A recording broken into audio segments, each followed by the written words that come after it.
Good morning, California, and welcome to the Citizens Redistricting Commission meeting.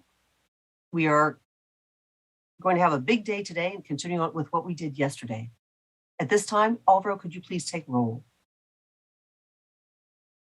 Yes, Chair. Commissioner Fernandez. Presente. Thank you. Commissioner Fornashari. Here. Commissioner Kennedy. Here. Commissioner Lamons. Commissioner Sadwani. Commissioner Sanai. Here. Commissioner Taylor.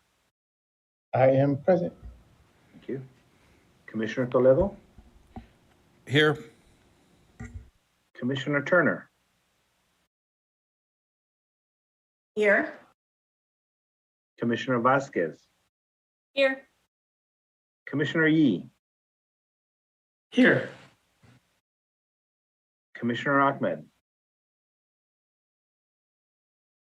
Commissioner Akutagawa. And Commissioner Anderson.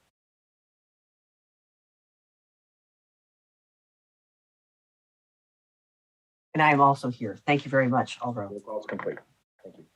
So today, we're going to give you the run of shows posted. And what we will be doing is we'll be starting off with a recap of the work we did yesterday. We'll make a list of the iterations that we'll be reviewing. And we will also then create a list of outstanding issues that the commission has. And then we'll review those, the prepared iterations as we go through the areas of the state. We will be starting in the coastal area, then we'll go the north through the Central Valley, and then finishing with Los Angeles, Orange County, and review of San Diego. That is the plan for today. And before we do that and jump into that, I did want to go over the iterations on our website for the public. There's a great deal of list of iterations, and I know that's been a little confusing for people. Many of these are ideas that we have explored and we are no longer pursuing. If you want to grab up the list, the first two are areas that there are more details of areas that is how the map has changed. Then we have many of them that are other ideas we reviewed and are no longer pursuing. So the ones we'll be going over today are actually, there are two at the very bottom of the list, the 1210, the congressional districts. You of course may look at any of them at your leisure, but I know it's a little confusing in terms of, are we still working on these areas or are we not? So obviously we have the assembly areas, and those have all been posted and that are in our map viewer on our website. So I hope that helps a little bit with what the iterations are. And the iterations are, again, just ideas that we've been able to explore and put a map together to save the time for it to be more efficient with our time. And it has nothing to do with anyone's plan or anything like that. It's really to be more efficient with our time. So with that, I do say a couple of questions. Commissioner Fernandez? Thank you, Chair.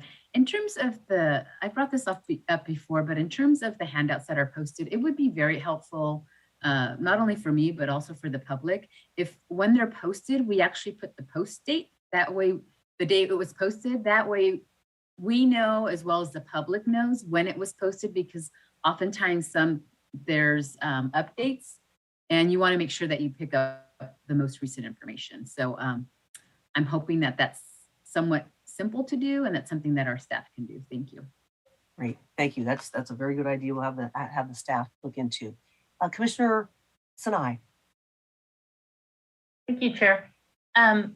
So Commissioner Turner inspired me yesterday when she said, let's not forget to turn over every stone and think things through. So, and as everybody knows, I I was unsettled about parts of San Diego. And so I have asked the line drawers if we can look at certain parts to make it more compact and put some COIs together. And so there will be another iteration, and I just wanted to give the heads up and, exploration, but I didn't want to, I wasn't sleeping well at night. And when Commissioner Turner said that and everybody else encouraged us to explore, I was like, okay, let me just explore this. So I know I did everything I could. Thank you very much, Commissioner Sinai. We will, as we get into the work, I will say, we'll recap what happened and are there any other iterations out there? And so if, that's a great time we're just going to get a list of them all so we can sequence when we review those. So thank you very much. Commissioner Kennedy. Thank you, Chair. I just wanted to reiterate what Commissioner Fernandez said. We have asked staff on multiple occasions to include not only the date of posting, but the time of posting, because sometimes we post multiple items in the course of the day, and we do want the public to be able to ensure that they have the latest version of things. So I would again ask staff to post things with both date and time. Thank you. Great, thank you very much. And we'll have the staff look into that and see how best to take that on. Wonderful. Well, at this point, the first thing we actually need to do is we do have to have a short closed session. And it's 11, we will be back by 11:30. So thank you very much. And we'll go into closed session for on the pending litigation issue.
Welcome back to the Citizens Redistricting Commission meeting. We just came back from closed session and where no action was taken. So continuing on, for the public, we will again be taking public comment tonight at 6 p.m. We will take a break at 5:45 for a 15-minute break and start public comment at 6 p.m. So as long as you're in the line by 6 p.m., when the lines close, we will listen to your public comment today. We appreciate all the public input. Thank you very much. Now, what we'll be getting back to what we're up to today. I'm going to do a recap of what we did yesterday, and then there'll be a call for all the iterations we're going to be going through today, and then we'll actually jump into the work. So with that, I'm going to make a quick sort of overview, and if there are any other items missing, then please add those. And thank you everyone to all the great work we were doing and work that was got accomplished yesterday. As a team, we're going to get this done. So starting in the essentially the Bay Area, San Francisco Bay Area, in the North Contra Costa Solano district, we went through multiple iterations that we are no longer pursuing. I believe Commissioner Yee also reported on his valiant attempt, but to do something with adding Fairfield back into Solano, was really not able to come up with anything that was workable. And we did, I believe, come to a resolution on the plan, which is posted, that shows how the district now is incorporated significant amounts of Antioch. And I believe that's how we resolve that issue. Then going down the coast, we did assign a task to Mina, and with, I believe another commissioner was helping her, to try to see what she could do about possibly increasing the Latino CVAP in that area and other communities of interest. Then going to the north, the central part of the state, we had one organized attempt at seeing if we could put Modesto, separate Modesto from the ECA. And that was an assignment that was also, we worked on in public session, and then was also assigned to, and we left it Kennedy working through that. Then moving south, we ended up working on in the Los Angeles area. We did the Cal Poly Pomona area, which we'll sort of go over it when we look at the maps today. to make sure we actually include the Cal Poly Pomona with the city of Pomona. In the Angeles National Forest, they were added to some of the districts south. And we'll look at that. I believe we might have a bit more information that was coming in to finish that area off. We worked on the Tie-Town area. And we were balancing population in the Glassell Park Eagle Rock area, which we can review when we get to the Los Angeles area. Then in the Los Angeles and also Orange County area, Commissioner Sazwani and Toledo presented an alternative looking at for LB North, which we discussed at length, but decided not to pursue that. And that's, but there was some feedback which they possibly might have considered. And now that is what I think we went over yesterday. Were there any items that I missed before we then get a list of, what iterations we're going to be going through next? Okay, not seeing any hands. Now I have that the iterations that we're expecting to see is the report back on the San Benito area on the coast. Actually, I believe a couple of attempts at getting the Monterey area separate from the ECA, which is the Sierras. And we will also, I believe, have a couple of iterations.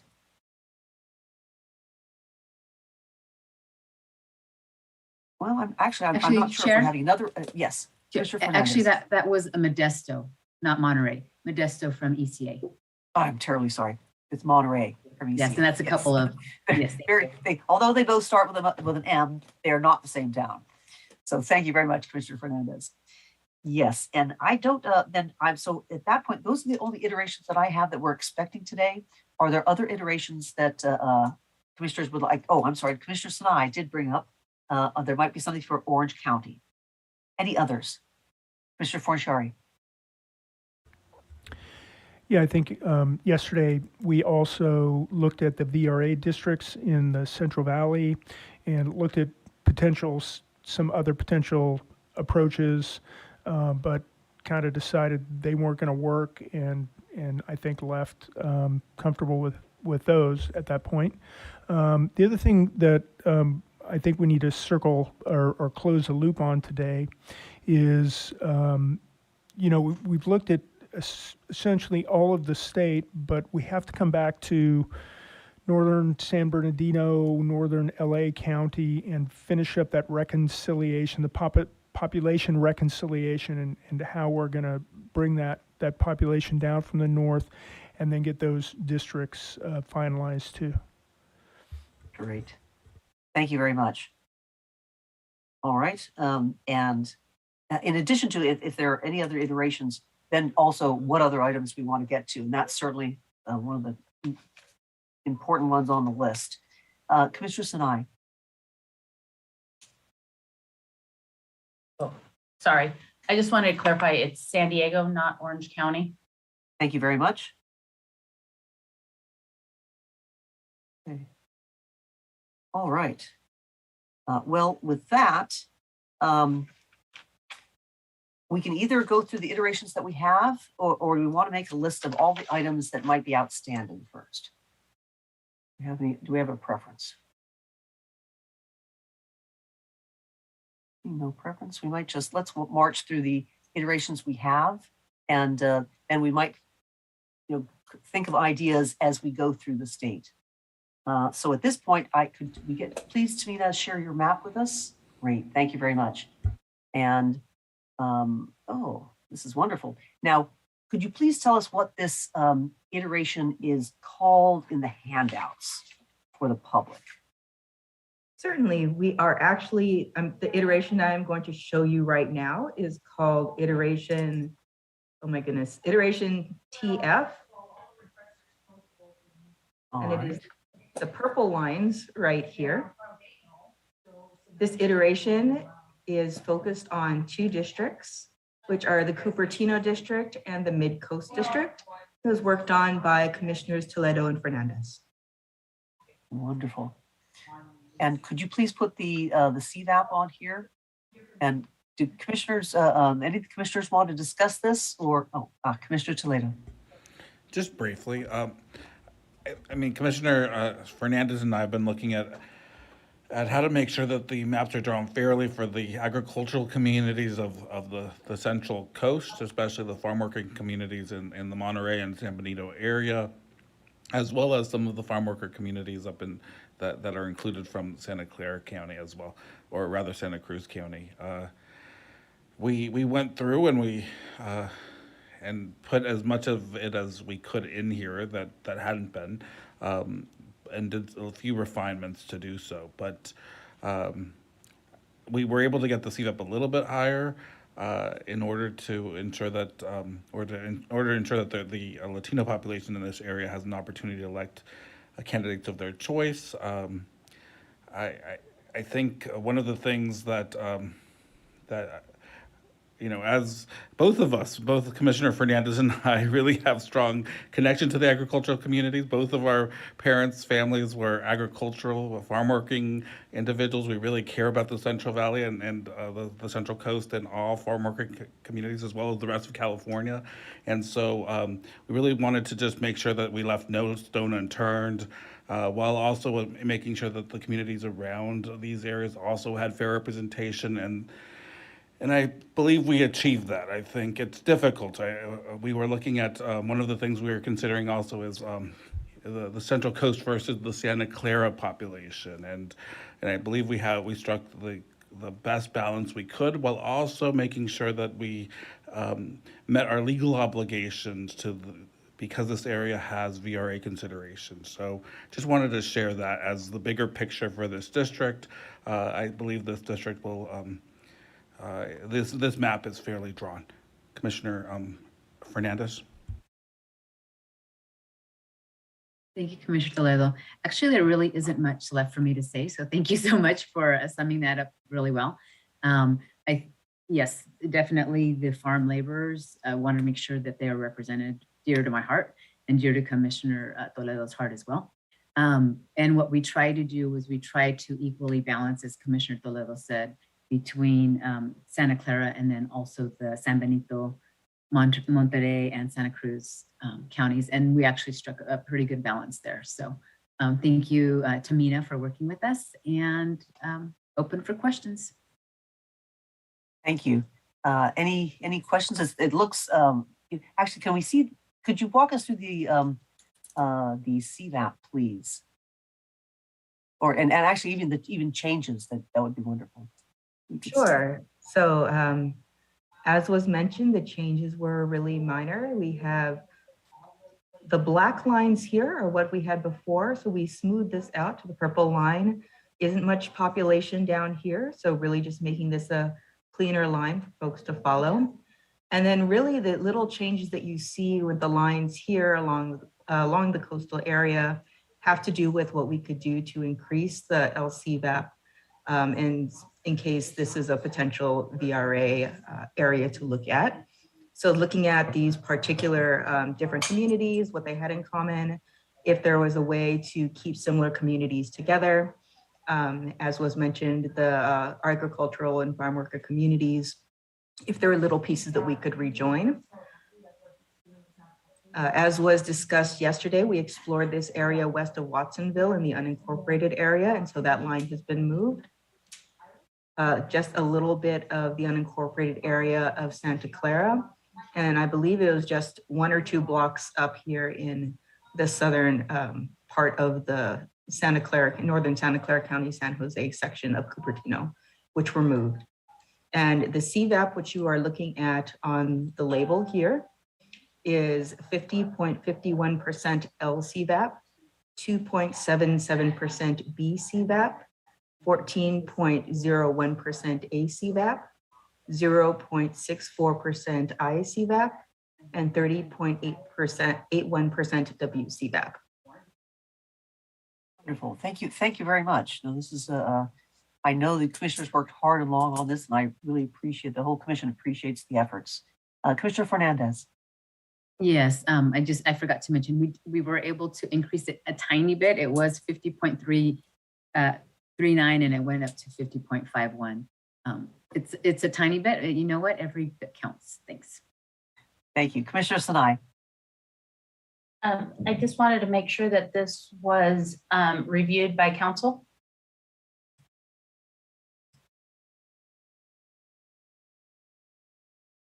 This is the first time I'm seeing it, but based on the composition, I think it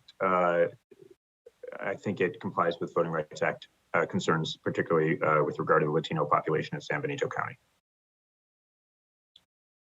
Wonderful. Well, thank you very much for all involved. Does the commission have a general consensus on accepting this? We like this version? A few nods. Any other Commissioner Ahmad? Is this version currently, thank you, Chair, first of all, is this version uploaded on our map viewer as of yet? I believe the PDF is up, but the map viewer version is not up yet. Okay, then since I was late, I'll just review it offline and bring forward any concerns if I have any at a later point. Thank you. Thank you. Commissioner Sabani. I definitely am in agreement that we should move forward with this. And I just wanted to really thank Commissioner Fernandez and Toledo for their work on this area. It was an area that we heard a whole lot about and certainly was very important to me too. So I really appreciate all your work. Thank you. Thank you very much. Commissioner Toledo. And I did want to thank all the community groups that have been writing to us, calling in, and asking for a district that represents the San Benito and the Monterey district. I think, I mean, we hear you. We wish we could have added the whole two districts together, both counties together, and created a Central Coast district that was just Central Coast. The numbers just are what they are, and we've done, I think, a very good job to capture the two, as much of the two counties as possible, and to fairly represent the interests of the Central Coast. Thank you. Thank you very much. I believe the general consensus is that we will pursue this option. And so if you could go ahead and make those changes, please, Tamina. Yes, sure. Thank you very much. And now the next iteration that I have is actually this will be having us leave the coastal and the Bay Area. Are there any other items that we wanted to discuss while we're here, or just add to our list and come back? Mr. Sinai.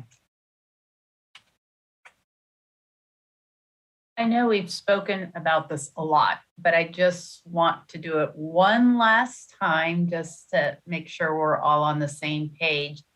Just looking at our VRA districts in the Central Valley and just making sure, I think Commissioner Turner has already worked with line drawers, as well as the line drawers, as well as us, have all tried to turn all stones have been turned, or whatever English sayings are my downfall.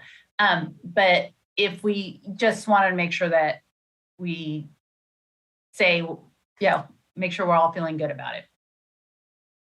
Thank you. Yes. Well, and that's in this particular time, I'm trying to think about the coast area and the Bay Area. We will certainly address the Central Valley. My apologies.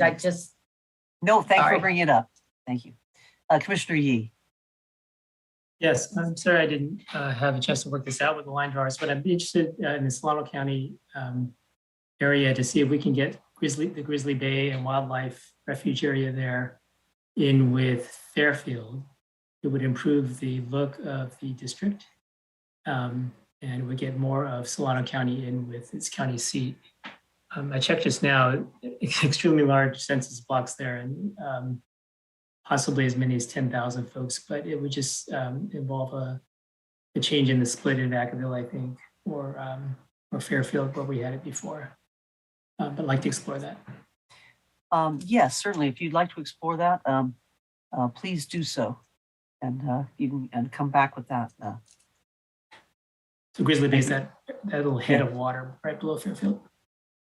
Right. And that is the, essentially the Street. headwaters. Yeah, Or that, I that, think, and the whole refuge, yeah. Thank you. yes, that refuge area. Thank you very much. Any other items for the in the Bay Area or the coasts?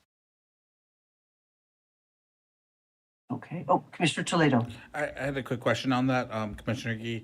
Is that, would that be putting that area in with a Yolo Lake or with North Cont?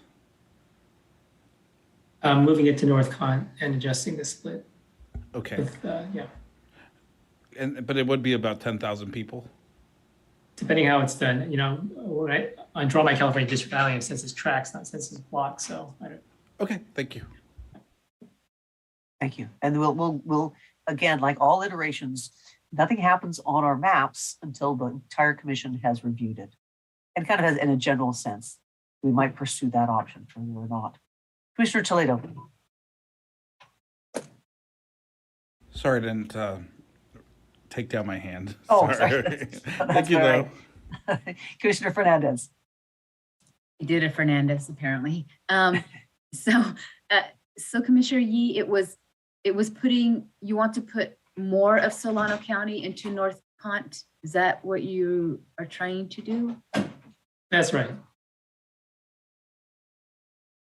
So since the whole Grizzly Bay and wildlife area, you know, is very thinly populated, I thought that would improve the shape of that North Con district as well as put more of Solano County in with its county seat. Okay, thanks. Commissioner Turner. Thank you, Chair. I wanted to see the full, I thought we were at the coast, but then you mentioned also the bay. So can I just see the full North Con? Oh, certainly, to have review that, yes. Could we have a bit of a review of that?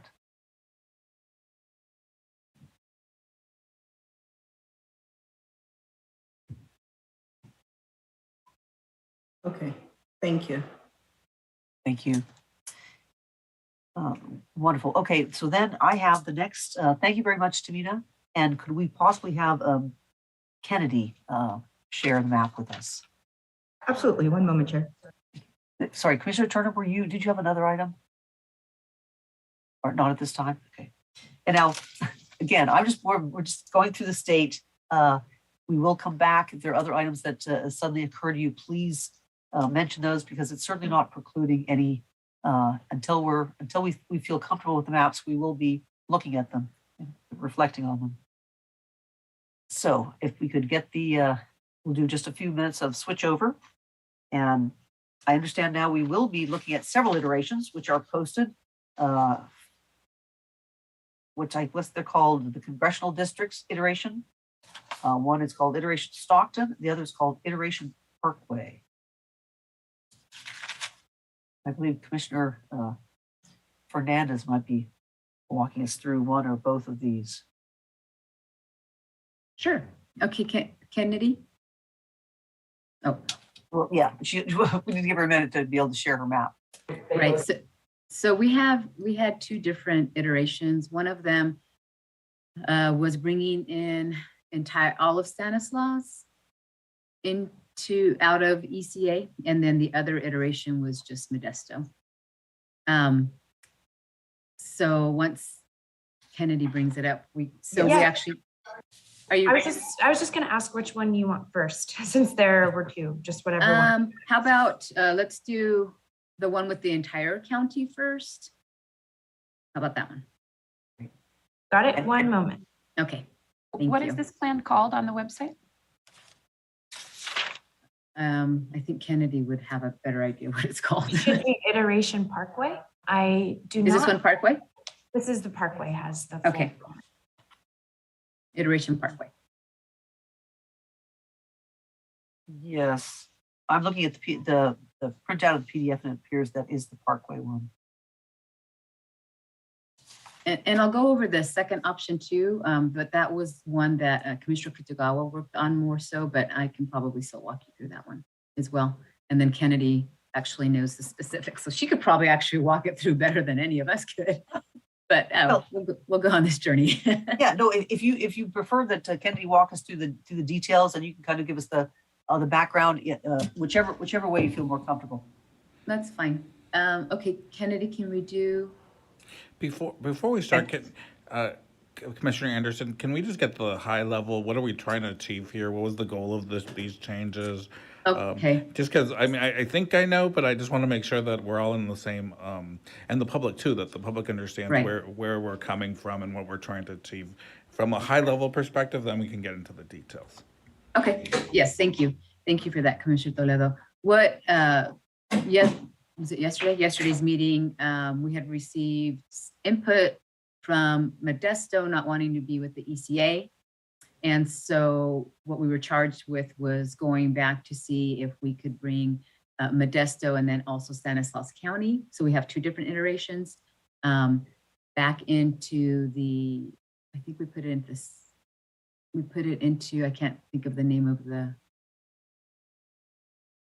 San Joaquin? district. Sac San Yeah, Joaquin? yeah, we brought it back into that. And then what we had to do was move the population, go up San Joaquin, Sacramento County, then go up to the Sierras, and then come back down to then populate the ECA. By taking out all of the county, I believe that was about 427,000 was the population. So we had to walk that population. And so try to, just go up to the Sacramento to, and then also like the Placer area and all the way up to, I think it was, we went all the way to Plumas, I believe. Wasn't it? Yeah. Yes. And then back around to populate ECA. So we took out 427,000 and we had to put back in 427,000. So that was, that's kind of like the overall. So even higher level than that, is it that we're trying to unite rural, put urban areas with urban areas, or rural areas with rural areas? Modesto being a I more believe urban area? Modesto wanted to be more of Central Valley. And then, yeah. Okay, more so of Central it has to Valley do with versus- geographic. Yes. Okay, yes. thank you. Yeah. Yes, it was geographically based. Commissioner Fernandez is right. There was the Central Valley issues are more agricultural and housing and issues of that sort, and different agriculture, where the mountainous area is the mountain area. It's broadband. It's also ranching, which are often cross purposes. So it was trying to sort of separate the purposes of the entire area. I'm sorry, Commissioner Sapani?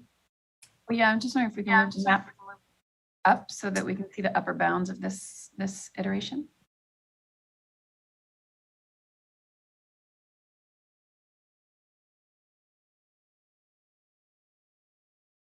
Thank you. All right. Thank you. Could we get the, I'm sorry, so the population in here was 427,000 in that section? Yes, to bring the whole county into Or that- Central Valley was 427,000. Wow, that area. Is it of up, Stanislaus. Kennedy? Yes, this is the Parkway iteration. Okay, so let's start, why don't we start at, yes, thank you. So I'll put on the previous lines, but it was also including Ripon. It was slightly, the previous lines were slightly into San Joaquin County. And so bringing all of that plus all of Stanislaus in, yes, was about 427,000 people.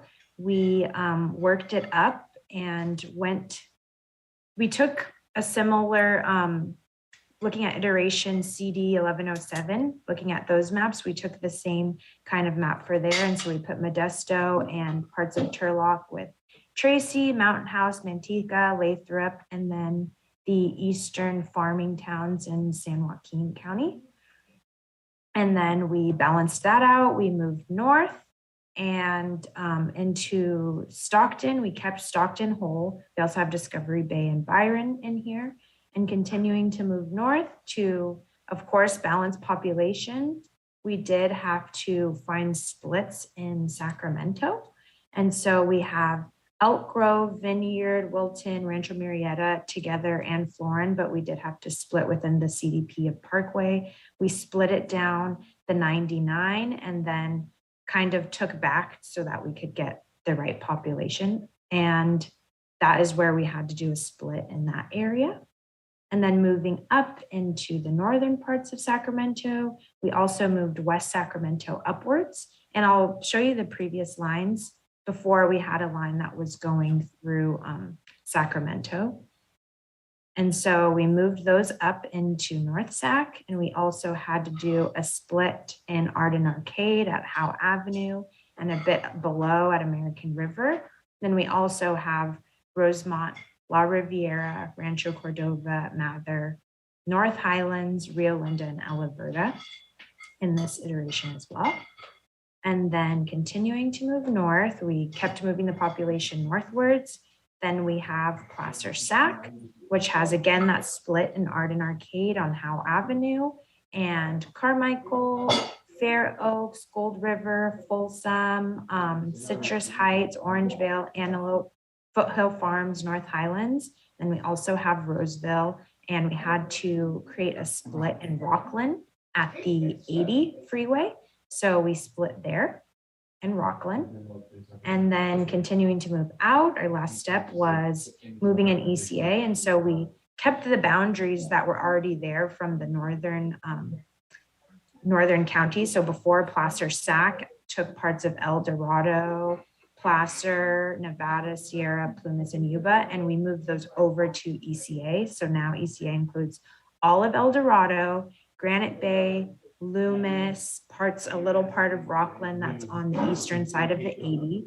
We have Lincoln, Sheridan, and the rest of Placer, of course. Sorry, here you can see better without the cities. The split that we had before from Yuba and then up to Plumas County.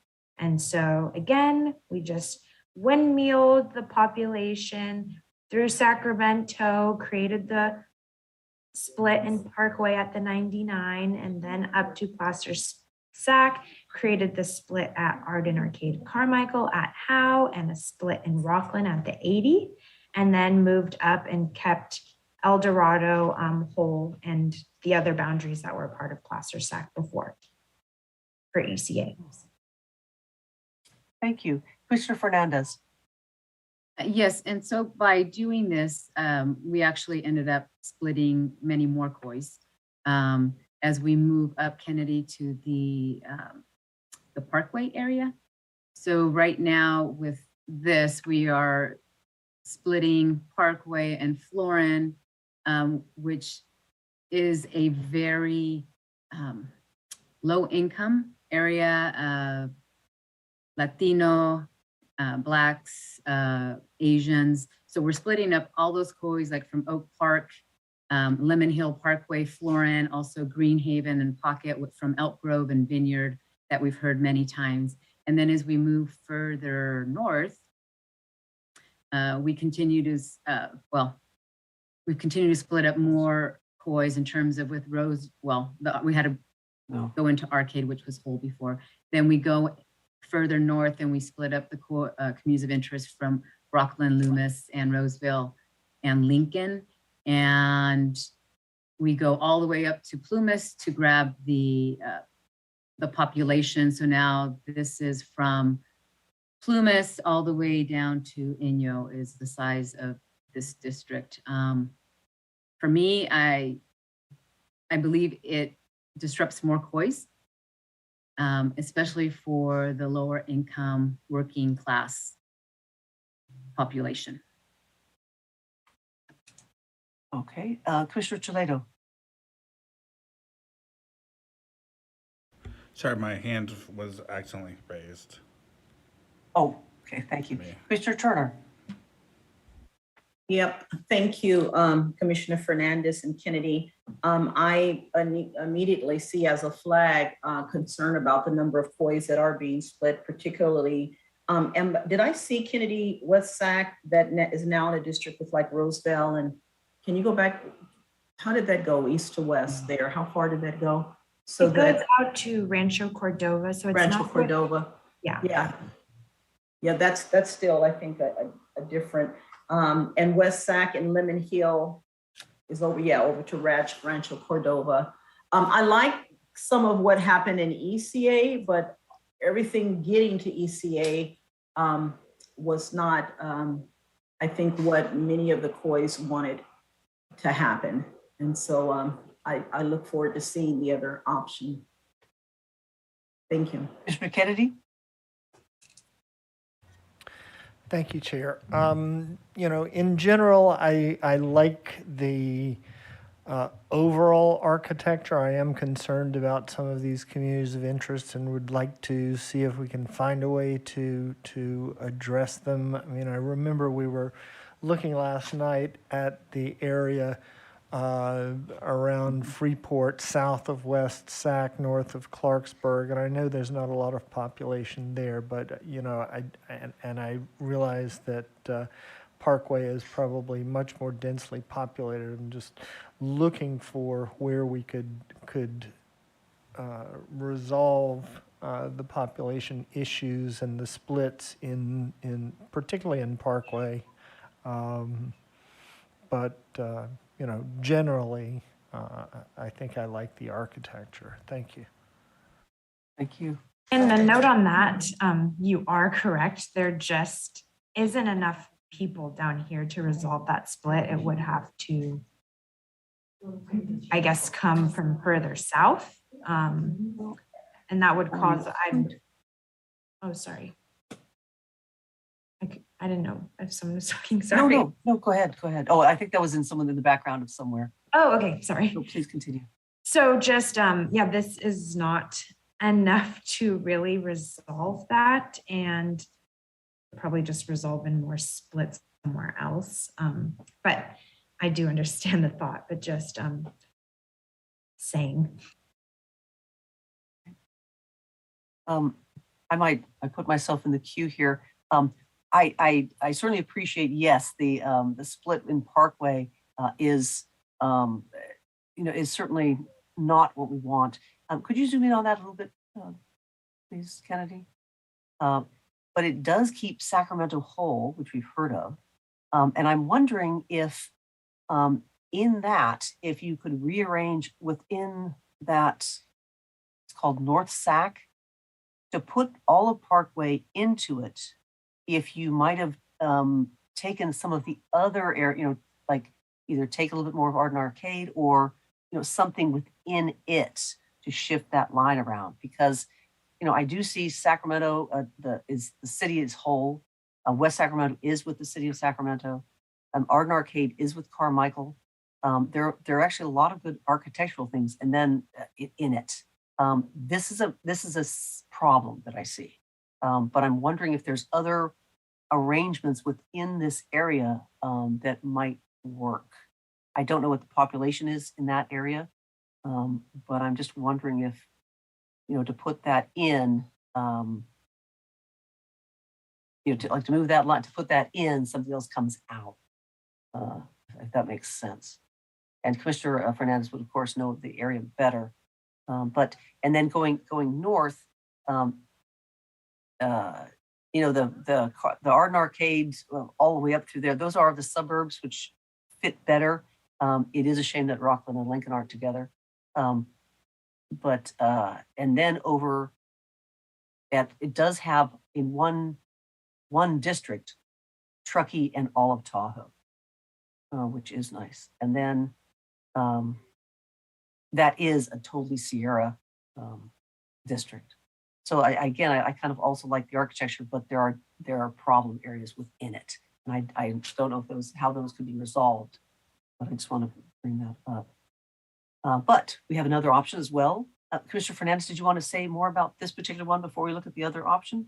Yes, and before we leave, anything you do to, you continue to break up COIs. If we were to try to bring in Parkway, there's also COI Parkway and Florin, because you do have a higher concentration of cultural groups in there. And then if you start taking population from Arden Arcade, of course, that's so every move you make is sacrificing a different community of interest.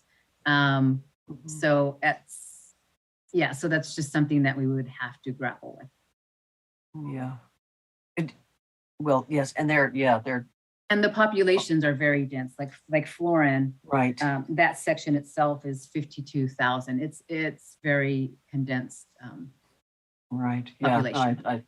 Yeah, it is. It's tricky through this area, certainly. Commissioner Kennedy. Oh, Yeah, so the 52,000 is the total for Florin? Yes, it's 52,658. Okay, and the total for Parkway is what, or even how much would we need to change in Parkway to if we wanted to bring the rest of Parkway into, I don't know, either one, but if the more significant community of interest is between Parkway and Florin, then we'd want to bring the rest of Parkway in with Florin Vineyard and Elk Grove. So how much are we looking for there? Right. So that would be a total of 6,528 people. Okay, so we've already said that area west of Freeport doesn't have all of that, but it presumably has part of it.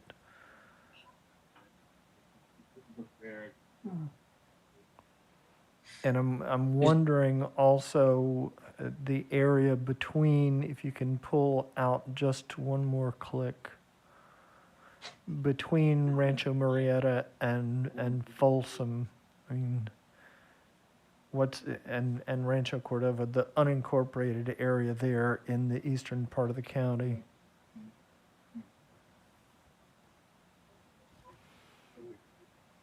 Trying to find another 6,000 or so to put in the switch. And one moment while I highlight that area. Commissioner Fernandez is the Parkway Florin. Right. Well, so the communities of interest, they're all combined.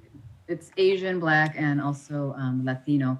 Is Oak Park, also the Fruit Ridge area, the Lemon Hill Parkway, Florin, and into Elk Grove and Vineyard. So it's all of that. It's not just like one section of it, which is highly populated.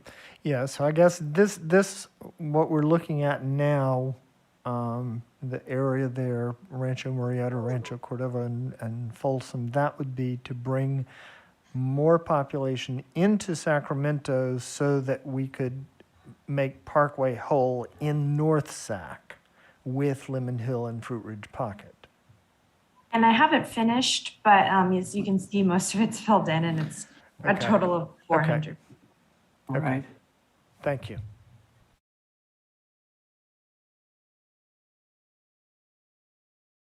To bring in 6,000 would Yeah. most Actually, likely. how many people are in Rancho Murrieta? About 5,000, but let me look one moment. Yeah. So Rancho Murrieta could actually be switched for the rest of Parkway.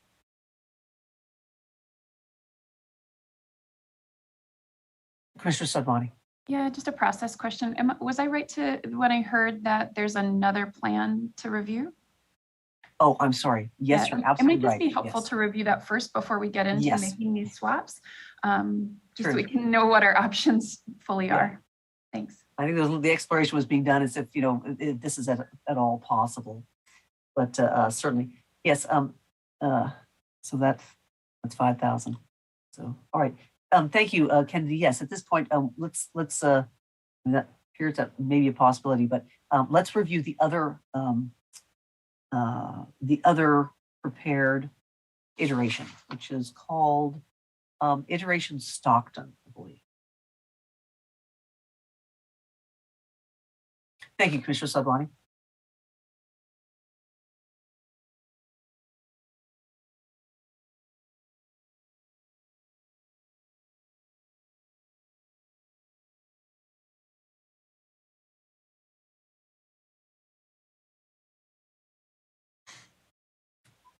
So here we have iteration Stockton and if you couldn't tell by now, they're named by where the split is. The last one was Parkway and this one is Stockton. So this one also does not bring in all of the Stanislaus County line. I think there was a bit of confusion whether or not it was just Modesto or the entire county. So we just did another iteration that had a different framework, but whether you brought more people in, then it would just move the lines a little bit farther down. So it's similar in that way, but it follows a more, I would say, horizontal splits rather than vertical splits that we saw from the previous iteration. And I don't know if I leave this to another commissioner to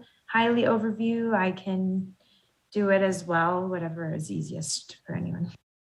Kennedy, if you can take us through this, because this is the one that you worked with. I started with you and Commissioner Kutagawa, and then you two finished it. But I think this is the one that does split on Stockton and then goes up. Thank you.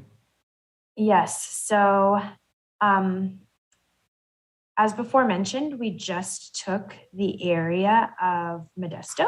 So this switch was, I think, about 200,000 less people than the other version, moving things up. So we still have Turlock, Oakdale, Knights Ferry, and the rest of Stanislaus going out towards the ECA.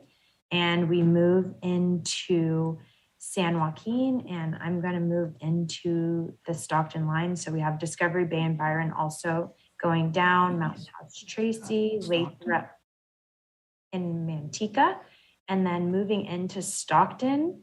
There is a split at, a natural resource at a river that was here, and I can turn on, I believe, University of Pacific is below, but give me one moment while I turn on that layer so we can see that. So it goes right through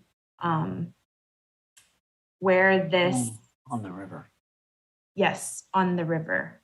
It goes through Stockton on this river. So everything south of the river, including Country Club, August, Garden Acres, everything below, that is going in with Modesto. And we have Peters and Farmington as well going south. And then north of the river, we have the rest of the city, Linden and Waterloo, Lodi, the rest of the farming towns, as well as Terminus, Woodbridge, out to Dogtown.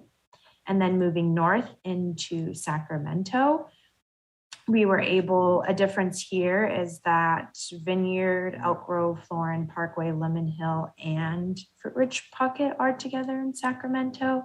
We did have a split here at what I believe was Meadowview, and one more moment to verify that. Or no, it's at Florin Road.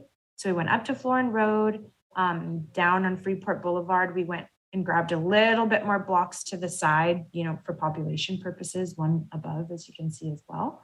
So it has Meadowview, Parkway, Valley High, North Laguna in there, as well as the Florin Vineyard area.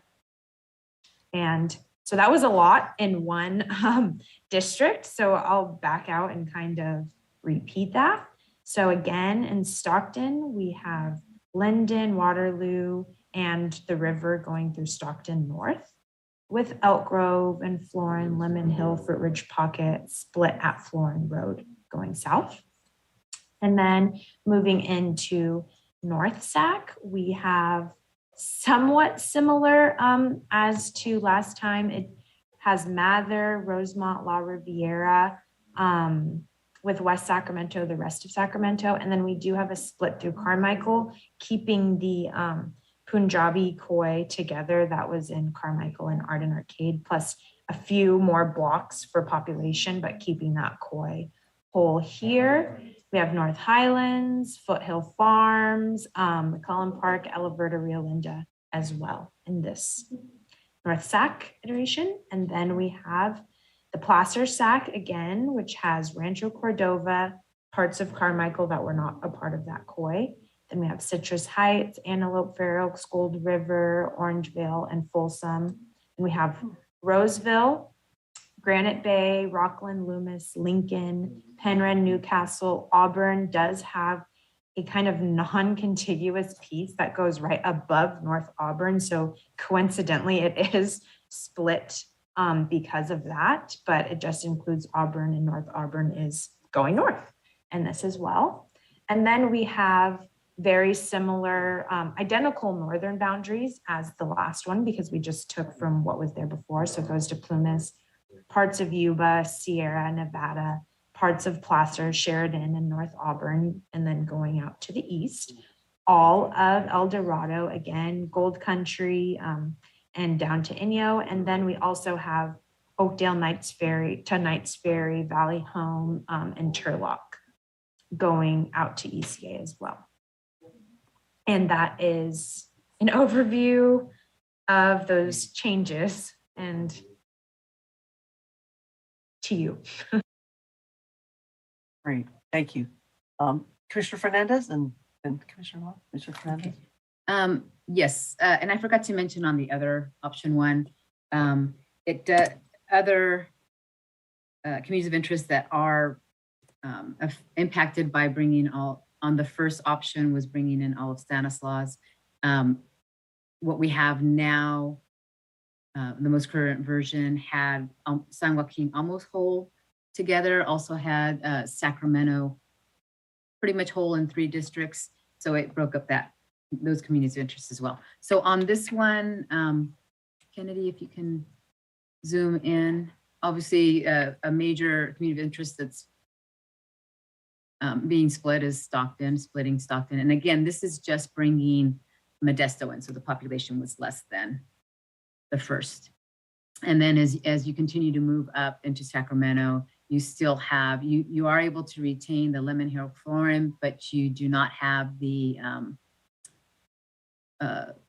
Oak Park that is also tied with Lemon Hill. In terms of how this is split out, I don't necessarily like the configuration of it, but it is what it is. And I think that's it, because it's pretty similar to the other one in terms of once you get to the ECA piece of it. Thank you, Commissioner Fernandez. Commissioner Ahmad. Thank you, Chair. Can we zoom in to see where ECA spills over into Stanislaus County? Yes, we may. One moment. Thank you. I just want to take a closer look at that.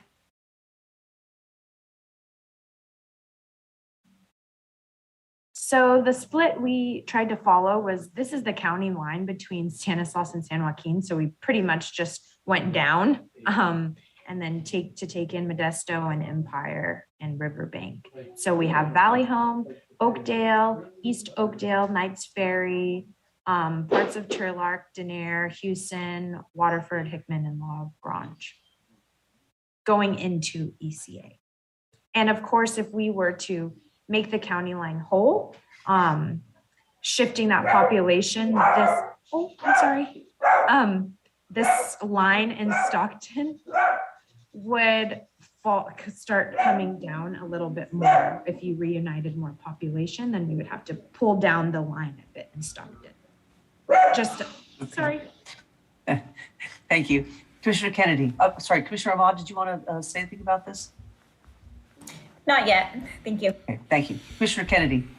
Thank you, Chair. And thank you for sharing this iteration as well. After looking at both and looking at the pluses and minuses of both, of course, as we've recognized, neither one is perfect. I think that my preference is very much for the first one, contingent upon looking at making some fixes. I think we were onto something in looking at shifting Rancho Murrieta into the North Sac district and trying to make Parkway whole. So I would prefer to go in that direction. I'm not ready to say yes to the first iteration as it is. But I just think that that's a better direction to head in. Thank you. Thank you. Commissioner Turner. Thank you. This is tough work, and I appreciate the attention and the diligence. And just looking at all of these blocks and census blocks and employee testimony for the commissioners and Kennedy, just for your patience and your focus on this. Yeah, so both iterations are problematic, and our initial draft, of course, we weren't pleased with, and so we wanted to kind of explore some other pieces. The first for me, the four congressional districts and the problems that ensue as a result of people being able to have a voice is problematic in splitting up all of the COIs that we have, and I don't see a clear path to not split them in the manner that's been presented. This second one, again, problematic in particularly where the split is. And I was trying to see what could be taken out to move the line one way or the other. And again, for right at where it is at the river, right by UOP, and there's some housing things that exist. There's a bunch of waterway issues in Stockton, of course, throughout the canals and deltas and all. And at this point, for me, I think my preference is back to our draft. That was initially, I said I wanted to explore to see if there was something different that can be done to bring in the communities. But it seems that now we're making a switch or swap again in employees for Modesto and some of the other areas that will now also bring harm to different areas, which is often the case when you're trying to balance between the two. But as of right now, for what's presented, it feels to me like the best issue of the iterations in the draft might be the draft that we started with. Thank you, Commissioner Turner. Commissioner Sinai.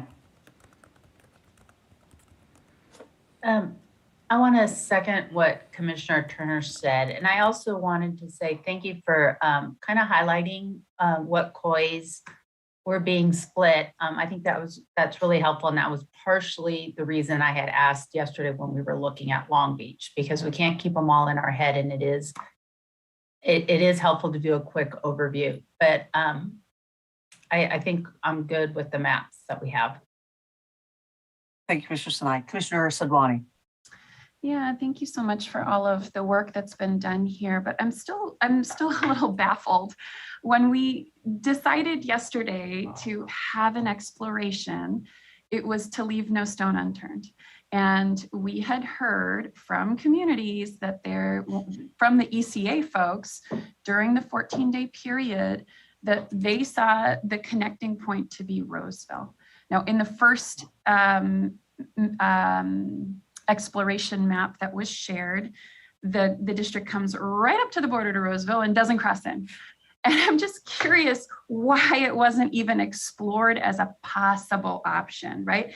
And that's not to say that we have to adopt it, but communities are asking for it. And even in addition to that, I mean, we've had all sorts of testimony about Roseville being linked to the Tahoe region, the fact that they're already together in districts, they have shared water, they have the Sierra College district spans throughout the region. I understand that this has been sacred and we didn't touch it in the assembly plan. I'm just, on behalf of all of the communities that were calling in and suggesting it, I'm just trying to understand why we wouldn't even look at it as a possible option, because that just seems like we're still leaving a stone left unturned in this process. And that just doesn't seem fair or right to me. Thank you, Commissioner Sadwani. Commissioner Fernandez. Yes, we actually did try to look at that, and I'm going to let Kennedy respond to that, because you actually have to go through certain communities to get there, and by the time you get to Roseville, you're overpopulated, if that makes sense. But I'll let Kennedy talk about that. Is she there? Yes, and I mean, there's not much more to it than that, but I guess going that way, it's just there's a little bit too much population before Roseville, unless I guess you kind of split through more of these cities. And also it kind of leaves, without direction where to put these cities in Sacramento, it kind of leaves them without a home, without a population. Yeah, that's that these people here kind of rely on either one of these kind of to do that. So that's can we take a look at the first iteration of it? Yeah. This is the second one, correct? This is the second exploration map that we're looking at right The now. Stockton one, yeah. Would you like to look at the Parkway one? Yes, please.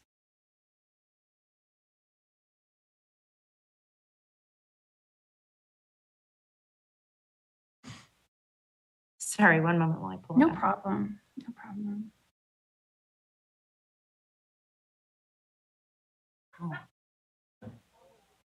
We are, we'll have a look at this, but we are up at a break here in just 2 minutes also. We can. Chair, because we came back at 11:30, we can go to 1 o'clock before our next required break. Oh, thank you very much. Continue. Okay, so here is the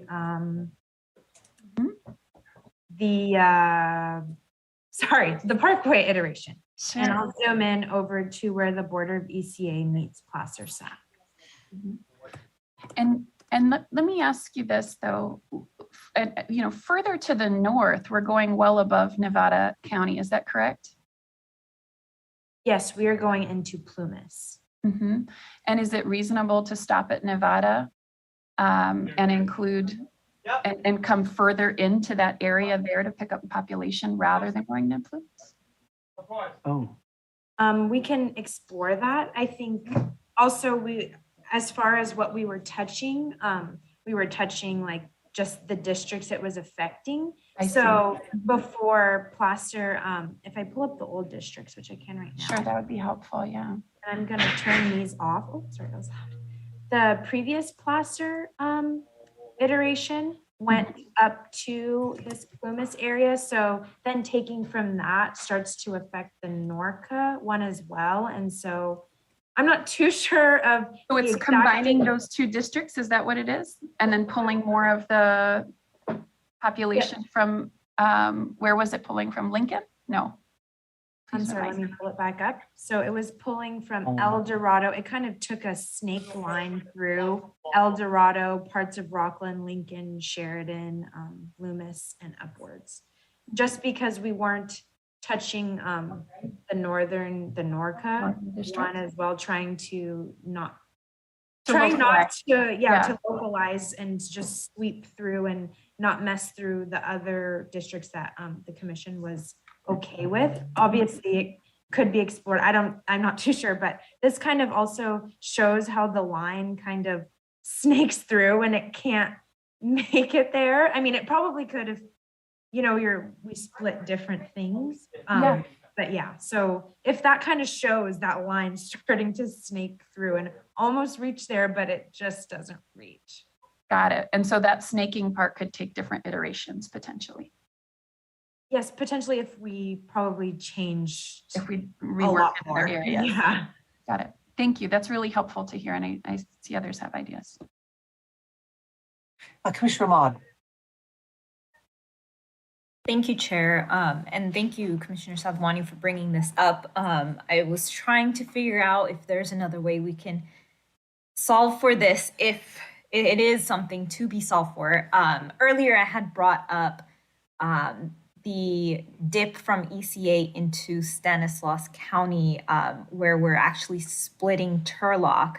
That was a significant community of interest that did call in quite a bit. So that was of concern to me. This is on the other iteration that you showed. So just trying to figure out which iteration we're going to move forward with.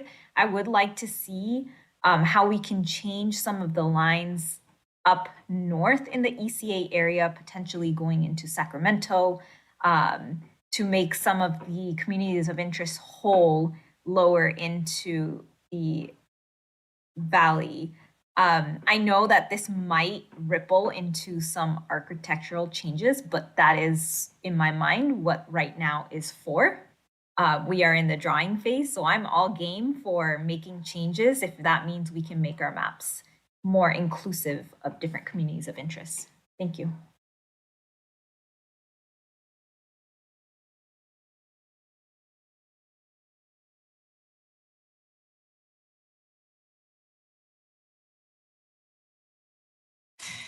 I'm sorry, I put myself on mute. Thank you, Commissioner Ahmad. Commissioner Kennedy. Thank you, Chair. Yeah, I'm mostly with Commissioner Sadwani on this. I'd be happy to explore shifting Plumas into the Northern District. That might also enable us to resolve some issues in Yuba County as well as Southern Placer. So I'd be happy to go on some further exploration of iteration of Parkway. Thank you. Thank you. Commissioner Fernandez? Yes, and in terms of my preference, obviously, I prefer the current draft that we have that I believe Commissioner Fornishari worked on. Thank you. Thank you. Since there's, I appreciate that, and do we have a sort of consensus? I believe there's some ideas that. I'm sorry, Commissioner Sadwani. Well, I was just saying, I really appreciate Commissioner Kennedy offering to do that exploration, and I would certainly support that. And I'll just, just to lift up, when we came back from our 14-day public comment period, if you all recall, I think it was the 29th of November, we had done a rapid fire round of, 1 or 2 minutes for each commissioner to name their top priorities. 8 of 14 commissioners raised this ECA district and the significant feedback that we had heard from the community. So to me, it feels like it's still worth some additional exploration before we finalize these maps. Thank you. Thank you, Commissioner Sadwani. Commissioner Sinai. I appreciate Commissioner Sadwani having asked that question about going in a different direction. And I would support additional exploration because, to me, the Truckee, North Tahoe, South Tahoe, having those counties all together, not just because of that, but just in a lot of what we've read from public testimony makes a lot of sense. I thank you all for going on that exploration. I know I had said I liked the original maps, but this kind of opened my eyes to a new direction. A new stone was turned. So I wanted to voice my support in that way. Thank you, Commissioner Sinai. Commissioner Fernandez. Yes, I just wanted to respond. In terms of my wanting to work on the ECA, that was for the assembly, because that's when we had Inyo going all the way to Siskiyou. And my other point just flew out of my mind right now. I just stopped there. Thank you. Commissioner Turner. Thank you, Chair. And again, for everyone for working on this and for us to explore further iterations. I think that's great. I want, it takes the collective minds of all of the commissioners.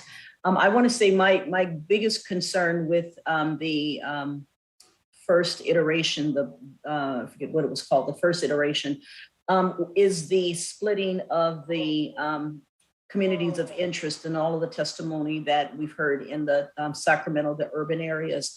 That whole split of the Lemon Hill, Fruit Ridge Pocket, all of that area to me is real problematic. And so as we're moving forward in iterations, in addition to fixing the part further up north, I would want to ensure that there hopefully can be something that would not cause a split in those areas where we're able to keep the Lemon Hill, Fruit Ridge Pocket, Parkway, Florin, all of those areas together. And then even if we're with West Sacramento into the area, and there's COI, and for those that's working on, you can look at testimony that's still coming in that suggests what can come in and out of that area to balance. But splitting in that area and then adding them in with some of the other Rancho Cordova, some of the other areas, to me, kind of ignores some of the testimony that we've gotten from the beginning. Different iterations in response to what we're currently doing, but the testimony of what is required or desired for that area has not necessarily changed. Thank you. Thank you, Commissioner Turner. Commissioner Yee. Yeah, thank you, Commissioner Turner. So much of this comes down to the COIs, right? And which to honor and which to not. Psychologically, so the struggle for me is you can't just count them, right? It's not like Modesto is just one COI versus 5 others. So obviously the 5 others are more important. I mean, Modesto is a pretty big city, but how does that count COI-wise, right? In our thinking and our psychology, and especially when there's such unhappiness going both ways with ECA and with Modesto, such unhappiness. Wanting to hope that there's another way. We've tried so many things, but Commissioner Kennedy and whoever else it was wants to give it a try. Sure, would love to explore. Okay. Thank you. I believe the consensus is let's. Oh, I'm Chair. sorry, Commissioner. Yes. Yeah, Commissioner just Turner? one more thing, and I thank Commissioner Yee for saying that, because I think that was kind of in the back of my mind. Modesto is an important COI and a big city, and I think the iterations we've looked at have had them either whole in ECA or whole in the San Joaquin County area, and they are 219, I think, thousand people that I think will have a strong voice and opportunity to participate wherever they are, which to me makes it a little bit more problematic in keeping them whole, as opposed to splitting some of these other smaller areas that rely on the strength of the testimony of each other working together. And so I'm trying to weigh that into the process as well, and just wanted to lift that up. Thank you.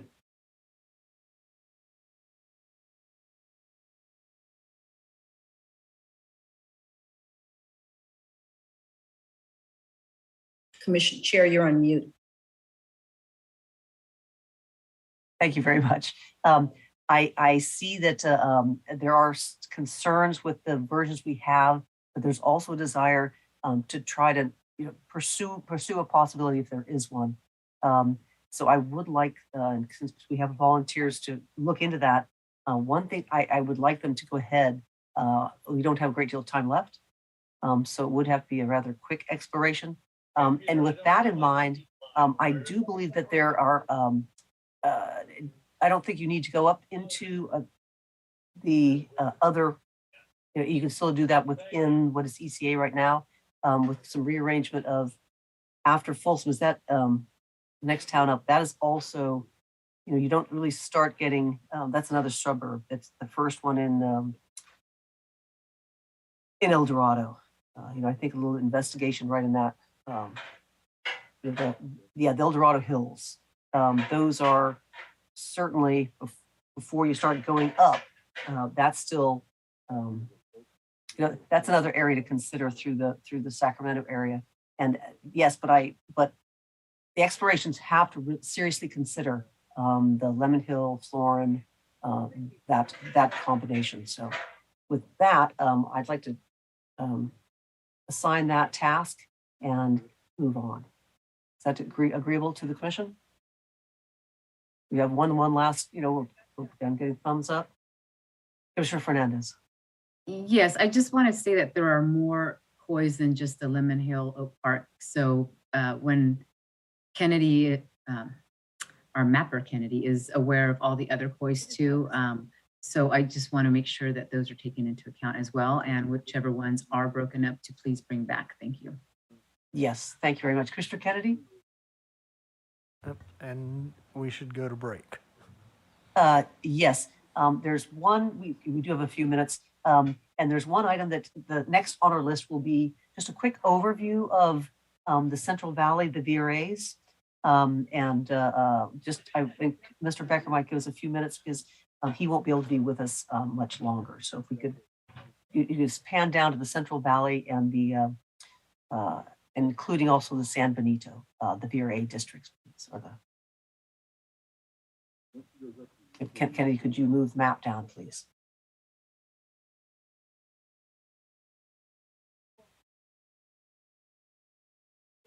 And we want to have a look at that entire area.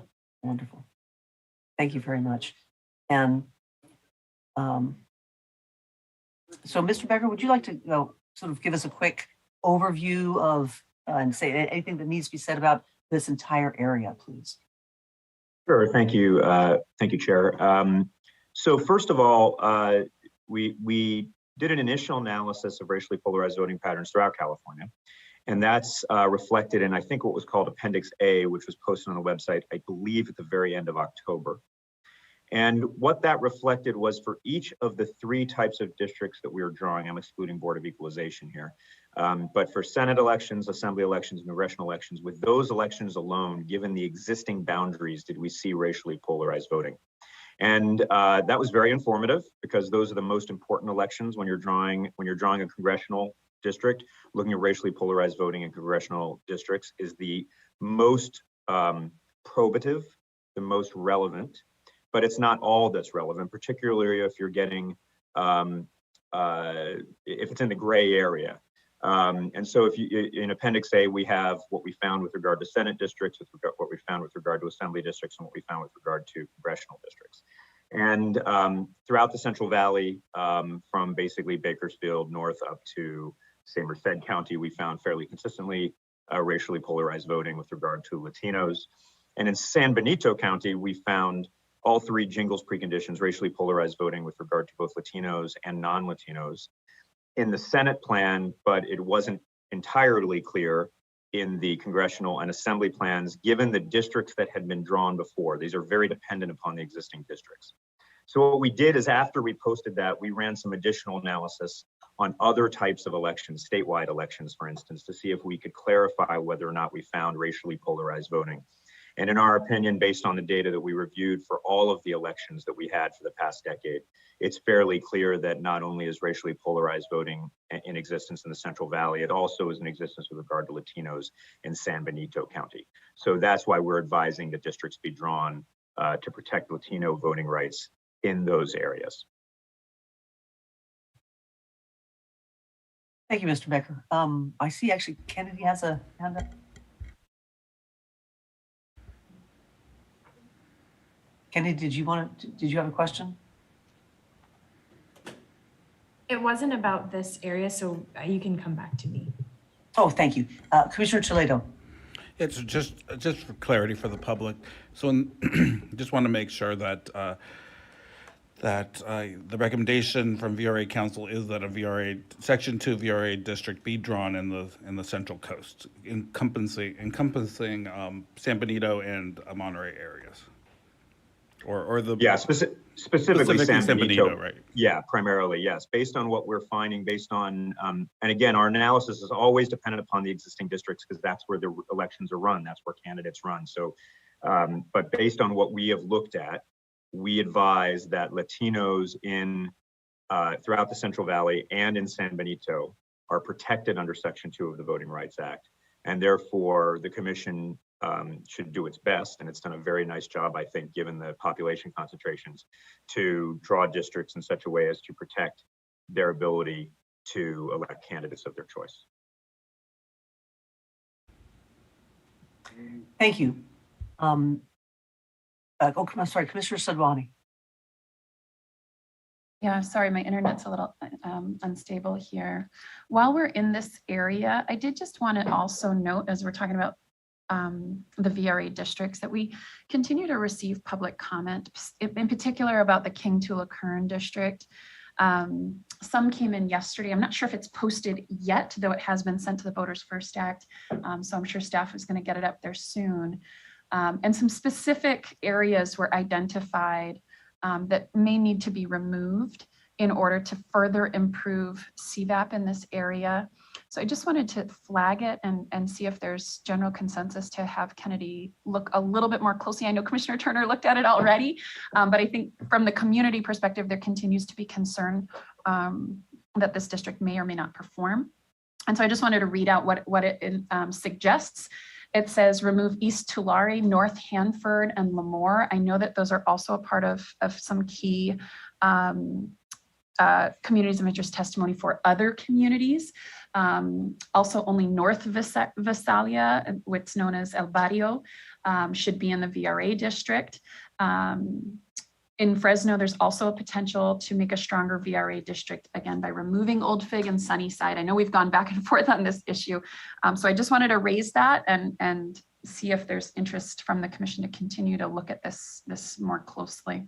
And if I may, I did, and of course, council can look at this, and it's really just obviously the commission, but I just looked at changing those lines and Kings Tulare, it does raise it. And like you said, for what we have now, it does it would just lead to, again, I guess, like you said, bringing out Sunnyside, bringing out Old Fig, which are things we tried before and had heard pushback against from the commission. And then making this line a little bit wider out, and then it would lower this one as well. This one right now is at 50. It could probably get to about 53, which is at what it's at now. And so The Fresno Tulare could be at 53, is it? I think if we moved this line, I haven't tried that far, but moving this, you'd take more of Fresno in, take out Old Fig, take out more of Sunnyside. Yeah, maybe worth thinking more about. Figuring that as well. I've looked at similar maps from different organizations that also kind of have the same stand as Fresno, but then that, you know, their map kind of takes this similar ECA, which also plays into that as well with a Modesto and Turlock going out to ECA. So could potentially change that as well. Thank you for that, Kennedy. And I know we're also up against break, so we don't have to have a full conversation necessarily now, but I did want to raise it. Thank you. Thank you, Commissioner Sadmani. Yes, we are just up at a break. Commissioner Toledo, Commissioner Turner. I'll be brief, but if there is a way to increase the CVAP increase the CVAPs in the Central Valley, then we shouldn't leave a stone unturned.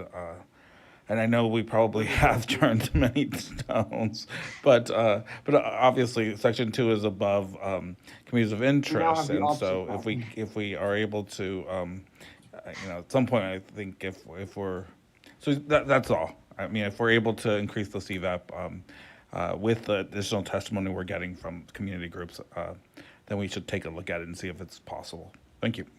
And again, it is definitely, but you would lower Stannis Fresno too, which I guess has been this time trying to keep that one at where it is as well. So that is another thing, is that Stannis Fresno will lower.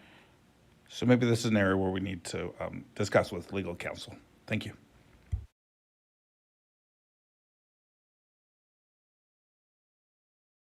Thank you, Commissioner Toledo. Commissioner Turner.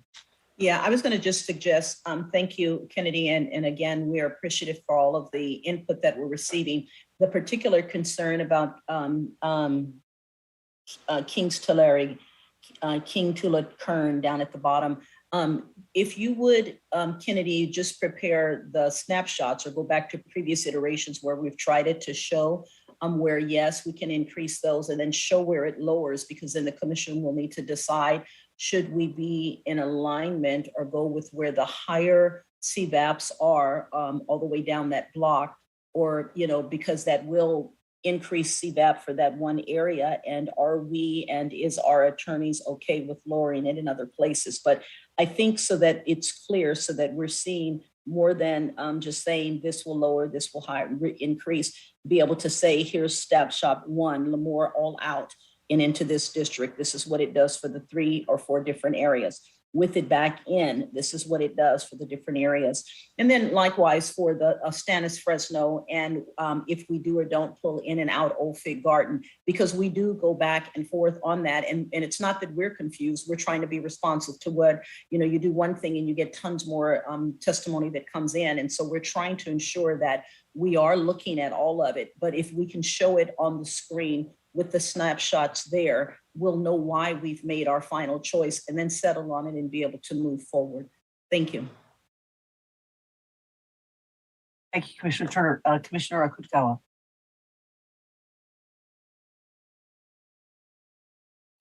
Yeah, thank you. Sorry, I'm just coming into this conversation late, but I've been listening for the last 30 minutes or so. I guess, yeah, I think what Commissioner Turner said, especially about, understanding the trade-offs. I am kind of curious, Commissioner Sadwani, you mentioned you just got some additional public input about ways in which we could raise that.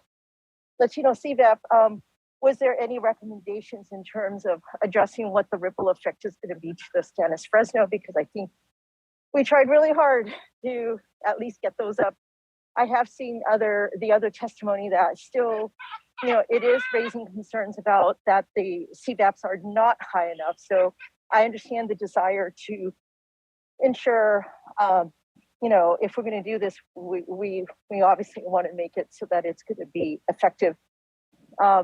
With that said, I guess in terms of it's the old Fig Garden and that area, I know that there were other COIs that we had to split. I'm just wondering if, doing this move might also help unite, or maybe not unite, but yeah, I guess unite some additional COIs so that we can create more of a place where there will be, additional communities of color that can hopefully work in unison and in unity to advocate for themselves together in a slightly larger block. But I guess that we won't know until we see the options. Thank you. Right. Thank you. Just quickly, Commissioner Sadwani? Yeah, just to respond to that, I'm largely responding to the testimony that we're receiving, since we don't have those data points on how these different regions actually perform. It seems that the greatest concern is actually this King-Tula-Kern district, that perhaps the voting patterns are different there than elsewhere. But again, that might be something for council or Dr. Gall to take a closer look at. But yeah, I think the concern, they don't address the ripple per se. In particular, the person writing in is uplifting the MALDEF plan, and specifically cites concern for this Bakersfield region and making changes to boost there. So it seems the concern is really in that area, and ensuring that there might need a higher CVAP in order to elect. And whether or not other COIs make it into such a district really comes down to questions of whether voting patterns, right, and how and to what extent communities actually vote together. Great, thank you very much. So with that, yes, that's we will, if you could have a look at that, please. Now, is that Kennedy by herself or someone helping? I'm sorry, both Commissioner Chile, but Kennedy, do you have a quick question there? I'm happy to help Commissioner Kennedy and Commissioner Turner as they, to see if they're, to leave no stone unturned, and to see if there's any way to do our due diligence. I mean, we have to for the people of to ensure fair maps in the Central Valley. If we are able to we'll bring whatever we come up with back, but and keep your fingers crossed that we'll be able to find a gold nugget under some of these underneath some of these stones. Thank you. Commissioner Toledo, did you mean Mapper Kennedy or Commissioner Kennedy? Mapper Kennedy. Thank you, Israel. Sorry. Oh, that's exactly what I was going to say. I think Commissioner Kennedy is going to be looking at the Sacramento area for us, so let's not double dip for him. Well, thank you very much. And on that, let's take our break, and then we will come back. Let's say it. 1:10, Chair. Christian, 1:10, would that be okay? Okay, great. Sounds 1:10, please. Great, thank you very much.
Welcome back to the California Citizens Redistricting Commission meeting. We have just did a quick little overview of these Voting Rights Act area in the Central Valley, San Benito, and now we've assigned some tasks to our line drawers, and while the line drawers in the central area and the north are working on things, we will now come to Los Angeles County. So at this point, I'm going to list off the areas that I believe we want to look at, check, and then if you could go, if let's sort of have a look at what areas we want to. Is there other areas that I'm not listing? Let's go ahead and put create a little list if there's other areas. And I'd actually like a volunteer to kind of take notes on that in case there's other items we should take care of. Do I have anyone want to? I see Commissioner Forgiari. Okay, I couldn't see other hands. If someone else really wanted to, nope. I think it's yours, Commissioner Forgiari. Thank you very much. Okay, so the areas that I believe we need to have a look at were areas assigned to Jamie. And Jamie, do you just want to kind of? I have that those are the Cal Pomona area, the Angeles Forest area, that Eagle Rock, Glassell Park, and also there's one more. I think there's one more. Jamie, was there one more area? Thank you, Commissioner Anderson. So right now you're listing areas that we made some changes to live yesterday. I will zoom into those changes because I did balance the districts last night. First, where am I here? Okay. We did make the Cal State Pomona whole in the Pomona-based district, balanced population here. I did try and use the freeways as guides, and there just wasn't enough population just along the freeways, so just balanced population between Pomona and Diamond Bar. Additionally, we included this area of Angeles National Forest into Glen 2BA. There is some population here. And so again, just balanced population between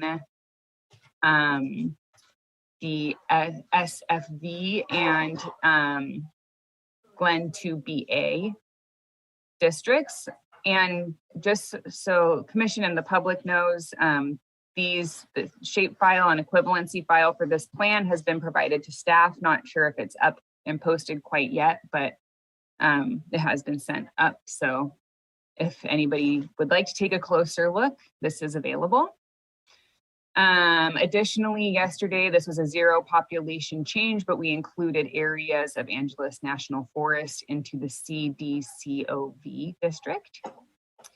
And finally, yesterday, this was also a change that was done in live line drawing. We added areas north of Hollywood Boulevard into CD and ELA. This was on request of the Thai Town Koi, which is down here, to include both sides of Hollywood Boulevard.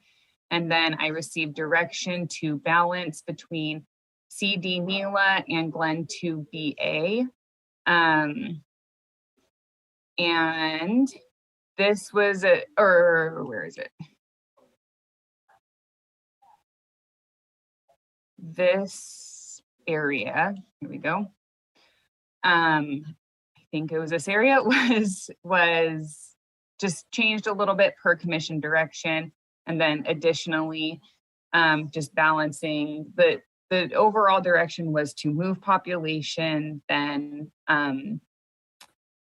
like in Eagle Rock, or not move population, but adjust the lines in Eagle Rock and Glassell Park areas to balance population. And I did that. Again, all of the districts in LA County are plus or minus 1%. Thank you very much. And were there any, thank you, Commissioner Vasquez? Yeah, thanks so much, Jamie. This is incredible work. I'm actually wondering if you could go back to the NELA district. I'm wondering if I know the direction you got was mixed, but now sort of seeing the final product, I'm wondering if we could potentially move more of Eagle Rock into CD NELA by going further into Mount Washington, just to the south. That would be my preference for final numbers. I'm not sure if we've had earlier quite a bit of testimony about Eagle Rock wanting to be in CD NELA. We're definitely not going to be able to get all of Eagle Rock in there, but if we can, and hopefully if that's a change that doesn't impact the sort of other communities of interest, that's what I would like to see in a final version. Okay, thank you. Other input on this area? Let's see, Henny. Commissioner Vasquez, do you want to work on that right now, or do you want to give that to Jamie to just clean up? I'm happy to let Jamie just clean it up. Like I said, that would be my preference. I think moving all of keeping Mount Washington whole, move all of Mount Washington first, I would say, and then take additional population from Eagle Rock to balance it out. That would be my strategy. Okay. Jamie. Thank you. Thank you, Commissioner Vasquez, for that direction. And because Mount Washington isn't part of this neighborhood council layer, I'm wondering if you could perhaps provide street level boundaries so I can be sure to follow it as you anticipate. Sure. I would say that if you follow this purple line down to the 110 freeway, that would be those are the southern boundaries. You can see the purple line sort of goes up from the 110. The northern purple line above the 110 is probably that southern boundary. And then the western boundary is that purple line going up, I would say, where it says El Raya Drive. I think that might be a park.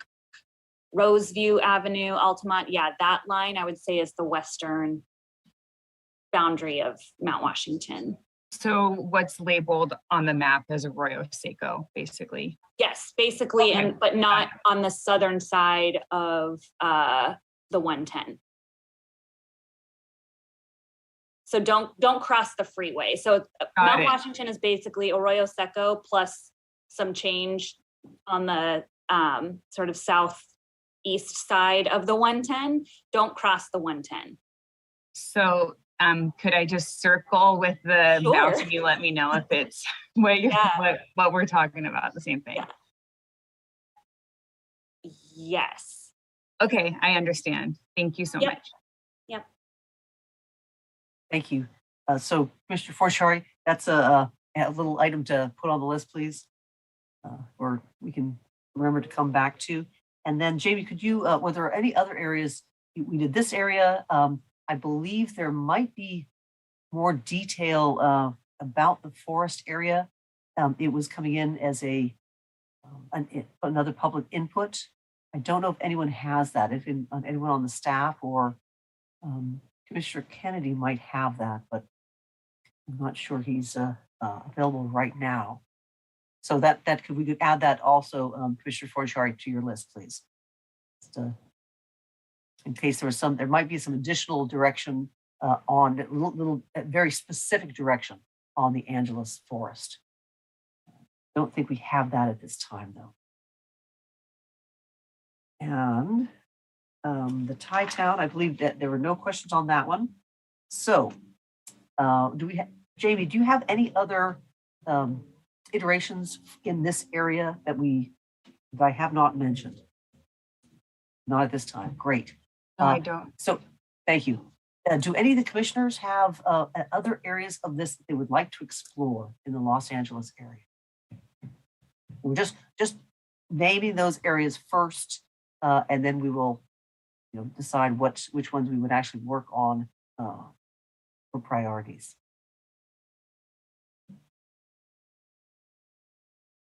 Generally, I believe we've heard Commissioner Vasquez. Sorry, just a question, actually. What we're seeing here overall, this map of LA County, I got lost in the conversation yesterday, so I'm just wondering sort of where we landed in terms of, I know Commissioner Sadwani and Toledo put forward an option, and so it would just like to know sort of where we landed and where we are right now with this map. Well, I will give you my understanding is that although it was discussed and reviewed, that the general consensus was we prefer how the map is now to making any of those changes. But that's my understanding. Now, if other people feel that's what the map that we're looking at now is, I believe, what the general consensus. I'm seeing some nods. So yes. Now, if we want to go over and have a look at the entire area, certainly just please ask for that. Got it. Thank you. And this view of the map is helpful to confirm that. So thank you. Oh, thank you. So any other areas that we really want to address at this time? All right. I hear Commissioner Yee. Yeah, I'm sorry I don't have this worked out, but there was some input about the neighborhoods north of LAX and wanting a different boundary there. I'm wondering, Jamie, if this boundary, has good reasons behind it, and we don't really need to look at it again, or whether this boundary, could be moved for better reasons. Thank you for that question. Here, this is a similar boundary as is in the draft, I believe, and previous visualizations of these districts. This, should the commission wish, this certainly could be changed. And I think that would perhaps include adding, just considering other COI input, for example, that the commission has received, maybe adding palms in, or just kind of looking at where then this 10 corridor district could take in population and still maintain the overall structure of things. I would maybe suggest looking at palms, or basically moving between these two would be the least number of districts impacted, and there could be other options if, oh wait, I'm sorry, this is in South LA. So sure. So at this point, though, maybe even this line could make Delaware and Hawthorne whole. And again, I don't have a precise answer right now. Right. It looks like a population balancing line right now. So I'm just, if there isn't an excellent reason for it to be there the way it is now, then maybe I could take a look at that. Certainly. Okay. Commissioner Forciari.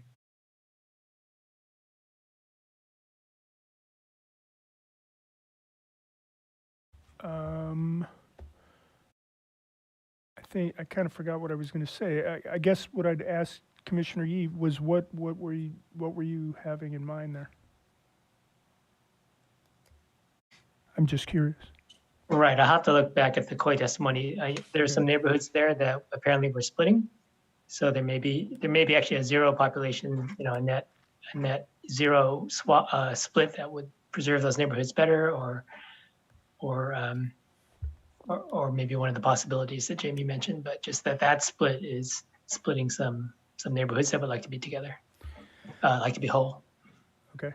So my question was to Jamie, have you had a chance to merge your maps with the other mappers? So can we go to northern LA and northern San Bernardino then and kind of see what things look like up there, please?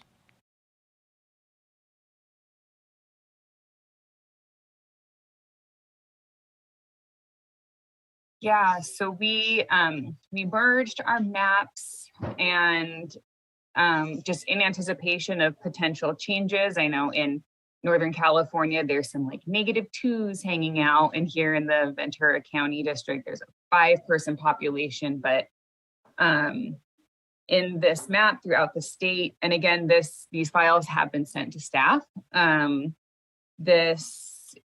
I don't think that there's any districts that are more than 8 people, certainly not more than 10 people out of deviation. So this is what it looks like right now. I'll zoom in. I'm just going to kind of review the Morcoa district because that's where the change has been. So in LA County, it's still this eastern part. The very northeastern LA County, it is east of Antelope Valley. In Morcoa, we have whole Victor Valley. Some of these areas, again, up against the RIASE district, and here's the county line. This Needles area, of course, is not included in this district. So this is east of Needles or west of Needles, up to the state border, the border with Inyo County. This is the border between San Bernardino County and Kern County. And then here is the California City area. And so this is the same as we saw before. I mean, you talked through this split, and this was the option to move that 17,000 folks down to come through the Fresno, Kern into here. Okay, I just want to see where we were at up here now that all the maps are merged. Thank you. Thank you, Commissioner Forshari. Commissioner Kutagawa.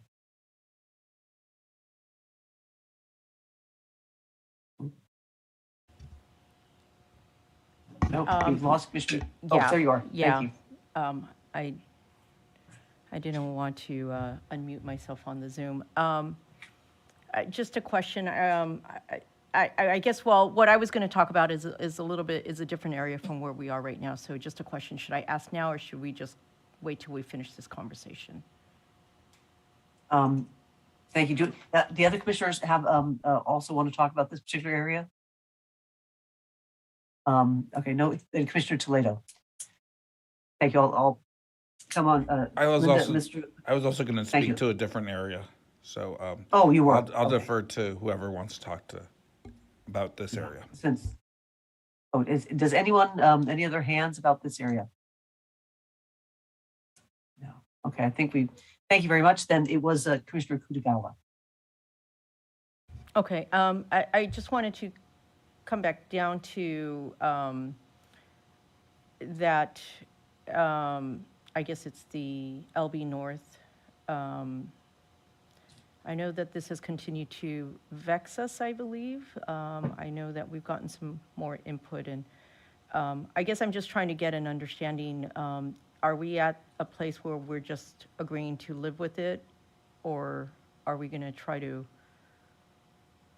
see if there's additional solutions? Because while the majority of the gateway cities are in the district, they're also with very different cities, but I can live with it if I have to. Not really super great, but I can live with it. But I just wanted to ask that question because if we're not. Thank you, Commissioner Kutagawa. Does do any? I'm going to pick the commissioners in line. If you want to have something to say about this particular area, otherwise I'll see if there are others first. But Commissioner Sinai, do you have a comment on this one? No, Commissioner Toledo. Yes. My comments in a similar vein as Commissioner Kutagawa. I mean, the VRA considerations are in the north in this district, in LB North, and and not so much in the Long Beach area or the southern parts of the Long Beach area. And I'm just, I would be comfortable with moving in this direction if we can shift the LCVAP up a little bit more. I think it would be, it's on the lower end if we're going to leave it like this. If there was any way to increase it, otherwise, architecturally, I think it would be, if we're going to stay with this architecture, I think it'd be difficult to, so if we're going to stay with this architecture, I think if there was a way to do a swap to see if we can increase the CVAP a little bit more, and address some of the communities of interest communities that Commissioner Kutagawa is raising. Otherwise, the only other option would be to pair Long Beach south, right? And we looked at that. I don't think the commission, my sense was that the commission didn't have the stomach for pairing Long Beach or a portion of Long Beach with Seal Beach and portions of the OC. And so if that's not an option, I think raising the Latino CVAP in this area might be, if we do some minor swaps and maybe potentially move in that area without having to break up Long Beach. Jamie. Thank you.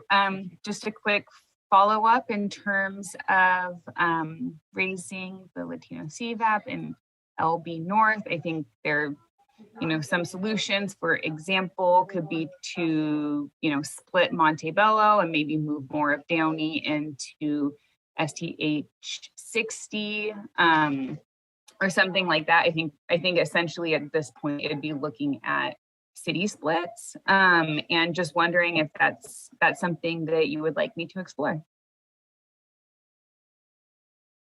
Given that there's a VRA, this is a VRA district, we made it into a VRA district by putting a protected class into this district. I'd want to raise the CVAP if it's possible, given that it's on the lower end and could potentially impact Latinos' opportunity to elect candidates of choice.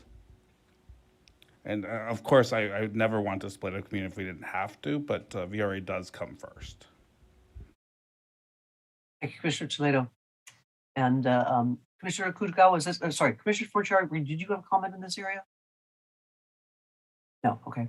And Commissioner Kutagawa, so Commissioner Sai, you're waiting for the next issue.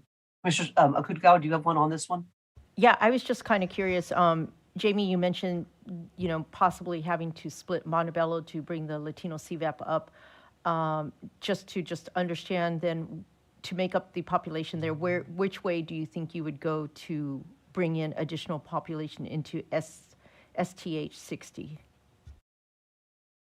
As there's already a split in Downey, I would think that would maybe be a natural place to sort of do a trade for population, potentially.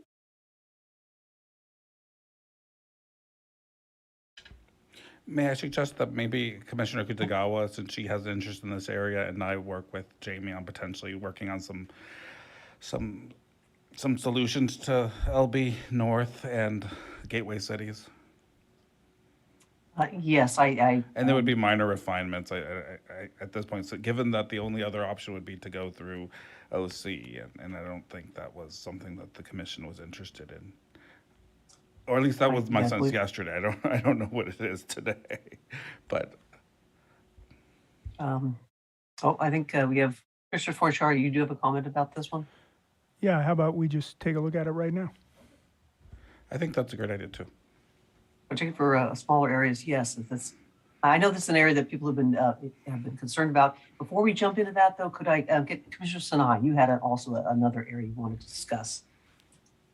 I want to make sure we get it on our list before we forget it. Two things. One is I understand. I remember the public input we got from the community that didn't want to be split near Marina del Rey. From Commissioner Yee. I don't remember exactly where it is, so that's why I'm just throwing out Marina del Rey. But there's a lot of other COIs that were in that area, and that was how we created that district, was based on the other COIs in that, the Inglewood area. And so I just wanted us to remember as we're exploring that, to be careful about the other COIs, because we worked really hard to get that one together. And then the other one I wanted to discuss later is the San Fernando Valley, the Latino majority district that we created. We've been getting a lot of input, well, some input from Silmar, and I just wanted just to understand kind of some of our thinkings and around this. I know I was there, and I feel good about it, but I just wanted it to, just explore kind of what the community is asking us. All right. Commissioner Forshore, could you make sure that gets on our list, please? Silmar. And as far as the area around LAX, if in having a quick look at that, Commissioner Yee can see those communities of interest. So, or if Jamie already knows those, they can take that into consideration. And then let's jump into working on LB North, or playing around with that, please. I'm sorry, Commissioner Kutagawa, this is about the LB North, correct? Yes, it is. Yeah, okay. Yeah, 1 minute, please. Commissioner Turner? LB North.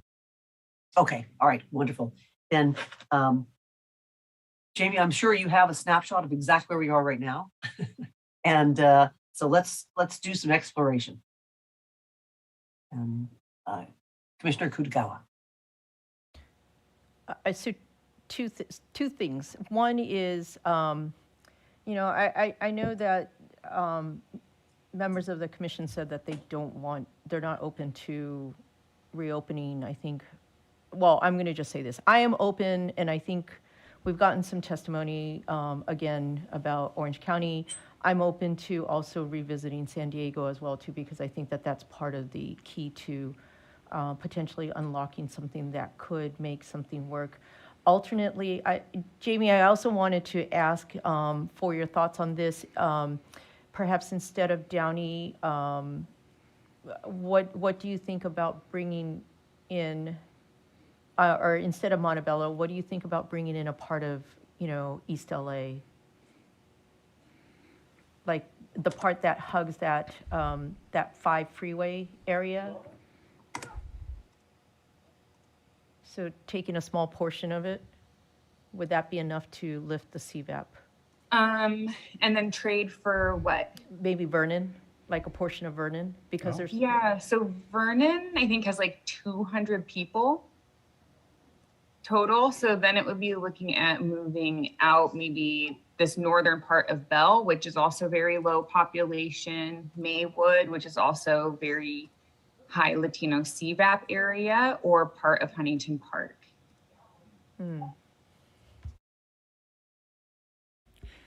Jamie, do you have any suggestions to raise the CVAP in this area? Because you've been looking at this very carefully. I think you had some.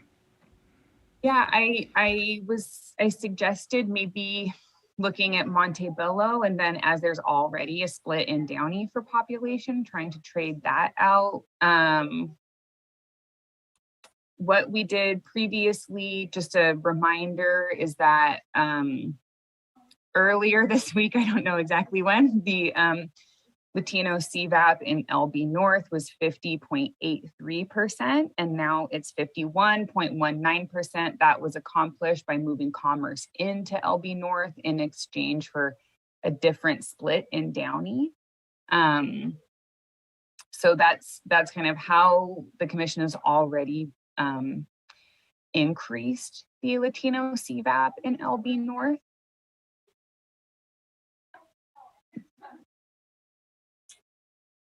So I'd be open to the Montebello split with Downey, exploring the possibility and seeing what happens since we're doing it in live line drawing. We should probably be testing some things. Yeah, could I ask that might sort of help, that it certainly helped me understand this area.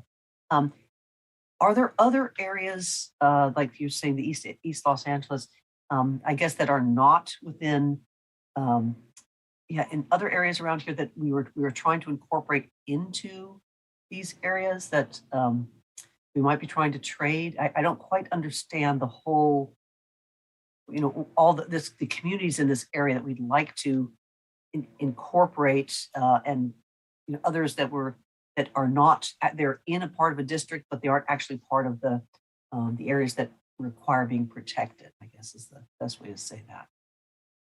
So, and just a little bit more explanation. I know Commissioner Kutagawa and actually Vasquez and Turner are all a little more familiar with this area than I am. So if I could just get just sort of an overview here as we are getting into the specifics. Commissioner, I don't, who would like to go? We have Turner, Vasquez, and Commissioner Kutagawa.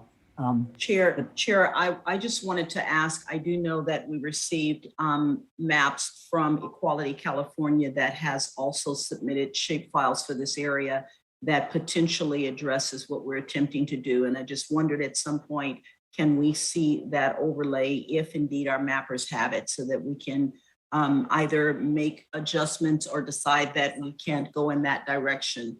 That might help also with the conversation. Could I please respond, Chair Anderson? Please. The shapefiles that I have from Equality California mostly look at the Orange County region. So I can turn those on really quick, and I'm going to turn the districts off so you can see it includes areas in Long Beach and Lakewood. So that's a pretty big change from I'll turn the districts back on. So that's a pretty big change. It's taking a significant number of people out of this district. And I will look through and see, I think that also they sent a screenshot, and I can try and pull that up if the commission wishes. Jamie, question for you on that. Some of the feedback we got earlier that what was shown a couple of days was an earlier version of something that was sent. Did you get an updated shapefile, or is this still the same one? Previously I didn't have a shapefile of districts that they were suggesting. This is an updated shapefile. And I think I have an updated screenshot too. Jamie, just quick question on the Equality California map. Were they able to maintain the all of the Latino majority seats in their maps, and I just can't tell based on the shapefiles at this point. So again, they don't have, this doesn't include areas in Los Angeles. I will make this larger. Their boundaries larger, so hopefully it's a little easier to see. Let me change the color. Maybe that will also make it easier to see. I'm going to change it to this dark blue color. So just based on this, I don't believe so. But I can look at their screenshot that they sent, which has more LA County in it, and try and assess. Okay. Thank you, Jamie. Commissioner Vasquez? Yeah, I guess I'm lost. Sorry, maybe I'm being slow today. So there's, I think, two considerations that we're holding in mind right now, and someone correct me if I'm wrong. One is folks are looking at the Latino CVAP in LB North and wanting to get that higher if possible. And then there's another consideration brought up by Commissioner Kutagawa to include more of the Southeast cities together. I'm not sure. I may have made that one up or misinterpreted that one. So first, can I clarify what our goals are? I think your first goal was correct. That's the raising of the LCVAP. And then I believe it's the gateway cities for community. It could a more rational alignment with with gateway cities for Commissioner Kutagawa, but she can certainly. Got it. Yeah. Okay. Oh, sorry, go ahead. No, I was, that was actually my point exactly. If Okay. we're just balancing between these two districts, Right. or are we trying to incorporate a few more cities into this area? Right, okay. So- I'll just state for me, the Latino CVAP in LB North by itself is I would say on the lower end. But for me, especially given, I think, and Mr. Becker or Dale can correct me if I'm wrong, but I think especially with, sort of the Black and even maybe Asian populations there, that this district, for me, seems like it would still perform. And I'm not sure, absent sort of maybe major changes, if we could get that Latino CVAP up much higher.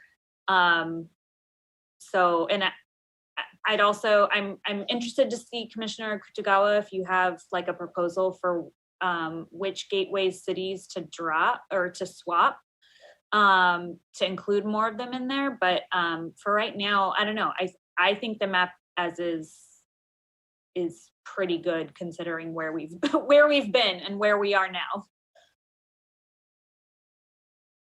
Thank you, Commissioner Vasquez. Commissioner Kutagawa, please.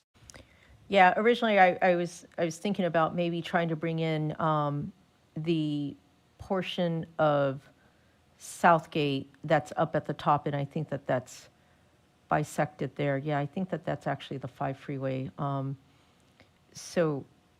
Or the 105. I think that's the 5. Is that the 5 or the 91? Okay, but just that portion up above. However, I realized that if we did that, it would probably throw off the CVAP for the 710. Commissioner Vasquez, I would ask you to weigh in on this part. Are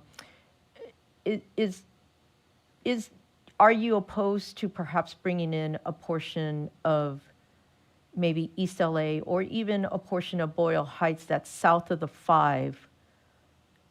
Because that's probably like around the portion that does blend in a little bit to like Vernon. I'm thinking about like, that's where like Soto, Boyle Heights, I think where the 5 is, because I drive it.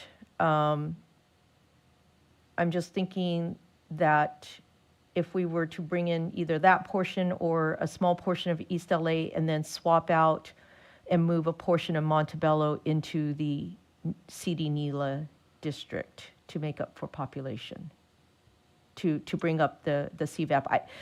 The density there may bring it up a tick or two, Commissioner Toledo. It's not going to be like a large increase, but I'm thinking it could be 1 to 2, maybe 1%, maybe, especially if you look at that East LA area and then swap in some of Montebello from the South 60, and then you move part of that, either Downey or Commerce, into the South 60. Maybe we can attempt a couple swaps while we're here and see if there's any changes. I think the ones that Jamie and Commissioner Kutagawa raised are very possibilities, and if we can't achieve it, we can't. But I would also like to hear from legal counsel to see if there's cross voting between different minority groups in this area. Oh, go ahead.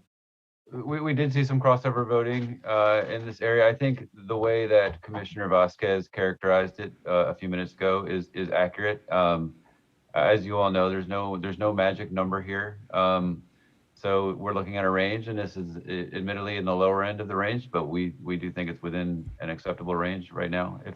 If you're uncomfortable with it being in the lower end, then an effort to bump it up slightly would certainly be fine to do.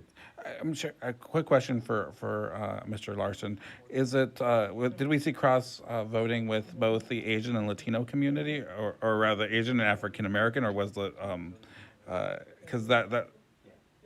So just in terms of the different communities, did we have crossover voting from the Asian American community specifically? I need to go back and check my notes. I can say with the African American community we did, but let me check on the Asian, and I'll have to get back to you. appreciate that. Thank you. And so, yeah, I'd say let's try a few things in this area because we're trying to increase, we'll do two things actually, increase the Latino CVAP and also get communities of interest together a little in slightly better order is my understanding. So, Commissioner Vasquez? Yeah, if I could respond to Commissioner Kitagawa, I would be pretty opposed to splitting off portions of East LA and or Boyle Heights from CD NELA, especially for the purposes of raising the Latino CVAP, which you heard Dale's analysis, which I agree with. What actually makes me bite my nails a little bit more is the Latino CVAP in the Santa Ana district. So for me, if we're going to spend time in this region trying to get like 0.5% or 1%, that would be my preference to spend our time. So yeah. Thank you, Commissioner Vasquez. Commissioner Turner. Yep, just under the, again, our running thought of no stone unturned, and to be able to answer the question that I did not have. Actually, Equality California sent in publicly for all of us to say that their map does allow for the same number of Latino VRA districts. And what they're believing is that by moving Long Beach in with the Orange coastal Orange County, that the gateway cities become a stronger Latino VRA district. Now, of course, I've not done it, but if it's stronger, it's stronger. And if we're saying we're looking for stronger, it just is another option and opportunity to explore. Thank you, Commissioner Turner. One question on that is, if Long Beach joins Orange County, what do they have that leaves Orange County? I guess we'd have to look at that for the map, but first of all, that's it's all in the map. Wonderful. Commissioner Toledo, do you have are you also wanting to say additional thing here?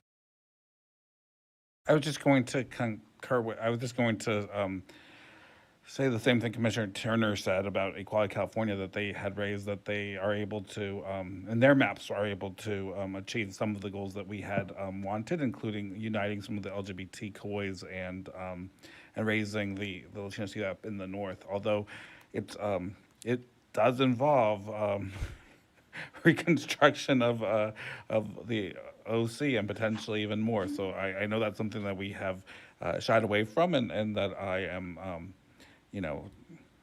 I think Jamie has a comment about that too.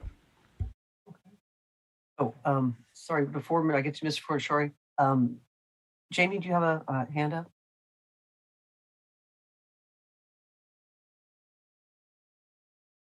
Sorry, I was just checking something. I was gonna note that,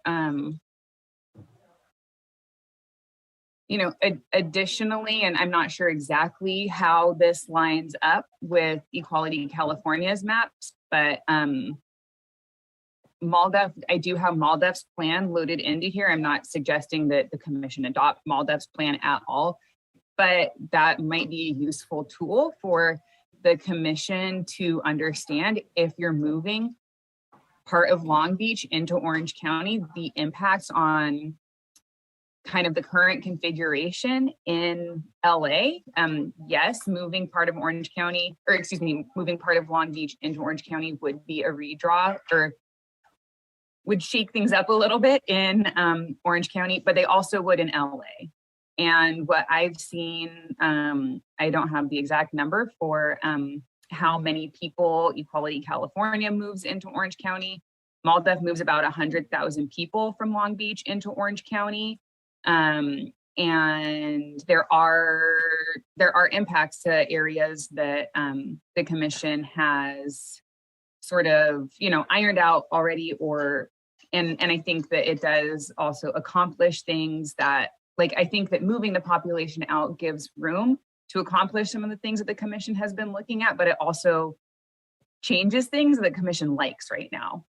in LA County. So that's just a note about that, is that, like, yes, it gives room for some options potentially in Orange County. And it also, yeah, and just moving any population out of LA right now is also inherently going to change what is possible in LA County. Right. Thank you. Thank you, Jamie. Commissioner Forciari. Well, I was just, from hearing what was being said, it sounds like it is a lot like the option that we looked at yesterday from Commissioner Toledo and Sadwani. And yeah, so, I mean, do you have that one handy, Jamie, so we can, I started a new plan. I can change plans to look at that, what Okay. Commissioner Toledo and Sadwani suggested. And a difference is that, so what we did yesterday moved population from Long Beach into Orange County, but also did an equal trade of parts of Orange County going into LA. Whereas the proposal from Equality California and also proposals from MALDA, for example, move population out of Orange County, out of Long Beach that would need to be rippled around back into LA County. So it kind of pulls population south, if that makes sense, that then ripples through through Riverside, San Bernardino County. So whereas what we worked on yesterday with Commissioners Toledo and Sadwani don't have impacts on further north in LA County. The proposal from the groups that we're discussing right now do have impacts. right, because their outlying districts are different than our outlying districts. And so, we're talking about, I guess, Jamie, running 100,000 people through our little, up through Riverside County. So, okay, I just wanted to better understand that. Thank you. Sorry, Jamie, on that very same thought, is it rippled into San Bernardino County, or does it affect that as well? Or is it just within, it's essentially, rather than just doing it in the Long Beach North and the ST60, if we just incorporated the two other areas around it, would that contain them? How big are we talking here in terms of areas that are affected? Because I know it's very hard to say.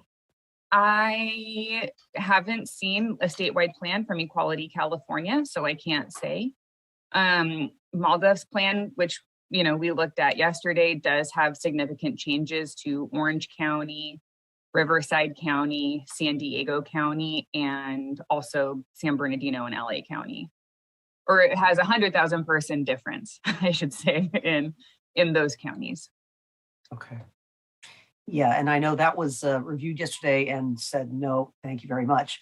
And in the Equality California, we only have that section of Long Beach and then the section of Orange County. We can't actually see the rest of it. Is that correct?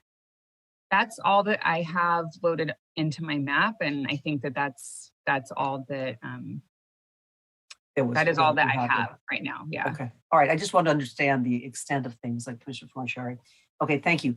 Commissioner Sinai, and I'm sorry, we also have Dale, but do you want to switch there? Mr. Larson, do you want to jump in here? I was simply going to follow up on Commissioner Toledo's question from earlier, if you want me to do that now or hold off. Oh. It was the question specifically was about in the LB North and SP10 area where we have some BRA obligations. The crossover, we see some evidence of crossover voting with Black voters and Latino voters. We do not see the same crossover with Asian voters and Latino voters there. Thank you very much. Commissioner Sinai. Just a few things. I know that Commissioner Sadwani has done research in this area, and she had informed us that in her research there has been crossover, and we can ask her when she returns. I did want to say that MALDF did submit a new plan because they didn't like because we didn't like what they did at Camp Pendleton. I haven't really looked at it. The quick piece I looked at, it still didn't address some of the challenges that I see in San Diego.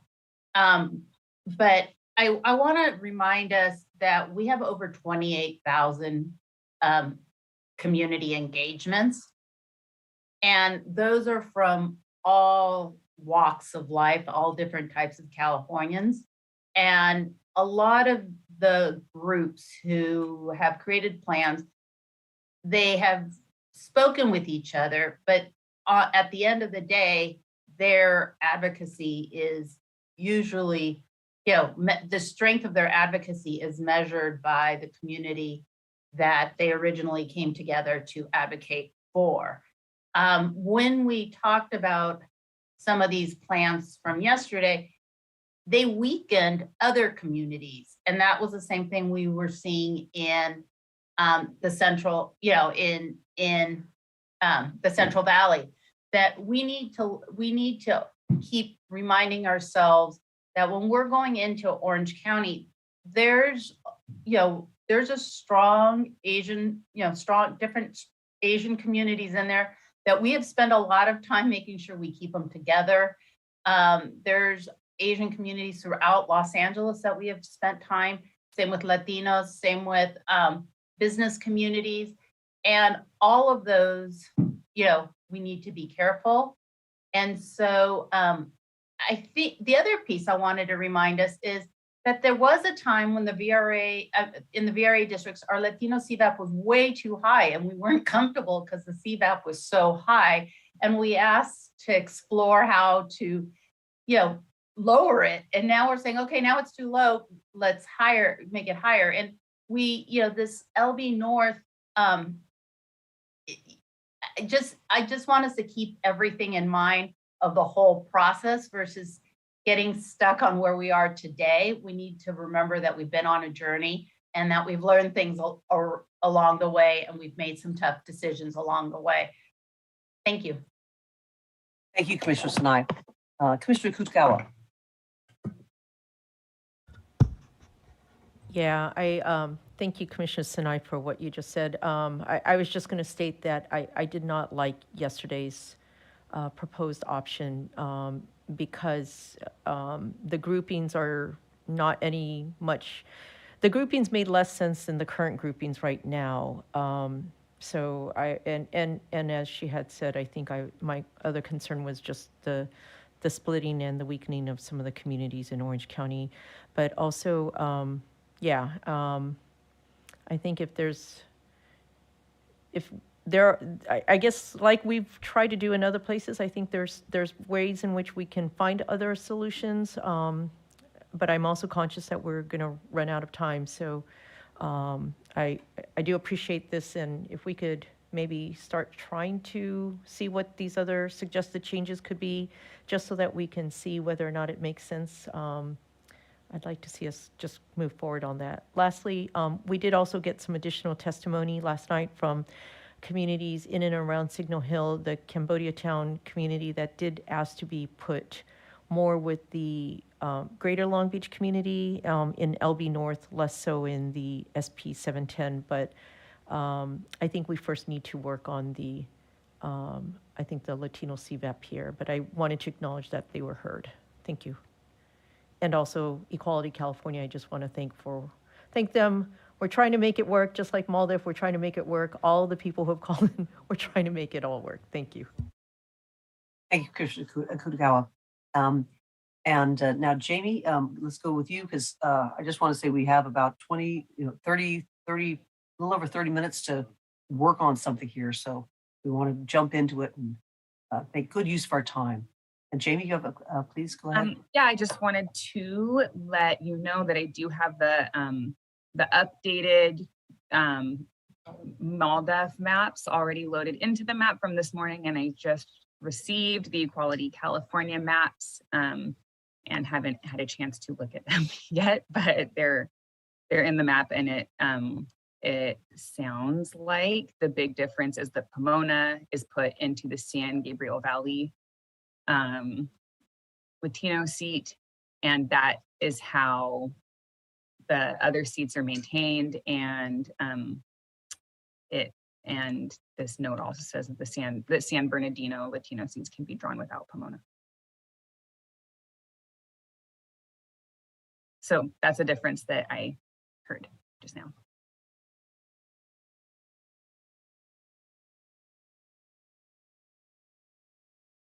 Commissioner Anderson, you're on mute. Sorry, thank you. I'm trying to keep my background noise out. Yeah, so that would mean to follow this, we'd actually have to address the Pomona font as well. Thank you for that, Jamie. Commissioner Kuchikawa. Yeah, Jamie, just so that there's some clarity, so is it, I haven't been able to look at the full details of the MALDEF map. I only saw a couple details. So is it the MALDEF map that includes Pomona, or is it the Equality California one that includes Pomona in the, what I think is the South 60 district? No?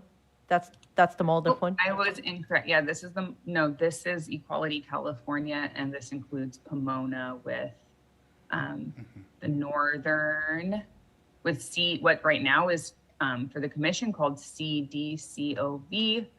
It looks like El Monte is split into 3 districts, and they also, and I don't know how much of this would be easy to change or, adjust and et cetera. I also have not seen this yet. So just kind of like a broad overview as it looks like this includes South Central Neighborhood Council and Zapata King areas with Boyle Heights and East LA. This district includes areas west of the 405 and with Culver City, Jefferson Park areas. This district is pretty similar. It doesn't include Gardena and that part of Torrance. And it looks like Linwood is split in a similar way that the commission previously has had Linwood split. The ports are separate.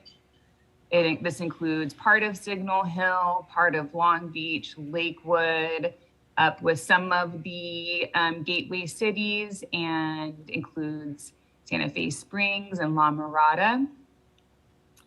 And then, yeah, here's what Orange County looks like. I'll just kind of zoom out. So we can see Orange County, part of Long Beach with kind of a coastal district. Costa Mesa and Irvine look like they're whole with East Orange County. Here's the Santa Ana and Anaheim district. The rest of Anaheim with part of Placentia, Yorba Linda, Chino Hills, and some of these Western Riverside County areas, and going up to Beaumont here. So this is it. This is what they have. How far down does it go to San Diego? It looks like it does not include San Diego County. This just includes Western Riverside County, Western San Bernardino County, and sort of Southern Los Angeles County, and all of Orange County, or most of Orange County. Could you also show the MALDEF one? Yep, one moment. So the MALDEF plan is statewide, and just kind of starting in,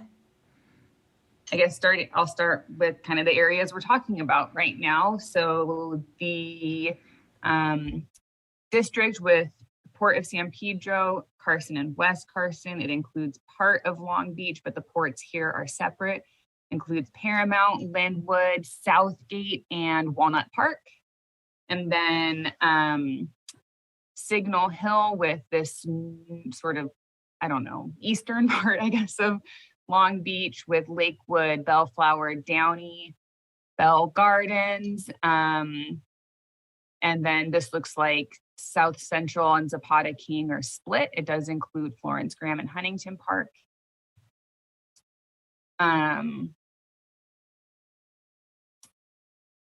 just kind of trying to pull out and identify some major differences, I guess, between what the commission has now. So just give me one moment.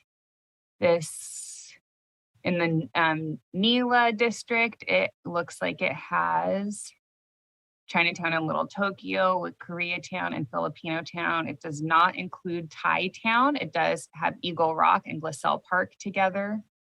In this district, it looks like Greater Wilshire is in 3 districts. This doesn't have Toluca Lake here with the San Fernando Valley, but that might be drawn off of a previous iteration from the commission. So not sure if that's possible or not, but they do have Silmar here with the San Fernando Valley based district. And just kind of looking around again for other differences. And in LA County, those are the biggest ones that I'm seeing. In Orange County, they do have this coastal district. Garden Grove, it looks like, is split in their, and Tustin is split here in the sort of Santa Ana and Western Anaheim based district. Of course, this is a big difference, is having Eastern Orange County and Western Riverside County together. And then in terms of what they do with Camp Pendleton, they have sort of a coastal San Diego district here. This is the Chula Vista district. And then with Coachella Valley, instead of Oceanside and Camp Pendleton, they include San Marcos, Bonsall, Fallbrook. I think this is Rainbow, with Temecula and Murrieta. And then up to the Cherry Valley, Cali Mesa area. Okay, thank you very much, Jamie. We can look at a lot of other maps. I think we have ideas, and we need to proceed with, a plan here, what we'd like to do. Commissioner Kutagawa. If you could just come back to me, I'm just kind of processing everything. Thank you.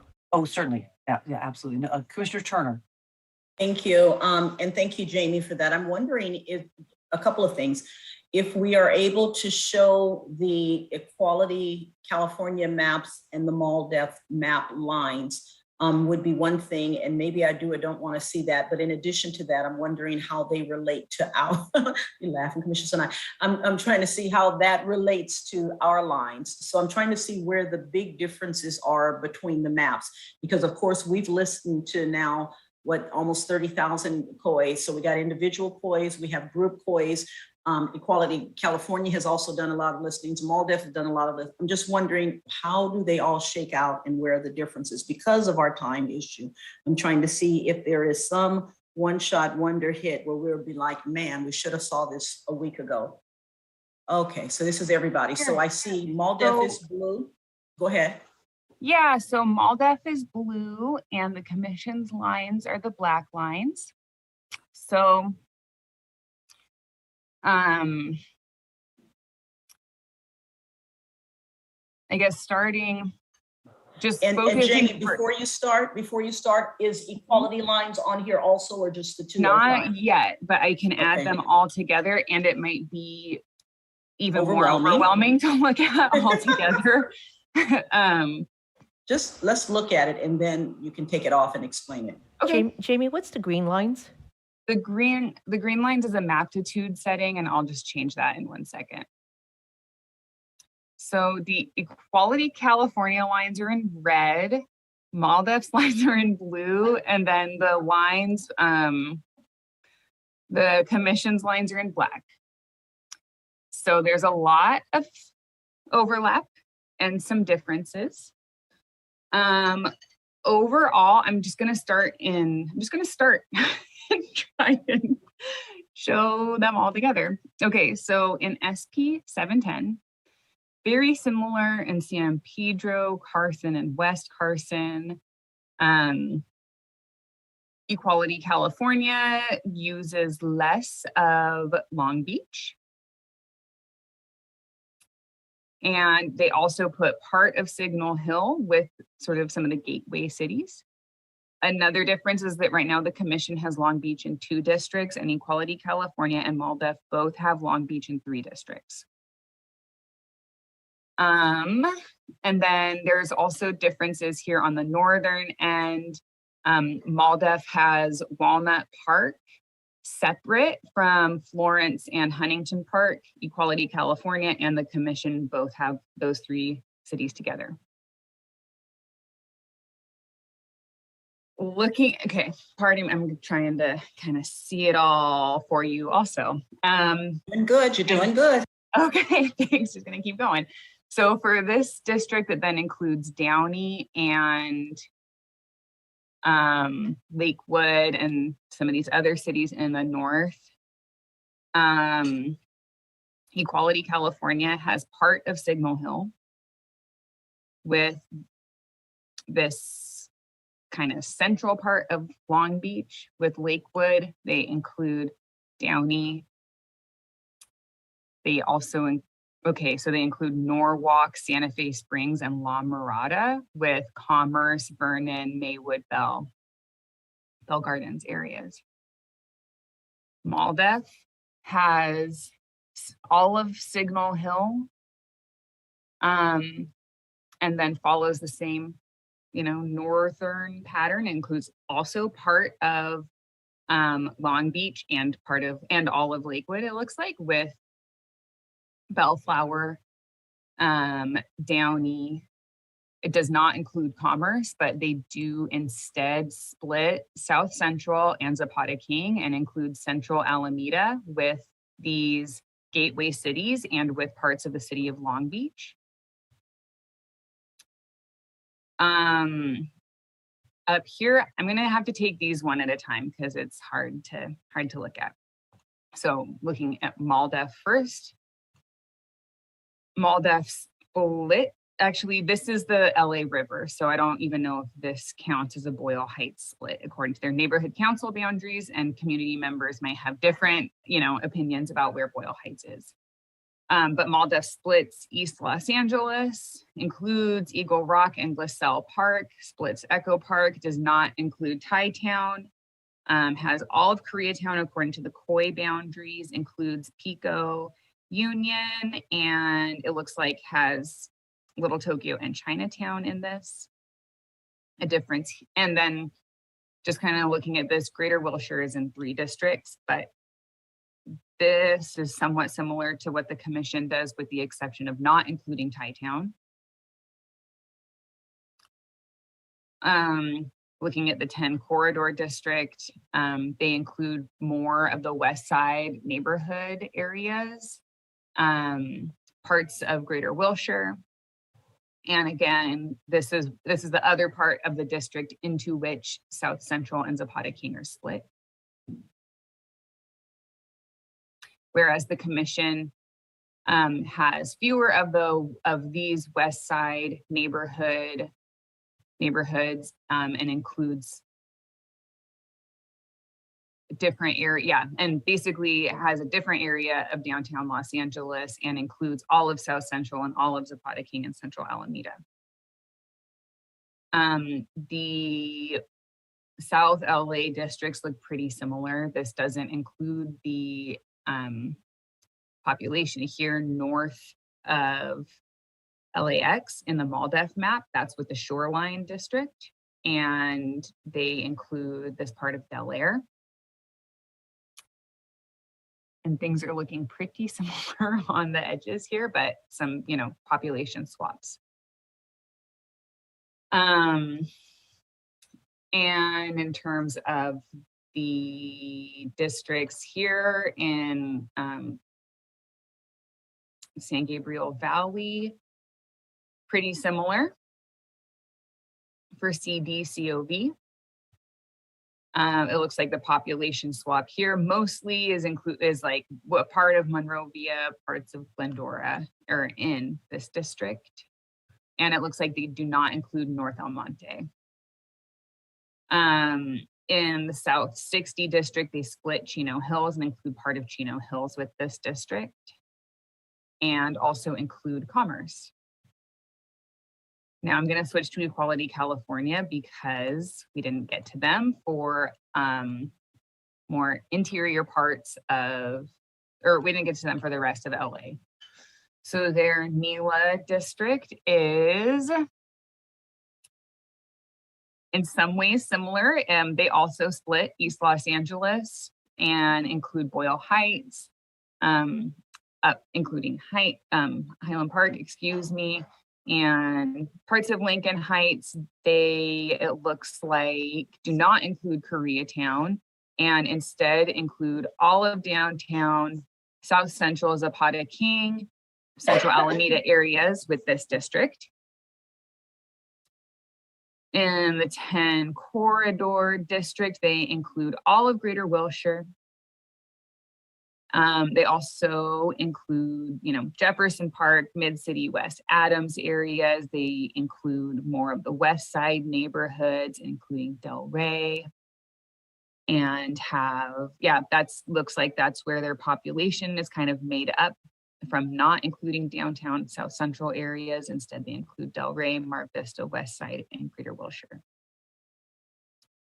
In South LA, they do not include any of Torrance, and they have that split in Gardena. They have the split in Linwood as the commission previously had it, and include these areas north of Westmont. So like the Empowerment Congress areas. And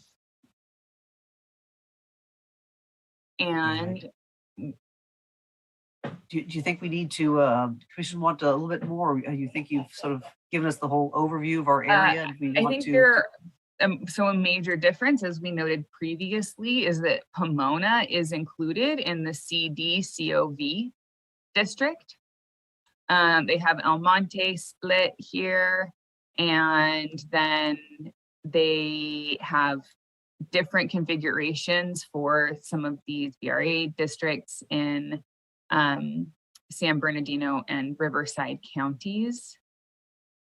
And those are some of the major differences. And then my understanding is that the purpose of exploring all of this is maybe to look at other options for Orange County. And so it looks like both MALDEF and Equality California have a coastal district, and then looking as these lines are kind of all over the place, having a hard time quickly saying exactly what the differences are here in Orange County. So I'm just going to turn back on the commission's layers or the commission layers, and that's the overview. Can you go south for the Equality California one? The Equality California one doesn't include areas south of Orange County. Thanks. So here, they end here. Thank you very much, Jamie. Commissioner Turner, do you have other thoughts come to mind? I can always come back to you, or. Jamie, thank you so much. I think it was really helpful. I feel like we're keep switching back and forth between COIs, what we've previously seen, and set our draft maps up using versus new COI coming in. And then with the other groups that's also continuing to receive information. I just wanted to see what it looked like together to see where are the points of agreement that we can perhaps know where we need to do work and where we're settled on. And so I think that visualization was very helpful. And if I did anything different, I would have you add COIs on so we can look at that, but we don't have time for that. I think you all probably got it by now. And so that's what I wanted to see. Thank you. Thank you, Commissioner Turner. I totally agree. That was very helpful for me in terms of what was similar and what was different. But with that, we are going to go to Commissioner Toledo. Thank you, Commissioner Anderson. So I just wanted, as a reminder, like 45 minutes ago, we're going to test a couple of options here, and we still haven't. And that's okay because we had really good conversation and discussion. And I mean, the possibility of rotating population from Pomona through the San Gabriel Valley into the North Long Beach area is a potential for raising the Latino CVAPs in our VRA in these areas, while also having strong seats in our northern area is a possibility, and it's something that I'd be open to and exploring. I just don't know if we have time to do it in live line drawing or if we need to do it offline. But maybe perhaps we can test a couple of things in the North Long Beach area, as that I think was the purpose of the initial purpose of keeping us in this area. But I certainly up to you, Commissioner Anderson. No, thank you very much, Commissioner Toledo. Yes, I do want to kind of get an idea.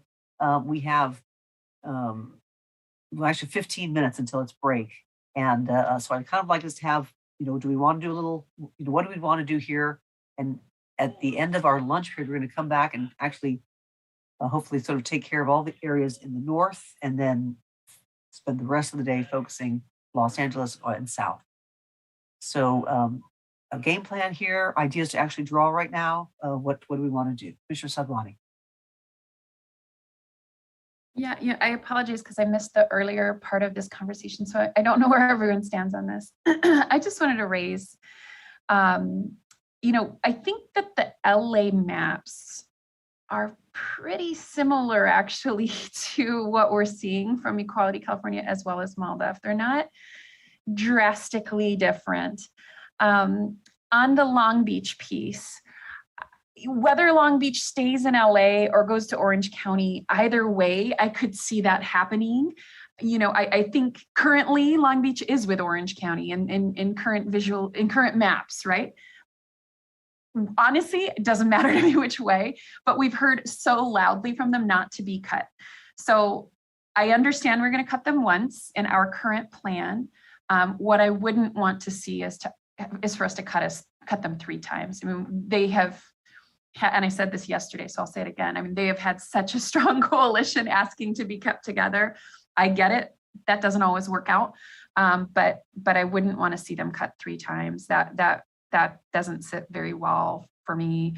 And so that would, I think that where the real interest, it sounds like, is to continue to explore Orange County. I can get behind that. I think that though that we had that, that exploratory piece yesterday that Commissioner Toledo and I had worked on. We had raised, there could be additional swaps there and have it work within the current confines of what we have going on in the Coachella Valley and Riverside and San Diego. Or, would it have to be a much larger change if we wanted to adopt a different sort of vision for that area? Honestly, either way, I'm at a loss because yesterday folks were saying they didn't want to do any more exploration. I can totally get behind it though, because I'm hearing all of the testimony and I get it. It doesn't feel like it's quite right yet. But to me, if there's additional exploration, it's Orange County based, not quite so much Los Angeles based, because actually mostly what we're doing in Los Angeles, with the exception of some possible swaps within that Long Beach area, looks fairly similar to those other maps. So to me, it's about some of those areas. And we've been talking about this for days, right? Because those Long Beach, Hawaiian Gardens, Lakewood, they're not as covered by VRA consideration. So whether they go north or south, both options could potentially work because they don't need to be in a VRA district, right? So I'm open to whatever folks want to do, but I wouldn't want to see Long Beach split again. Thank you. Thank you very much. And that is actually, we are talking currently right now about the LA area and is doing the switch and things like that. So you're right. Thank you. Commissioner Turner. Yes, thank you. And the other part I wanted to say is, and why that was so, at this point, I know we're looking to see, we don't want to get to the end and then just do something quick or hastily. We've spent all of this quality time trying to get it figured out, and we are all, I think, leaned in and wanting to do that. And so I appreciate Jamie showing the maps that I'm aware of, the ones that I could remember. Jamie, do we have any other statewide maps or maps that cover all of this particular area so that we're not excluding anyone? How many more maps of this such do we have? Because we're looking at individual COI testimony, but for me, the visual was very helpful as well. For shape files or GIS layers that cover like all of LA County with all of the rest of Southern California, I believe that Maldives is the only one that I have. Okay. Okay. Thank you. Thank you very much, Jamie. We have like 10 minutes here. Do we want to jump into a little bit of rearranging, or do we want to give just a little bit of direction? Jamie actually has to eat lunch as well. But if we wanted to have a little bit sort of getting a jump on something that we'd like to then further explore later this afternoon. Commissioner Toledo. Yeah, I'd like to explore the swap that Jamie had proposed or had suggested earlier, just to try to raise the CVAP a little bit. I don't think it'll raise it too much, but just to do it was with splitting in Right. North Long Beach with Montebello, and I believe Downey would be the swap. So could we potentially take a look at that? Yes. and maybe one or two other swaps if that doesn't work through? Yes, please. In the next 10 minutes, because Yeah, we'll try a few things and then we can come back to that. Yes, thank you, Jamie. If we did talk, I think you have exactly what you need to run with here. So thank you very much. Thank you, Commissioner Toledo. Oh, and Commissioner Akutagawa, Jamie's working with us. Yeah, Jamie, is it possible, since we're going to do we're going to look at a potential split in Montebello, could you do a closer zoom in so we could see what the street level view is? And also, if it isn't going to be too confusing, once we look at this, do we have a quick view of the thank you, Latino CVAP? You knew where I was going. Thank you very much. Yeah, and I would just, at least for the beginning, if you could stay along Whittier Boulevard for right now. And then the next iteration would be to go up to Beverly.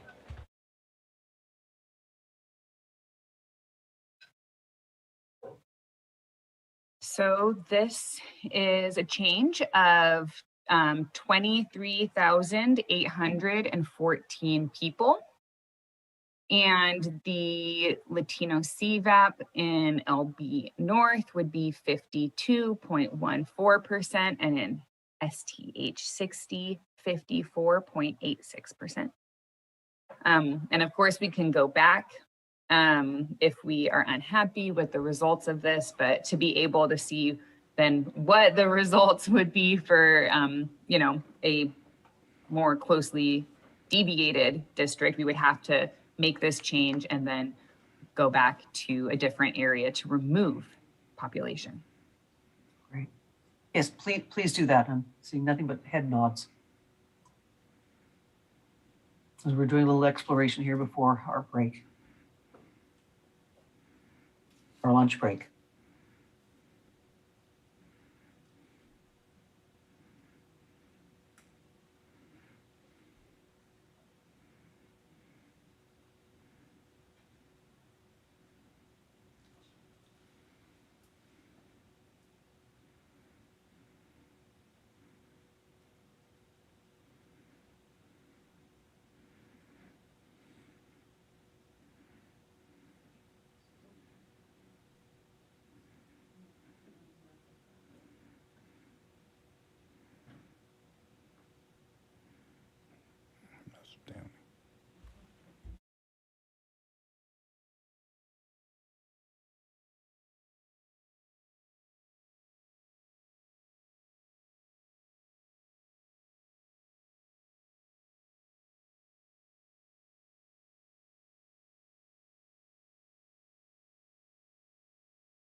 So with this change, the deviation is, 560 people off, and the South 60 would be 55.08% Latino CVAP, and LB North would be 51.8.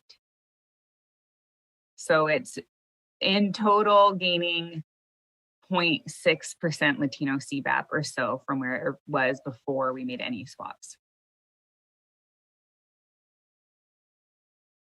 I could also try adding some of these areas instead of this area. Yeah, I was going to say, if you could please do that, thank you. And commissioners, if you see like an area you think might be a little more appropriate, please just speak up, because I'm.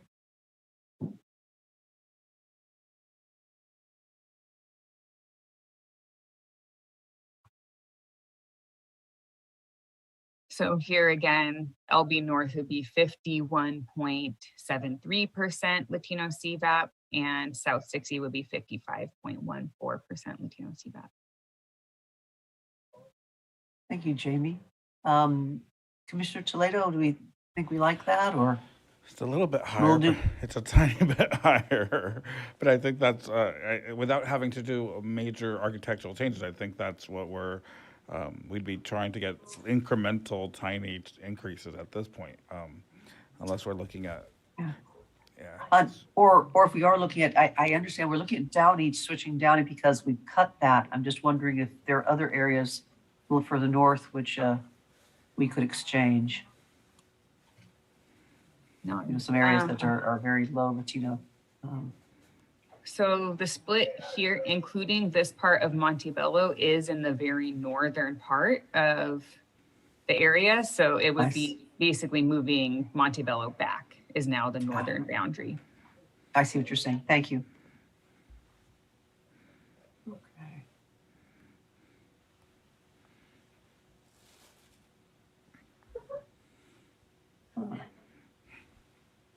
Mr. Kutagawa? Yeah, Jamie, would it be possible instead of taking from Downey, what if you were to? Take from Lakewood? Oh, no, it won't work. We have to put it into the South 60. I was just thinking, maybe trying to take a portion of Bellflower. I was going to say Lakewood, but it won't work.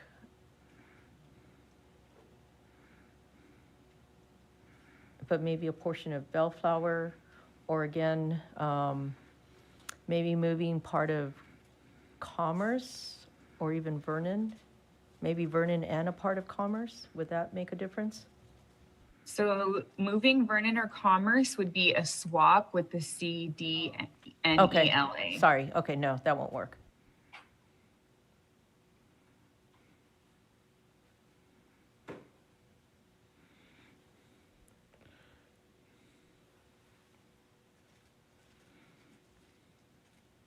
Sorry, Commissioner Turner. Thank you. As we're looking at this, can we keep an eye on all of the CVAPs? Jamie, can you show all of them, please?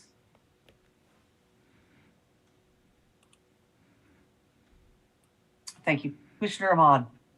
Oh, sorry, Commissioner Turner, did you want to see something after that? I really appreciate that, adding that extra information. Jamie, do you know what the change was to the black CVAP with the changes we've done in LB North? With this swap, the black CVAP in LB North would become 8.22%. And I believe I have in here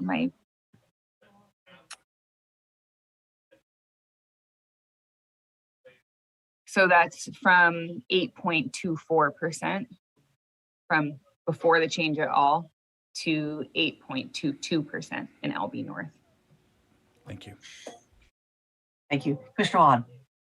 Thank you, Chair. I just want to check in with council if the swap that's highlighted in red would create any potential neck problems. So, we're doing this for VRA consideration, so we'd have a pretty strong basis for doing it. That said, I'm wondering, and maybe Jamie could explore if that little population peninsula there could be moved to the east slightly, would maybe decrease that issue slightly. So that square that sticks out on if that is swapped for the area just to its east where there's that dark red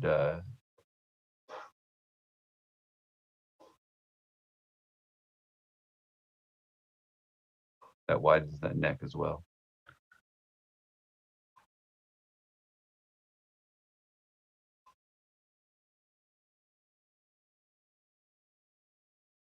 What if you go a little bit Okay. more south where there's looks like a little less Latino CVAP? Yeah. Yeah, I guess I'm hurting the CVAP, aren't I? Or, yeah, even over the area directly at the line. I mean, like I said, if that was the only way to do it for our VRA goal here, then I think it's justifiable. So I'm not saying you need to make this change that we just made. And we need to go to our break. Do we want to just hold this area? Do we want to accept this area? What, at this point? Jamie. I was gonna say that I can kind of go with a more fine tooth comb to refine this area, make it a nice shape, and come back after lunch. If the commission is comfortable with me just quickly working for 15 minutes offline on this. I believe so. Any objections to that? No objections, and if you can, as you're making it a nice shape, if you can see what the, how best to increase the CVAP or maintain it. Thank you. Great. Okay, thank you very much. And Commissioner Turner, did you have also something? I did. Thank you so much for that. And I don't have a problem, Jamie, with you moving forward with it. But while we're out, I do understand that there were also statewide maps that were sent or is now available, whichever the case is. We've looked at MALDEF, Equality California, so I do want to see the Black Census and Redistricting Hubs maps that they've sent through and go through the same process for consideration. Thank you. And we can do that when we return. Yes, thank you, Commissioner Turner. When we might have this, we might actually come back to the Northern California, give Jamie a little time afterwards. And I understand we have some of those iterations that we can wrap up and then just continue working in the South. So I'd like to do that. And at this point, we're going to go ahead and take our break. It's our lunch break. We will come back at 3:15. So thank you very much.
Welcome back, everyone, to the California Citizens Redistricting Commission meeting. We were working in the Los Angeles area.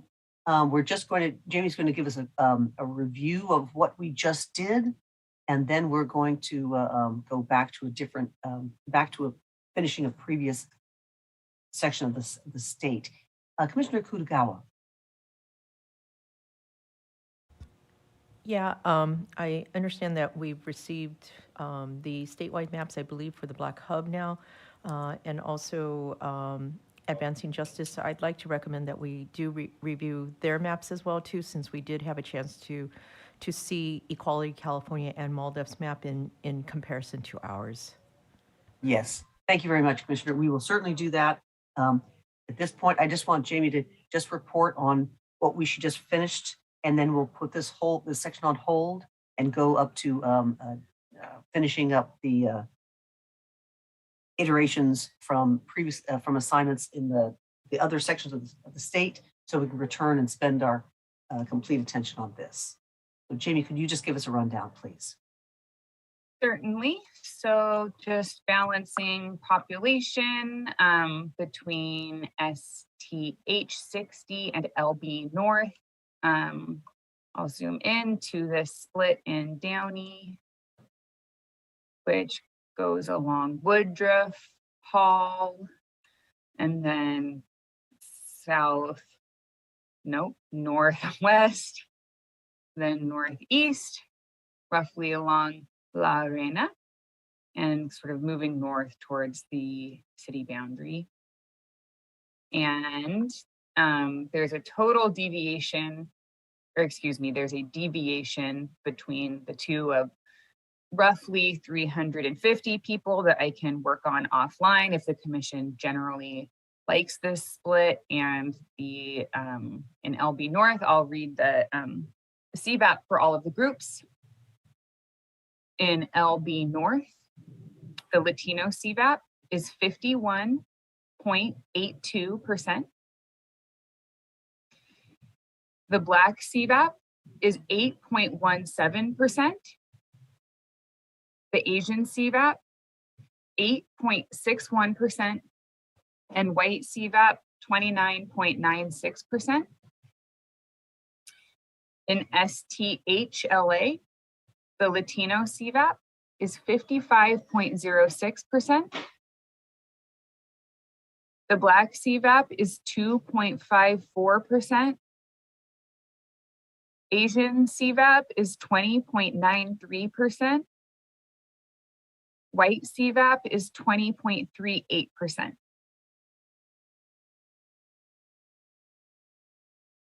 Thank you, Jamie. Could you just tell us what they were before we did this iteration? So before any changes to the area, LB North Latino CVAP was 51.19%. Black CVAP was 8.24%. Asian CVAP was 8.65%. And white CVAP was 30.48%. In STHLA, Latino CVAP was 55.64%. Black CVAP was 2.45%. Asian CVAP was 20.95%. White CVAP was 19.87%.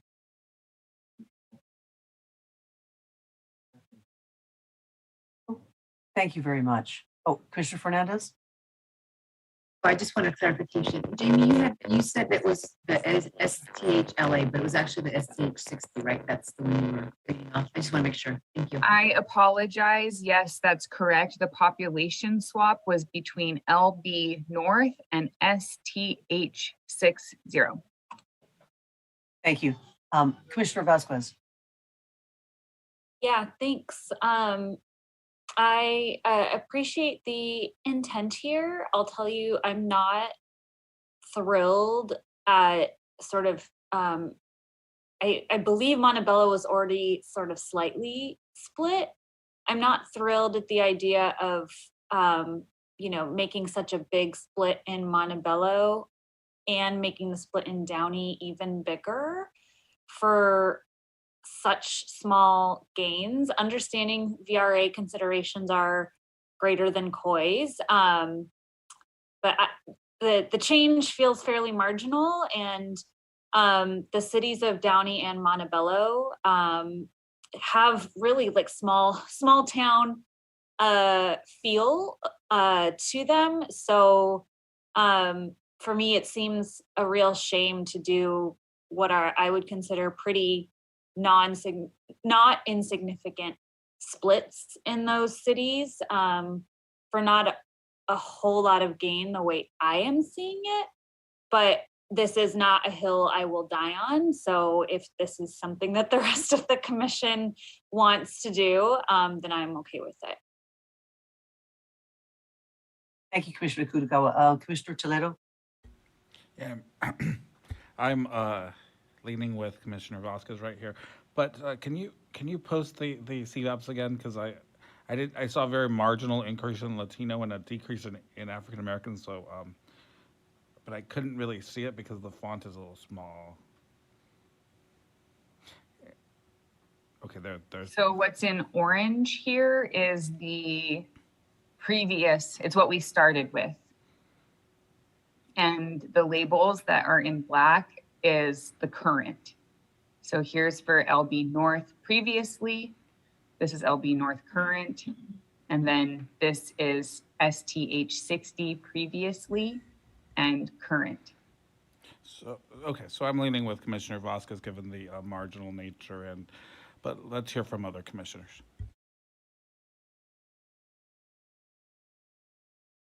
Thank you, Commissioner Turner. Yep, raise my hand to support Commissioner Vasquez. Thank you. Thank you, Commissioner Kutagawa.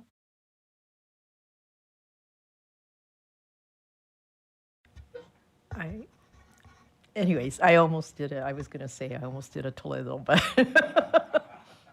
I am in agreement. I would like to ask, though, I did also, alternately suggested if this change didn't really increase it in a way that at least maybe a percentage point or so, I did suggest perhaps looking at the East LA Boyle Heights area, since that has the potential to maybe raise the Latino CVAP in the LB North, and perhaps looking at maybe some, I don't know if there's, Jamie, if you think that there could be other alternatives to swap out.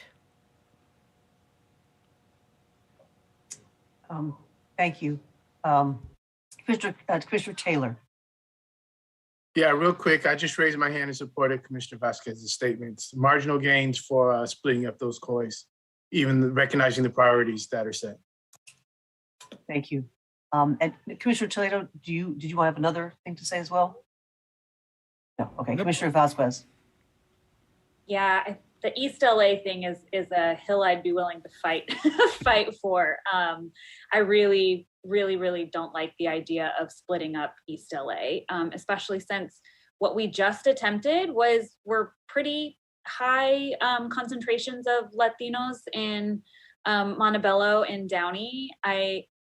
Unless we take a big chunk of East LA, which the more of East LA I think you take from CD Nila, the more uncomfortable I get, and I feel like the more in violation of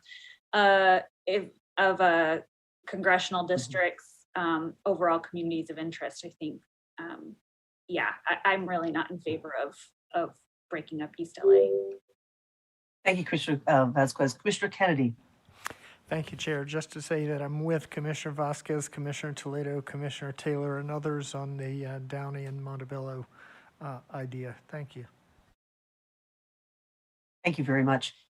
Yes, so on that, Commissioner Vasquez, you also have additional, now we can certainly come back to this area. I know there's a request to have a look at the other maps and to see if there's another way to explore this area.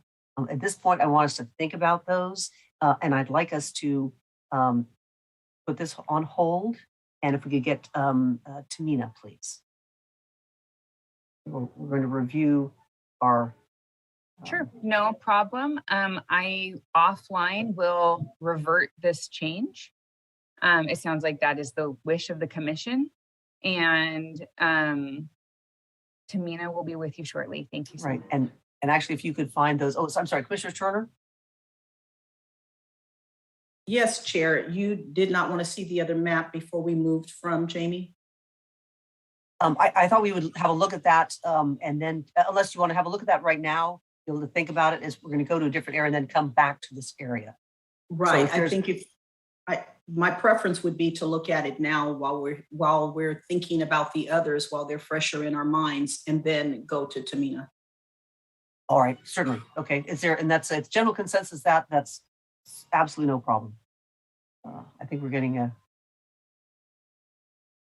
sounds like a plan. Yes, please. If Jamie, do you happen to have those? Yeah, please? I sure do. Just one moment, please, while I am reverting these changes, and it is back to how it was before we began this. Thank you. This exercise. So one moment, please, while I pull those up. So I'm not sure, I haven't really had a chance to look at these. They really just came in for me. So I'm going to add the advancing justice lines. So it looks like overall, these are pretty similar. Different split here in Long Beach, but this does maintain the same boundary between Long Beach and Orange County. They include Hawaiian Gardens in this LB North district, and oh, I see there's a slight change here too. Okay, fix that before moving on. But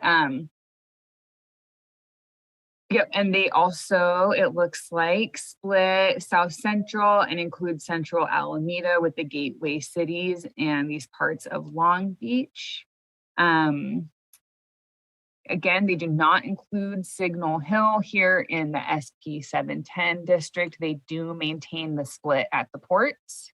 Oh, yes, they maintain the split at the ports, and they, okay, so it looks like they are splitting San Pedro. Again, the South LA district is very similar. They do not include this area north of LAX, and the population trade-off, it looks like, is here, just kind of in the Westmont area. So they also include Palms and parts of Westside Neighborhood Council in their 10 corridor district. And it looks like that's a population swap once again with areas of South Central Neighborhood Council, Central Alameda, and in downtown LA. Like Maldiv, they do not include Thai Town in their Nila district. They also don't split East Los Angeles, and they do include Eagle Rock and Glassell Park. Also, this district is also including Koreatown, Historic Filipino Town, Chinatown, and Little Tokyo. In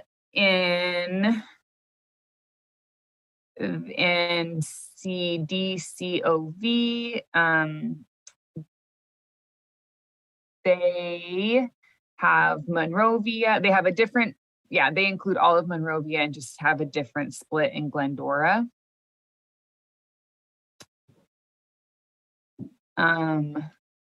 Moving further south, it looks like they make Chino Hills whole. And in OC, I'm going to turn off the commission's districts, but it looks like it's pretty similar. I'm going to turn on the commission's districts one more time, but pretty similar configuration. It looks like for them, Laguna Beach goes with San Diego coastal areas. They have Placentia with this OCSBLA district, have a different split in Brea, and then also have a different area in Santa Ana included in the Santa Ana district. They also have Seal Beach with this area, Fullerton, Brea, Buena Park, Cerritos, Artesia, etc. And in San Diego, so this is not statewide, it's these counties, San Diego, Orange County, and LA County. But it looks like things are pretty similar in San Diego County. They include Poway and the CD Coast, whereas the commission includes parts of Escondido.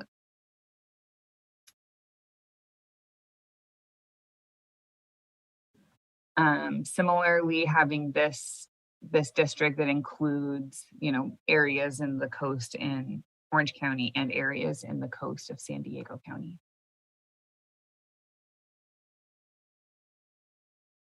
And moving on to, and it looks like they also include Sylmar in their San Fernando Valley district.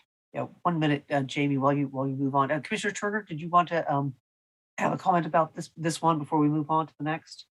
I was just following Jamie as she completed what she was sharing. Did have a couple of questions. Jamie, you said advancing justice. So is this the same map that the Black Census and Redistricting Hub sent through? Are they one and the same, or is that yet another map?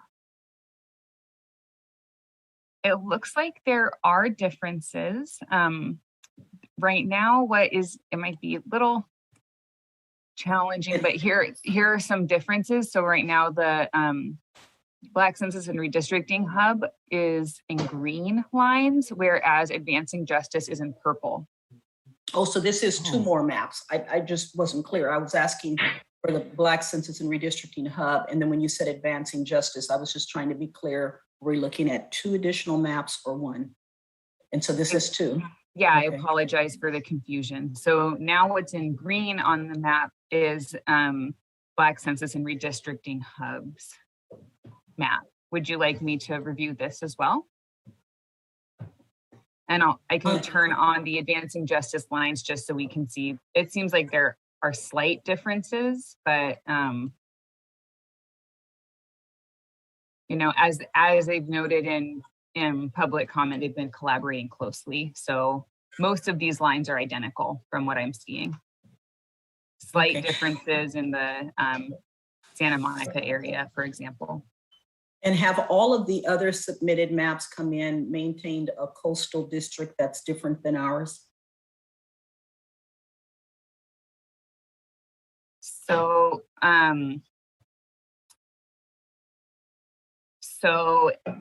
Advancing Justice and Black Hub, they both have a boundary between Long Beach and Orange County.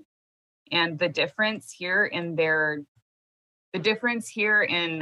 district in Orange County is that these groups put Seal Beach with Little Saigon, Artesia, Cerritos, etc., whereas the commission excludes Tustin from this area and from the No Coast district, and Advancing Justice and Black Census and Redistricting Hub split Tustin instead. Thank you. And I see that there's also, ours goes down to Laguna Beach, but there's stops. And I'm sorry, Jamie, is that in Hawaiian Gardens is still in LA County in their maps where we've moved it to Orange County? That's correct. Thank you. Commissioner Turner or Commissioner Toledo? Yeah, Jamie, so this is a big ask, and either yes, you know it, or you don't, and we can play around. Do you know broadly the variances, not of all of them, of the CVAPs for all CVAPs? Not off the top of your head. Here's what I'm trying to get at. For the different iterations we're drawing, and we're trying to ensure that of course, for our VRA districts, but even for the others, we're trying to ensure that all of the COIs are represented, that like groups are kept together, that people have an opportunity to elect candidates of their choice. And beyond a preference of where lines go based on who we shop with, who we do, I'm wondering about if we're ultimately achieving the goal to ensure that people have an opportunity to represent who they want, and if there's a way to tell which of these lines are stronger from that perspective. For all groups, do you mean? Generally, yes. Honestly, I think that could be a question for your VRA council. I don't know that I could answer that.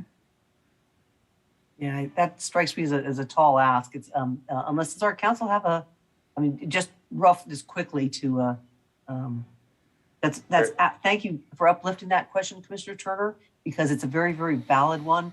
You know, a lot of groups are looking at their particular constituency, and we are looking at everybody, which is why our maps are usually different. But Commissioner, Mr. Larson, could you have a comment? Sure, I appreciate your sentiment that it's a tall ask, and I agree with that characterization. We've not had a chance to go through every one of these maps and to do, to be able to respond to that question as a whole. I'm sorry.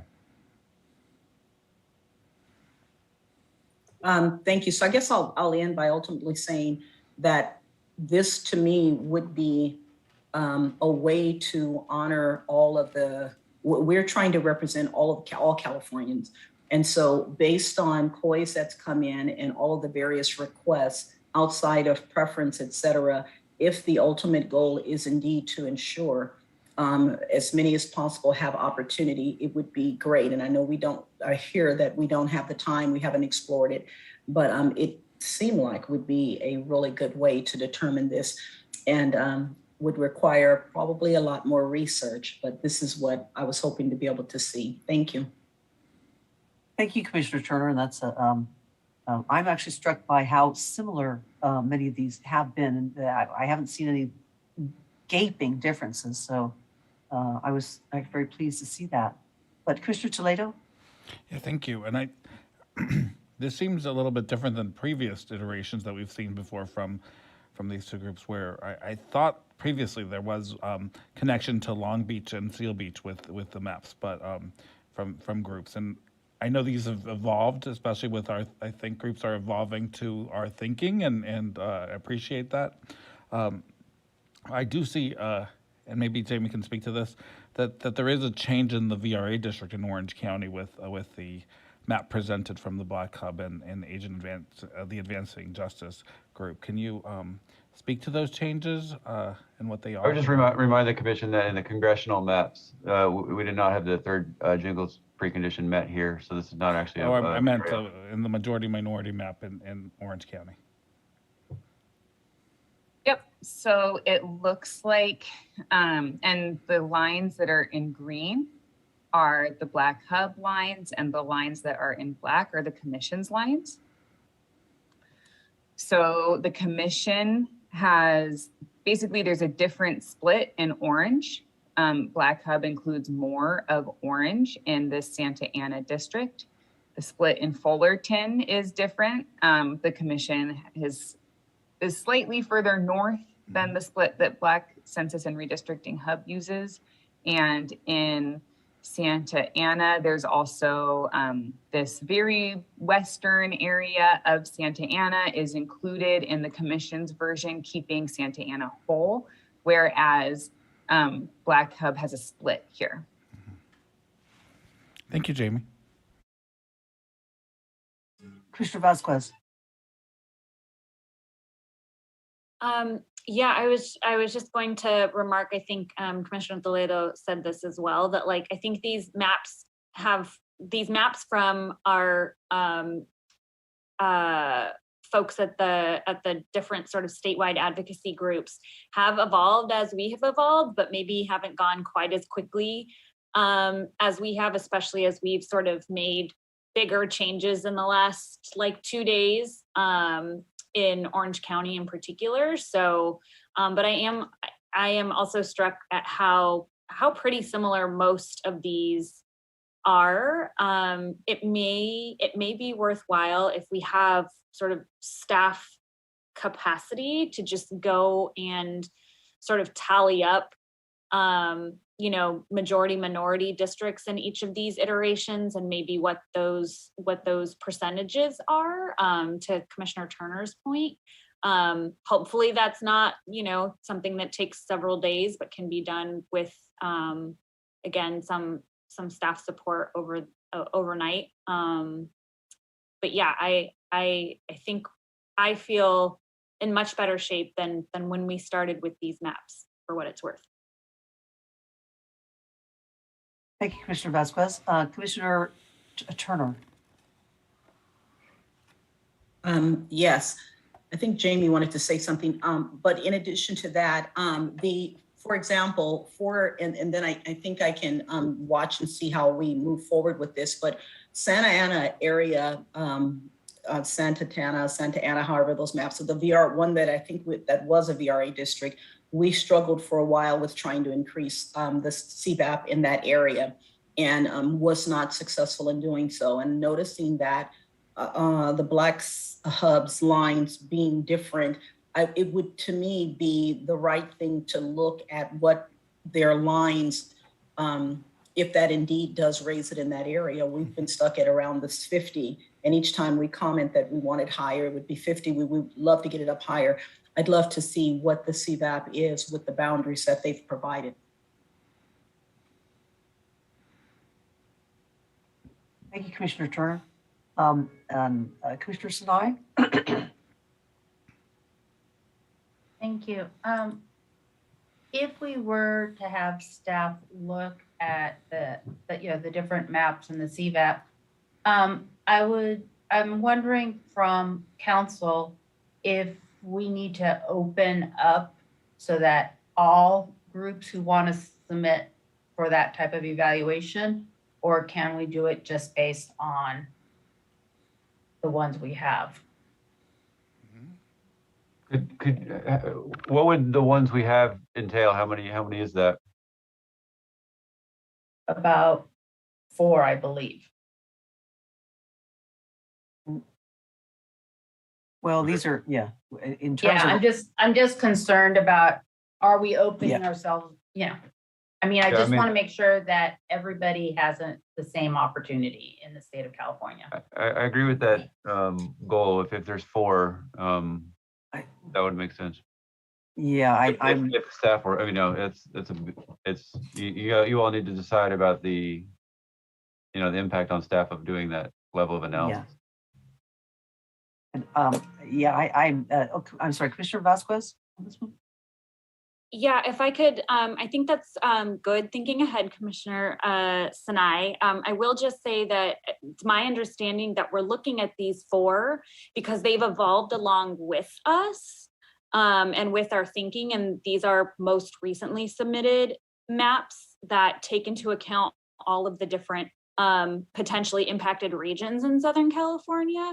If there are other, I don't know that there are other maps that have been submitted in the last few days that also take into account sort of the regional impacts of different changes. So I would say in order to have a useful analysis, that we should make sure that we are comparing apples to apples. And to me, these 4 submitted maps would be a helpful apples to apples comparison if we did it.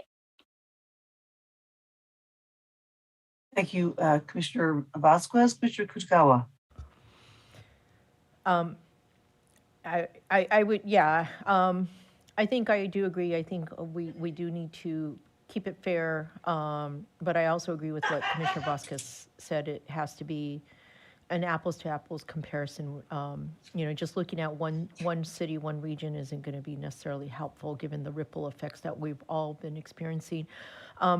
Before we go with what Commissioner Turner has asked on this particular VRA district, I would ask Jamie, if that's what you're going to do. I'm curious if I know it's going to look kind of very colorful, but could we also see all of the other, Advancing Justice as well as MALDEF and Equality California maps all in this very specific VRA district. I'm curious if they are also sharing the same exact lines or similar lines.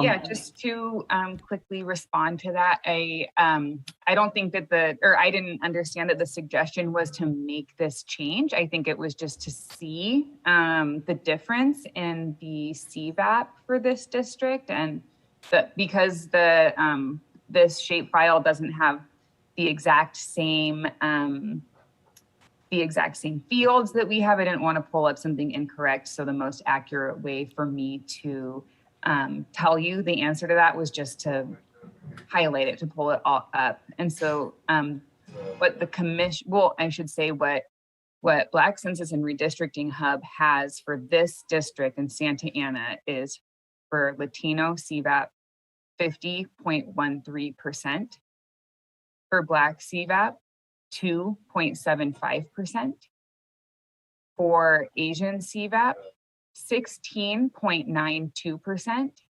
and for white CVAP 28.53%. So just wanted to share that with the commission. And if you'd like, I could also pull up the lines for the other groups. Thank you, Jamie. Let's see if there's a consensus for this, please. Commissioner Toledo? Yeah, I'm sorry, Commissioner Turner. I think was Yes, before I'm me. sorry. Yes, no, I didn't know. I'm sorry, Commissioner Turner. I wasn't sure if you were still. Nope, I put it down and back up. I'm ready. Thank you very much. Yeah, and Jamie, thank you. That's exactly what I wanted you to do, is to select it just so that we have an idea. So for that one, and that is a VRA district, all of the CVAPs, I believe, went down for this area as the way it's selected for Black Census and Redistricting. So that may or may not be the case all over all of the other lines, but for this area, that would present a problem. And yeah, I don't mind seeing other maps, how they're drawn in this area. I think that we can keep assuming and thinking that things are better or different. In some places they may be, but until we test them out or spot test them, et cetera, we don't know their lines, and we're trying to hold a lot in our minds. This was helpful for me to see. Thank you. Thank you. Commissioner Toledo? Yeah, I'm trying to understand the, so I understand that we want more information, more data. That's critical, that's important. And also, especially as we make decisions. But architecturally, when I look at the architecture of at least Los Angeles County, I think Orange County is a little bit different. But Los Angeles County seems to be relatively, all of the maps seem to have very similar architecture as our maps. If we're intending to maintain that, there's slight variations, but they're slight. There are a couple blocks here or there, but for the most part, the architecture seems pretty similar to me. So the decision point really seems to be around this Orange County area if we're going to make changes here, or and I think the two maps that we're looking at right here don't really make drastic changes. It's where we put Seal Beach, right?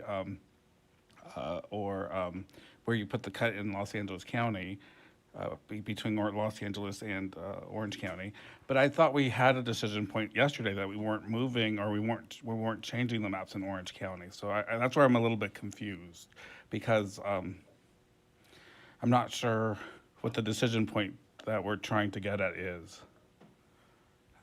Thank Commissioner Anderson. Yeah, thank you, Commissioner Toledo. Yes, I will hear from a few people, but then it's I think we need to decide what we're actually doing here, which I'm also a little confused at this point. Commissioner Fernandez. Thank you, Chair. Christian, do I sound better now? You sound great. Okay, thank you. I wanted to go back a little bit to what Commissioner Sinai said, and I do agree with her, because there's kind of, I've had like an equity issue for those that don't have the bandwidth and haven't been able to follow us to continue to submit maps. I mean, and I understand we want to see what the differences are, and it can help, but I also don't want to rely on it. I guess I'm just torn, because if we're going to use somebody else's map, then why even go through this process for us? So, just proceed with caution would be my advice. Thanks. Thank you, Commissioner Fernandez. Commissioner Kutagawa. Yeah, I guess this is, I guess I'll do my own little recap for, and then hopefully if it helps everybody, maybe this will help us move on to the next. I think this started because of the question again about the LB North District and about, about seeing if we could make improvements in the, in the Latino CVEP there to strengthen the numbers a little bit. I think then what we then ended up seeing is the MALDEF map. I think just to garner any additional ideas that maybe we were missing. And so we looked at the MALDEF map. We also felt it was important to see the Quality California map. And then since we're getting quite active engagement from both the Black Census and Redistricting Hub, as well as Asian Americans Advancing Justice, and they have also provided us with their shape files for their statewide maps. I thought it was just important that we should at least just take a look at it and just do a review to see where there may be slight differences. I don't think my intent was to say we should adopt one map over the other. And then I think that's where, I don't know, this conversation about LA or Orange County, straight into Orange County, mostly because I think the Long Beach question. But I think if we're not gonna, I think we're all pretty much in agreement that any additional changes was gonna make only slight incremental change, not to the degree that I think we were hoping to see. So with that said, in some ways, this is, I guess, I don't know, maybe settled. I will only just lift up again the request that we got from the Cambodian community last night about not separating out Signal Hill. I also saw more recently additional COI testimony from the LGBTQ community that also states that separating Signal Hill from the, as I look at the map, the eastern part of Long Beach also splits the LGBTQ community as well too. And so now I just wanted to see, I think, I think we just kind of came to an agreement that the OC maps are generally just, I mean, no, we know that a lot of people are not happy with it, but, I think anything that we're going to do is going to be incremental at this point. The only thing I would just ask is if we revisit the Signal Hill cut that we did and, bring in two COIs, that one COI that is being split and the other one that feels that they're better served by being in the eastern part of Long Beach. Thank you. Okay. Thank you, Commissioner Kudikawa. Commissioner Turner. Thank you, Chair. 28,000 pieces of public comment spanned over a lot of months is a lot of information for us to hold and keep up with. I think that we're really close to the process. We're trying to work the 10 and 12 and however many hour days we are, go home and do some more reading. I don't think it's a problem or a disservice to allow those that have the opportunity to step back or see it at a higher view and kind of be informed by what they're seeing as well. We ultimately have to make the decisions, and I know it's past time for us to do that and to land on something and move. But multitude of counsel is where I'm coming from. It's just being able to hear what other people, and if indeed they present something that's drastically different, that hits all of our COIs and all of our concerns and all of our criteria, then you know what? We brought them, we led them to it with all the discussion, and then we could take, but we don't see that right now. I do appreciate all of what's coming in, and if what we've seen in the differences of the current maps that's been flowing with us, sending in new iterations, trying to keep in mind what we've named as our importance, because I think a lot of the maps that are coming in, they're saying based on the Commission's stated requirements or what we need. I think they're being responsive to that too. And if individuals still are writing in, we sit up, I do, I know we do, and we write and we listen to individual comments or hours that comes in, and then we allow those comments to inform us as we go into the next conversation. So I hope no one feels that we're preferring one over the other. We're trying to use technology. We're trying to use the benefit of people calling in. We're trying to retain what was already done to draw the best maps possible. And I think best possible, that stone unturned we talked about a little bit ago, is what we're doing. And at this point, I think if people can at least see what was attempted, what we're trying to do, it will help them understand why they're going to live with what we've ultimately decided for the next 10 years. And so I think it's a worthy process. I think, yeah, I just think that we're trying to do what we can. And I think it was good to see how other people are thinking about it. And if at some point we will need to say this is where we're going to land, and we will not change for this area so that we can move on to the next. But I also know that we don't necessarily have a good evidenced pattern of stating that and not making changes, which makes us keep saying, well, here's another opportunity to do something. And I'm not 100% mad at that, because if it can get better, why would we be stuck in something just because of an arbitrary line that we drew? And I mean, in our mouths by what we said, not so much what we've literally drawn. So thank you for the process. Thank you for looking at all of the maps. For those in the area, if it informed you to do something different or better, I hope that you say, yes, let's make that change. And I know we're paying close attention to our VRA districts. And so for that one Santa Ana, it did not necessarily, but perhaps other areas. Thank you. No, thank you for that, Commissioner Turner. As always, you give a very good framing for how we're looking at the maps, and I really appreciate that. Commissioner Akutagawa? Yeah, Commissioner Turner, I do appreciate what you said too. And I can't remember who said this earlier, whether it was Commissioner Sinai or Vasquez. I think there was something similar said too. I think, you know, we're all conscious that there are different groups that are advocating for their communities. There are our own communities that are specifically advocating for their communities. But at the end of the day, what we are trying to balance out is all of the communities, all of the Californians, knowing that, yes, you know, not everybody's going to be, you know, maybe super excited, but at the same time, I mean, there's others that are going to be, and then others that are going to be, you know, like what we've been asking, you know, can you live with it? Is it something that can work? And that's what we're really trying to do is make it so that it can work for, you know, all Californians. With that said, I'd like to just perhaps move on, and I'd like to address the question about Signal Hill and the LGBT and the Cambodia Town COIs. And I'd like to ask if maybe we could swap that particular COI, both the LGBTQ and the Cambodia Town COI, and maybe split Lakewood and put Lakewood into the 710 district, and then put the Signal Hill portion into the LB North. And maybe if we're lucky, we'll even see the CBAP go up for the Latino CBAP. Thank you, Commissioner Kutagawa. We'll take the next questions, and because this is an area that I think we want to come back to, spend even more time on.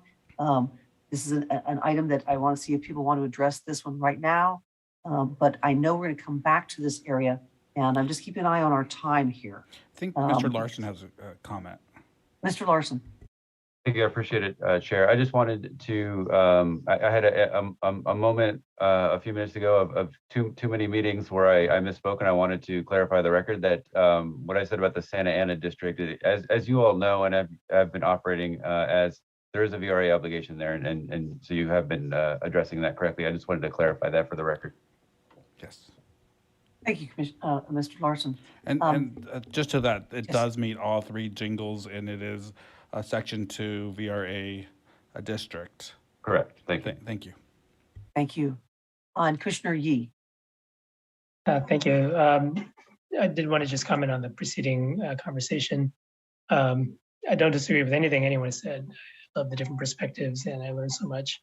I did want to uphold Commissioner Fernandez's comments. You know, being careful about giving special attention to certain groups or groups that have expertise at a certain level. Of course, that's an asset. Of course, you know, we want to use anything and everything that people bring and any assets that we can bring to this work. At the same time, you know, we are the Citizens, you know, Redistricting Commission. There are people in the legislature who know far more about redistricting than we do. and the state has chosen to not use them. I am sure there are people in the nonprofit community who know far more about redistricting and have been doing it far longer than I have been, and yet this commission was formed to operate in the way it does, and to not simply, turn to maps like those. So I agree with Commissioner Fernandez. Yes, of course, we want to value and use everything of value, but also to honor the spirit of the commission. And it's not just about, expertise narrowly conceived. It's about the shared wisdom that 14 citizens bring to this task. Thank you, Commissioner Heath. Commissioner Toledo? Yeah, I think coming back to this district and the LB North district, because we put, I think the northern part of this district certainly has VRA considerations, and because it's lumped in with LB North, it is a Section 2 VRA district, and so I am comfortable looking at options, but only if we're able to maintain our CVAPs. Yes. And so I'm comfortable with exploration, but maintaining the CVAPs as are, so to ensure that the protected group, which in this case, because of the connection to, in this case, it's the Latino community, and that's just VRA compliance. And so otherwise, I think if it wasn't a VRA district, I think we'd have more ability to work with the communities of interest, but certainly willing to explore. Thank you. Thank you. Yes, at this point, Jamie, you have the idea. I'm thinking, can we have you, should we do this just really quickly? We were trying to do this switch here and see what we think about that. One moment. Thank you very My much. guess is that it's going to bring down the Latino. Well, yeah, let's check it out. Thank you. So I'm selecting Signal Hill, and the area that what was highlighted in blue is the Cambodian Khoi. I will move this over so we can see this is a change of about 70,000 people. And I'll just make this change quickly and then try and do a swap for this western part of Lakeport, which was Commissioner Akutagawa's direction. So just one moment while I do that.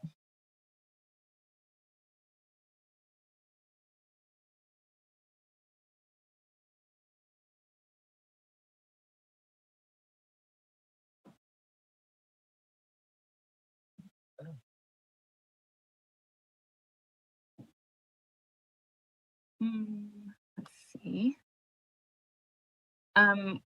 So the highlighted area right now is 34,000 people. It's a lot less densely populated. So Commissioner Akutagawa, I'm wondering if it would be okay if I also grab portions of Long Beach. Yes.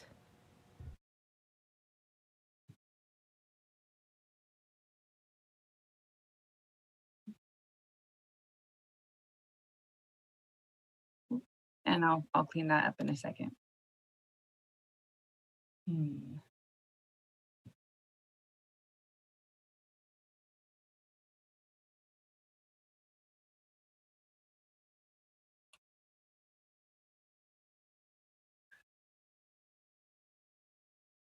One moment, please. That's a lot of people in that small area. Yes, it is.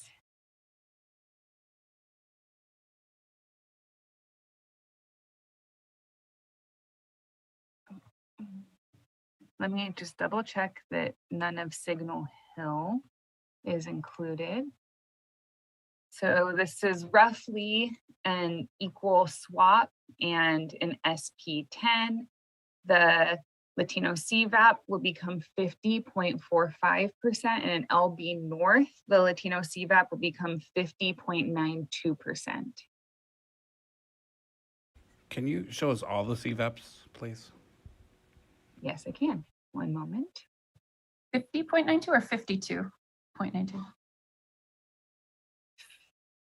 52.92 for Long Beach North and 50.45 for SP 710. And for so I'll just read all of them. For SP 710, the Latino CVAP would be 50.45%. The Black CVAP would be 14.79%. The Asian CVAP would be 12.98%. And the White CVAP would be 19.38%. For LB North, the Latino CVAP would be 52.92%. The Black CVAP would be 8.74%. The Asian CVAP would be 9.45%. And the White CVAP would be 27.43%. There would be a population discrepancy around 2,000 people, and that I could fix offline if the commission is comfortable with that. Jamie, just a quick question. So that, if I'm reading this correctly, the Latino CVAP goes up?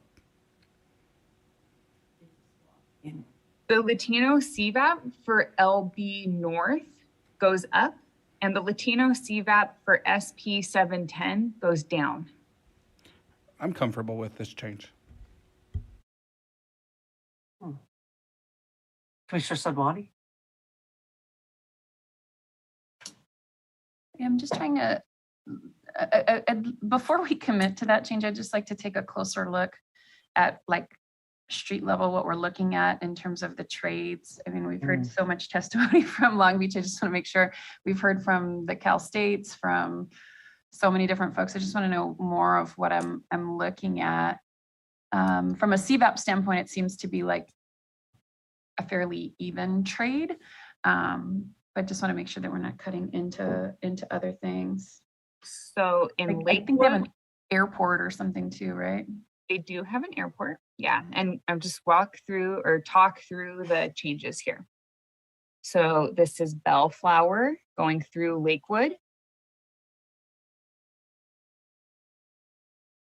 And then following Carson Street to the going east, which is at the city boundary of Lakewood. This is, come on, Woodruff to the south, Wardlow. This diagonal street is called North Los Coyotes Diagonal, the literal name for a street. And then this is East Spring Street, back to Bellflower, moving south, Stearns or Stearns Street, Clark Avenue. This is following Pacific Coast Highway. And this is the city limit roughly of Signal Hill. It's Redondo Avenue, Willow Street, and then following the city boundaries of Signal Hill, up Cherry. So this area, I'm going to zoom out, does include Long Beach Airport. So the airport would be with SP 710.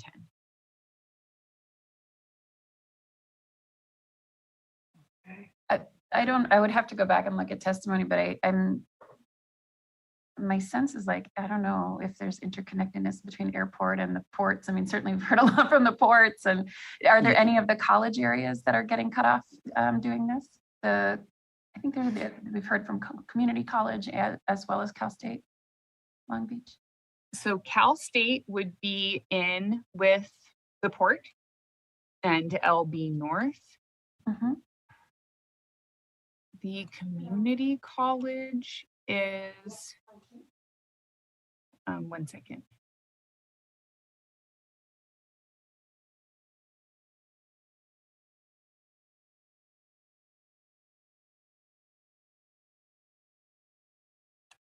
I apologize, I'm having a moment. Oh, and then I'm sorry, the city college is in the Cambodian Koi, so they would be separate from Oh, no, they would be together. Pardon me, they would be together. They would be together. And is the airport just this area right up here? Yeah, is that what that is? I mean, I'm curious just to see like keeping that in the district. I mean, I'm going to guess that there's probably not a ton of population there, but just to keep those resources together, since, I mean, we've definitely heard a lot from the ports, you know, I don't know. We can, I mean, I think it would be worth taking a look at it.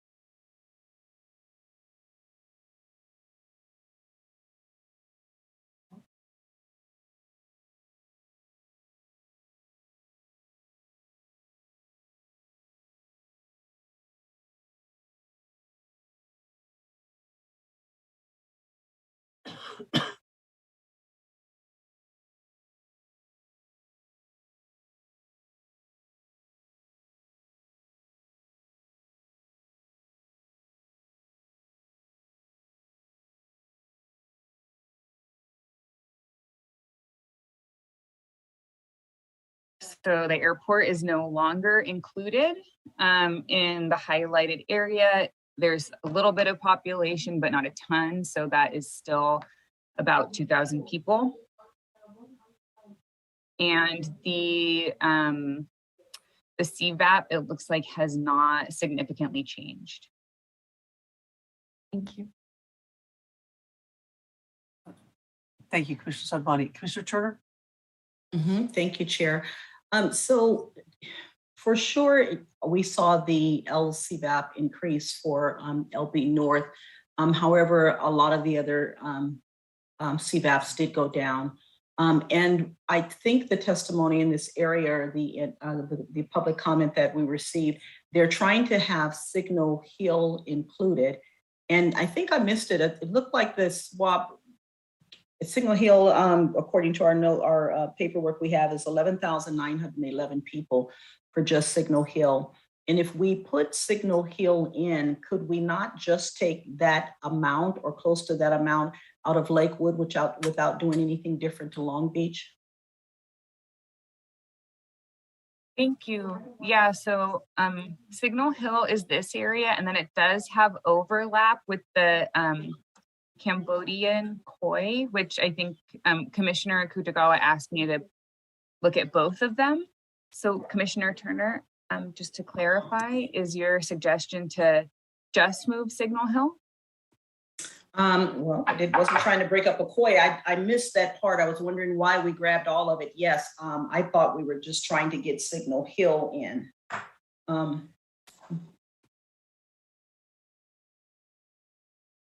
Yeah, so the area that's in blue on the map right now is the Cambodian koi. And then this area that has the small outline around it is Signal Hill. Okay, and Jamie, I'm sorry. So Signal Hill, we're trying to get into where are we trying to move? Yeah, so Signal Hill was in SP 710. And then the direction was to move it in, to move Signal Hill, which is part of the LGBTQ koi, and this Cambodian koi, which is here in blue on the map, into LB North. And that was about 70,000 people, Signal Hill plus this area that's highlighted in blue. And so then we're looking at the area highlighted in red, moving that into SP 710 for the population swap. Okay, because there wasn't enough to move into SP 10 that was long areas outside of Long Beach. So, and what increased? So Signal Hill just 11,900. So that other 70 comes from that other portion of Long Beach. Yeah, I'm trying to see how did the populations get so high? Okay. Yeah, it's like this area and these areas basically make up the rest of that population. It's densely populated area. Okay.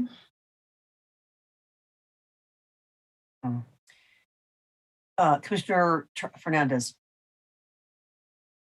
Thank you, Chair. Just a little bit along the same lines with Commissioner Turner, more on the CVAP numbers in terms of it going down. SP 710 went down from 53.53 to 50. I'm looking for the number now. 50.45. That is a little concerning, but Dale, again, I believe you said crossover here is high. We do see crossover with With the black black? voters. Okay, thank you.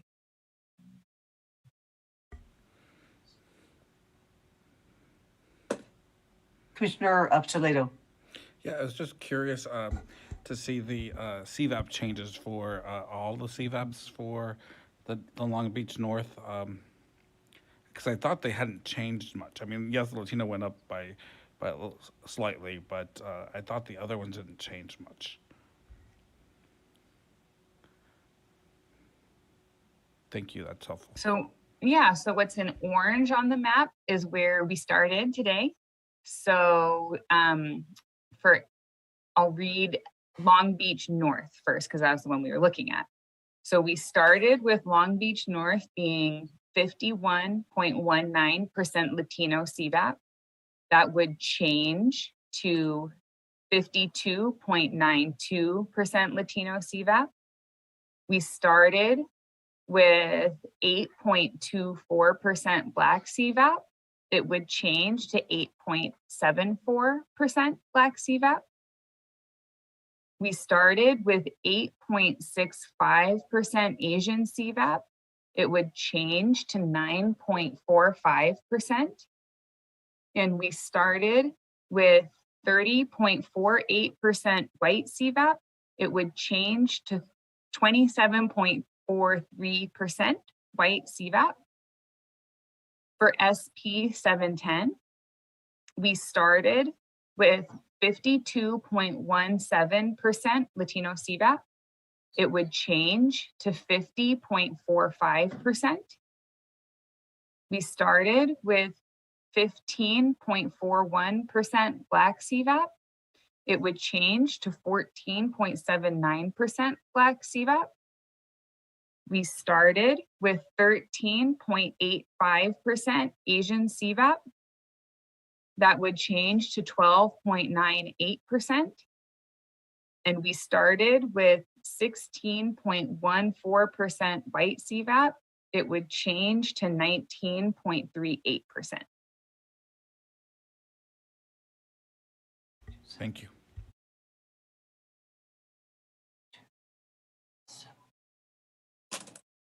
Okay, Commissioner Akutagawa. Yeah, I was going to ask if we could see Equality California's shapefile or their particular area for the Signal Hill area. I know that they've given us a shapefile for this. So I think that includes. These are the Equality California lines. Their lines here in Long Beach are significantly different from the commissions in certain ways. They have Long Beach in 3 different districts, and they put Signal Hill with all of Lakewood and the gateway cities. Yeah, so the Long Beach North. I'm uncomfortable splitting Long Beach 3 times also. I think, limiting it, and I think we've tried to do this in all the cities, is to limit it to no more than splitting it in half, not 3 times. But it looks like from their shapefile, it included all of Signal Hill. I was just trying to see if, there was a portion of Signal Hill that did not need to be included, but it looks like it's all of it. For me, I would say I'm comfortable with this because it does raise the Latino CVAP in LB North.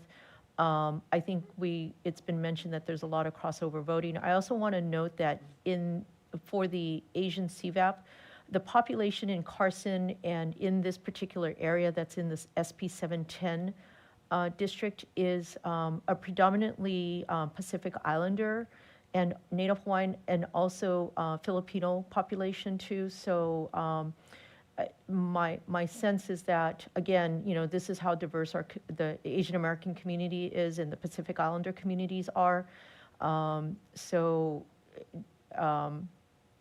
for what it's worth, I think they share a lot of similar demographics to the populations in this SP 710 district. Thank you. Thank you, Commissioner Kudokawa. Commissioner Ahmad. Thank you, Chair. The statement that we are trying not to split cities more than twice is not necessarily an accurate statement, as City of San Jose has been split 4 times. And I think we talked about this early on, that splits don't necessarily mean a bad thing. It means more representation, theoretically. I think with this current conversation, what would be helpful for me is to really understand what the options are on the table so we can move forward. I am comfortable with Long Beach being split 3 times if that means we can meet some of our more higher ranked criteria. And I'd just like to get that solidified so that we can move on to the next area. Thank you. Thank you. Thank you, Commissioner Ahmad. Yeah, can we do that? What Commissioner Ahmad just asked? I'm sorry, Commissioner Ahmad, was I not clear on? I don't even know what I asked anymore. Okay, I'm sorry. I think just trying to figure out what are we trying to get, what is our goal here in this area with this current visualization, with this current shading right now, and if it's acceptable for the general commission, we should probably make a decision now and move on to the next area. Yes, Commissioner Kudokawa. Yeah, so the goal is to bring in the Cambodian town Khoi and the LGBTQ Khoi. I think with what we have displayed right now, it'll accomplish both of those. I don't think there's a need for a further split. The only reason why the question about a further split of Long Beach was just looking at the overlay of the Equality California shapefiles, but that would then have ripple effects across all of the region, which is not what we want. We were just trying to localize it to just bringing in the Signal Hill and the Cambodia Town Khoi, and then trying to offset that with a swap of populations in Lakewood, which was not as densely populated as the Cambodia Town Khoi is, and so we had to go a little bit further down. So that's what I believe we're trying to do. Okay. So, so I'm seeing that we do, this would be successful. Commissioner Turner.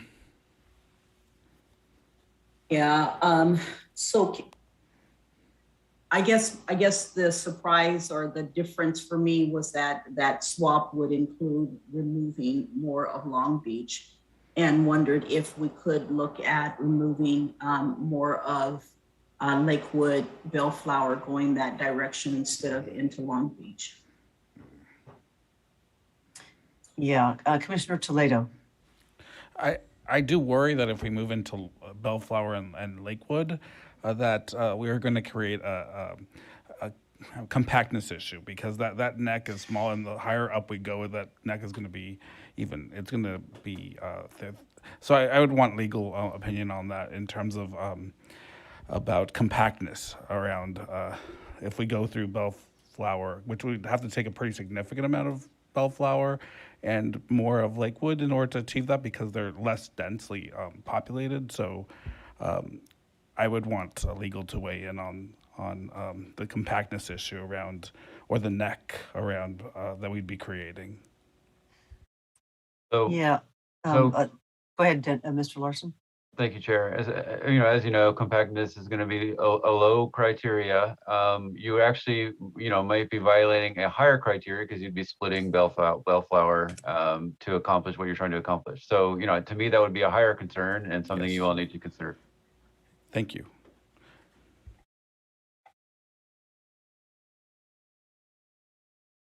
Commissioner Turner. Thank you for the I guess heed, a warning and counsel, but until we see it, we've not looked to see what that looks like. And if we go and move Downey into SP10 to save more of Long Beach.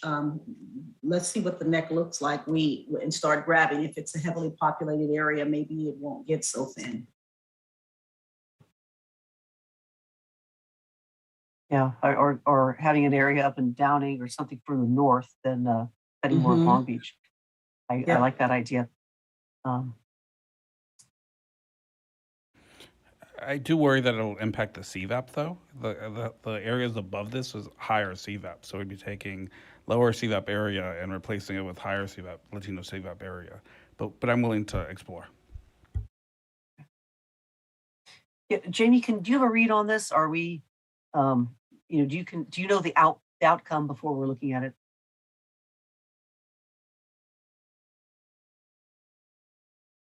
Let's give it a shot. I don't know the outcome before we look at it. Okay, thank you. So just grabbing this corner, southwest corner of Bellflower. This is about 1,000 people off of the ideal population of each district, and just going to zoom out to see what that would look like. I don't know if these are the areas in Long Beach that you wanted to be removed, but with this area of Bellflower, it would be pretty close to your ideal deviation, and the Latino CVAP in SP 710 would be 51.08%, and the Latino CVAP in LB North would be 52.29%.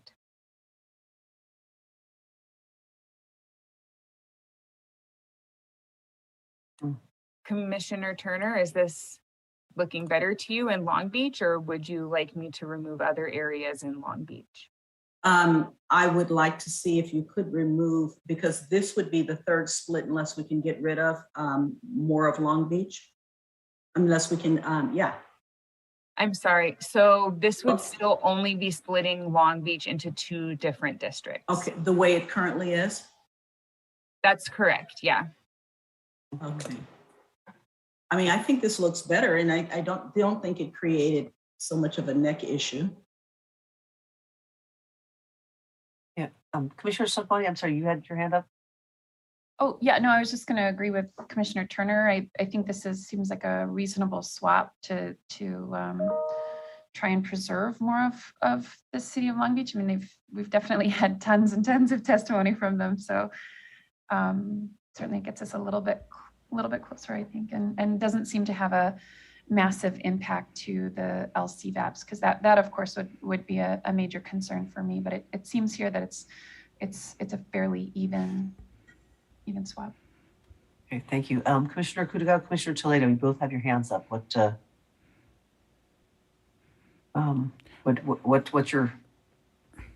your direction here? I'm comfortable with this. We are splitting now an additional city though, but I'm comfortable with it too, if this is the way the commission wants to go. Yeah, I mean, did we have 3 splits before? Because I thought I've only seen 2. I've not seen 3 splits, so I was comfortable the way we had it. With a higher Latino CVAP, which was our goal, and a higher African American CVAP. This reduces the Latino and African American CVAPs and breaks up Bellflower. So, and I only see, if our goal is to split Long Beach twice, we had accomplished that the way we had it. So I'm trying to understand. Okay. Commissioner Fernandez? Yes, I agree with Commissioner Toledo. I prefer the other way because he's right. It decreased both the Latino and the Black CVAP. Okay. And yes, so do we have a consensus on going with this? Wait, I'm sorry. I guess we're looking at 2 different options here. The previous version of Long Beach or the switch into Bellflower. Commissioner Sadwani.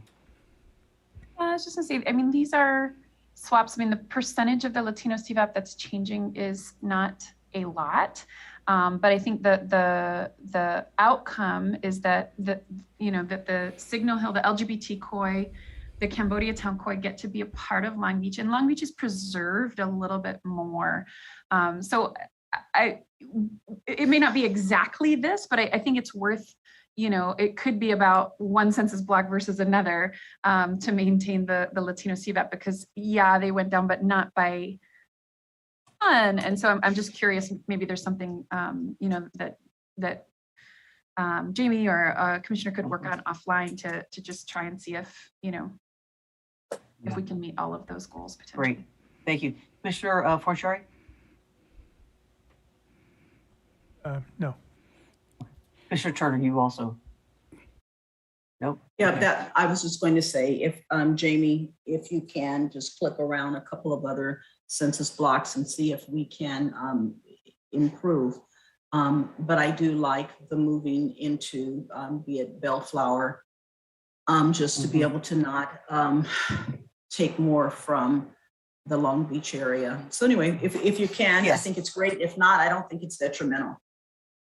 Thank you. Just to I'm happy to do that. Thank you so much. Just clarifying direction, which is, and I think I'm a little confused about the direction because it's like boosting the CVAP in which one, because since this is a trade between two districts only, then raising the CVAP in one of them is going to be lowering the CVAP in a different one.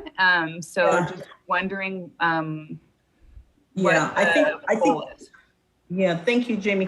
I think that's what we were already seeing, though, was increasing the CVAP in Long Beach, and LB North was reducing it in SP10. And I think the commission likes the numbers that it was seeing for LB North. And so, and with this change, that came down slightly. So if you can, with this change, choosing different census blocks, get it back up a little bit closer to what it was, perhaps there'll be greater comfort. Thank you for that clarification, Commissioner Turner. I understand. And Commissioner Fortieri? Yeah, so we've heard a lot about Black Cross over here. And, you know, if we look at the relative amount of potential black crossover, we have more potential black crossover now with SP 710 with the lower Latino CVAP, and higher Latino CVAP in LV North with less potential crossover voting. So I mean, for me, this is kind of heading in the right direction to help, you know, ensure that these districts will perform. Yeah, I like that. I've been looking at the combination, making sure the combination stays at the same level. Commissioner Kutagawa? I think I'm trying to understand why it's okay to split Bellflower to retain more of Long Beach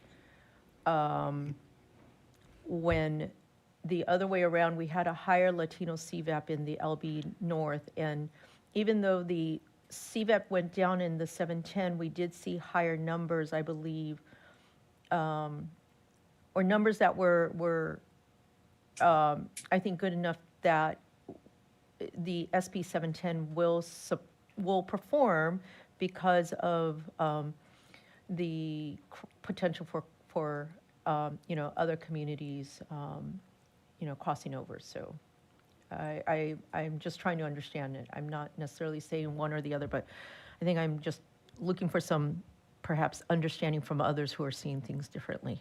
Thank you. Commissioner Ahmad? Thank you, Chair. I just wanted to say thank you to Commissioner Fornashari. That last statement just made so much sense to me, and it clicked in my head. I can support this, and I do not have an answer for Commissioner Kutagawa's question. Okay, Commissioner Turner? Yeah, let me attempt it. I think the move, our desire to move Signal Hill in to LB North was to unify communities of interest for both the LGBTQ as well as, I think it was the API. And in our attempt to move it in to unify COIs, if we further split the same COIs, we really didn't accomplish all of what we intended to do. And by bringing Signal Hill in and taking parts of Long Beach out, you really did not unify that POI at all. And so that's my reasoning and my kind of thinking for wanting to move up in a different direction, so that by in our first move to unify, we don't turn around and undo what we've done.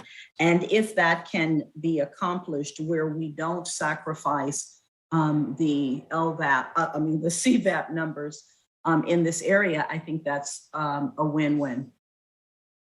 Thank you, Commissioner Turner. Commissioner Taylor.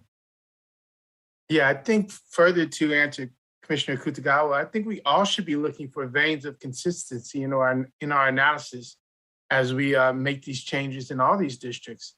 So what we hold for one, we should hold for majority. I understand that each place might be different and have different set of circumstances, but there should be some vein of consistency. So I agree with you in your question, Commissioner Kutagawa. I just hope that we're able to answer those. Okay, thank you, Commissioner Taylor. Commissioner Toledo.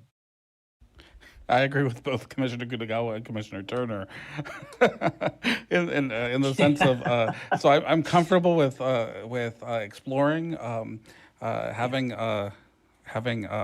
Jamie take this offline, see how she can refine a little bit better, but ultimately adopt, moving in that direction. Yes. While also, I do also see Commissioner Kutagawa's point about cutting smaller communities, right? Long Beach is a much bigger community, Bellflower is much smaller, and we've said that over and over again. But this is a VRA area, and I don't know. So I can balance both, and comfortable with the compromise. Thank you. Thank you. Yes. At this point, could Jamie, do you feel confident enough to have direction to work with this one? Marvelous. Yep, happy Okay. to check it out online. I'm going to commit this change, and please let us know where you would like to go next. Okay. Well, I believe we'd like to have you adjust these things and have a look as we go offline. And I'd like to have a look back at the other portion of the state. I'm just wondering if we want to go to our 15-minute break and then just start back with Tamina. Let's do that right now, since we have a sort of an item here. So 15-minute break. That's going to bring us back at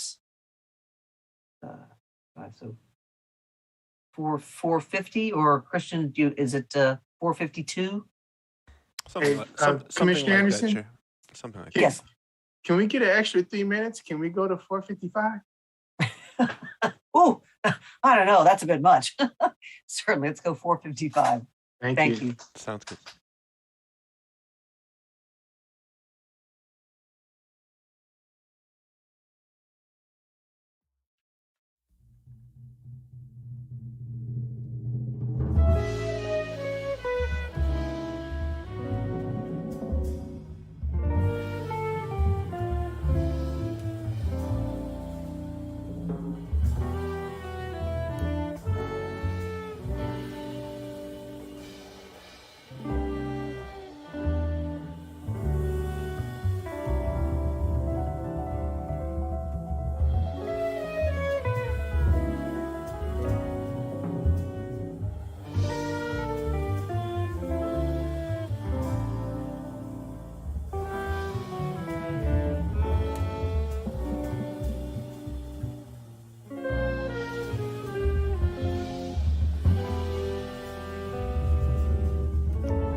Welcome back, California, to the California Citizens Redistricting Commission meeting. For the general public, we'll be taking public comment at 6. We will not be taking that the run of show break at 5:45 as we just came back from break. But we will about 6:25 need to take our mandatory 15-minute break for our interpreters and reporters. So with that, we're going to jump into, Tamina has some little revisions that she was going over, and if we could have a look at that, please. I believe this was with possibly Commissioner Yee. So Yes, Chair. please take off.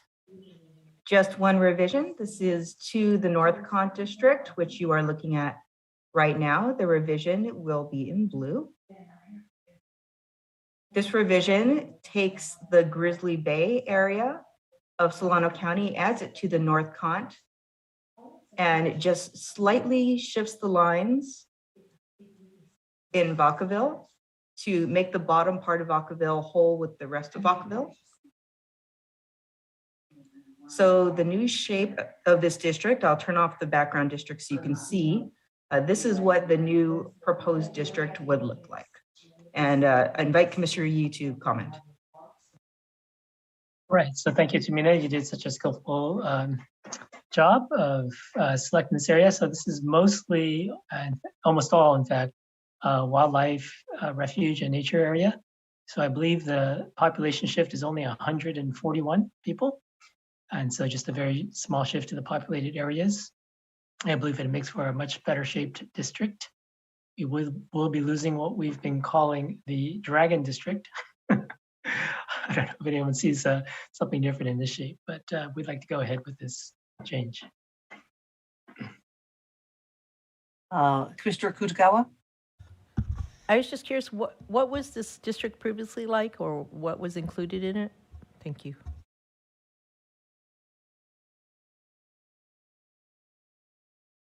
So this district is currently cut in this area, and just this area, as Commissioner Yee mentioned, only about 121 people, the wildlife reserve. So that area was not included.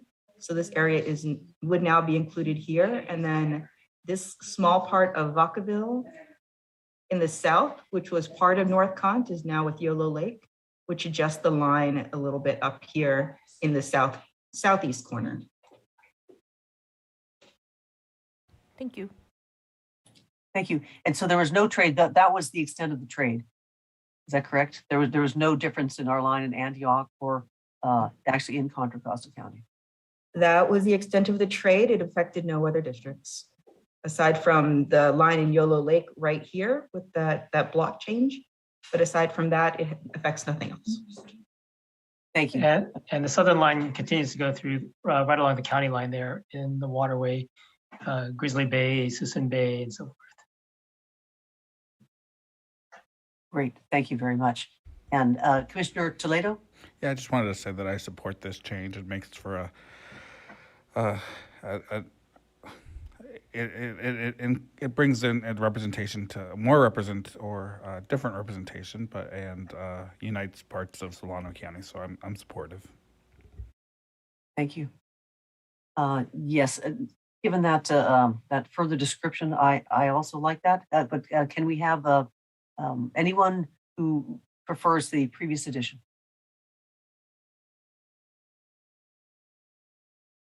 Commissioner Kutagawa? Oh, okay. All right, great. Then Tamina, yes, please do that. Thank you very much. Yes, Chair. Thank you, Tamina. Thank you, everyone. Yes, thank you very much for that extra work. And then if we could swap Tamina for Kennedy, please, and we'll go to, I understand we have a few ideas on our the ECA fix and in the Sacramento area. In one moment while I pull that up. Great, thank you very much.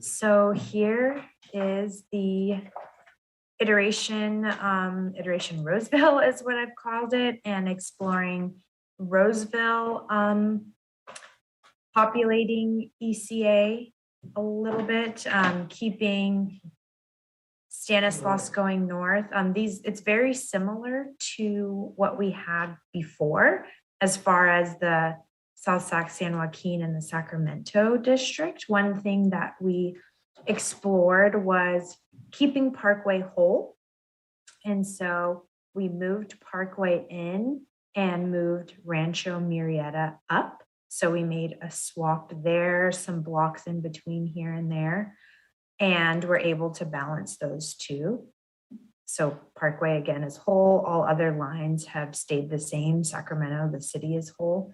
Then moving into North Sac, this stayed relatively similar as well. The cities there, Fruit Ridge Pocket and Lemon Hill, are separated from the rest, but they are not split. And with Oak Park, Pocket area, West Sacramento's with the downtown area, the split in Art and Arcade down Howe and American River to the south has stayed the same as well. And we have Ella Verde, Rio Linda, McClellan Park, Rancho Cordova again, and then moving north into Placer Sac, we explored taking some of Roseville out.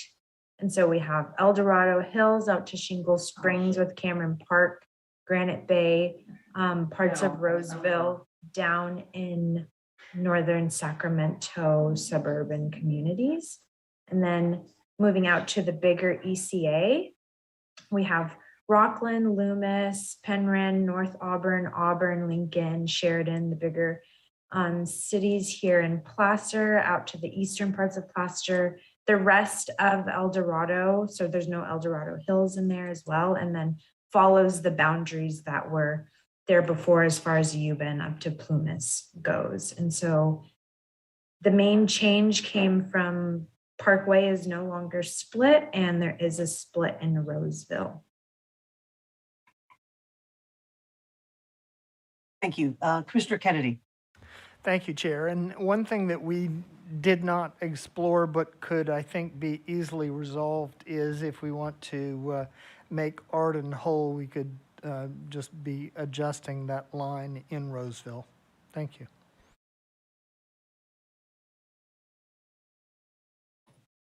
Thank you.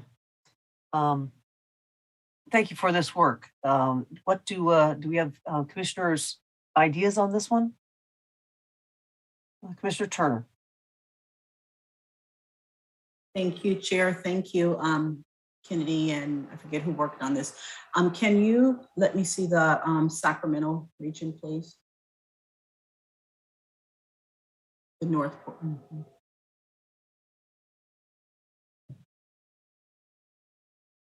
Okay. And go down so I can see the northern part of it.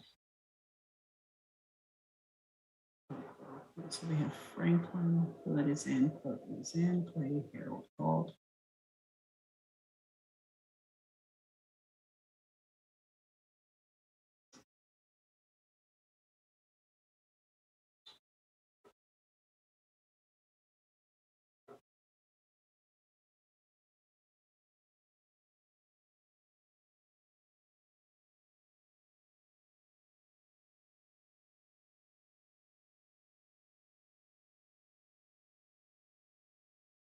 And the very tail.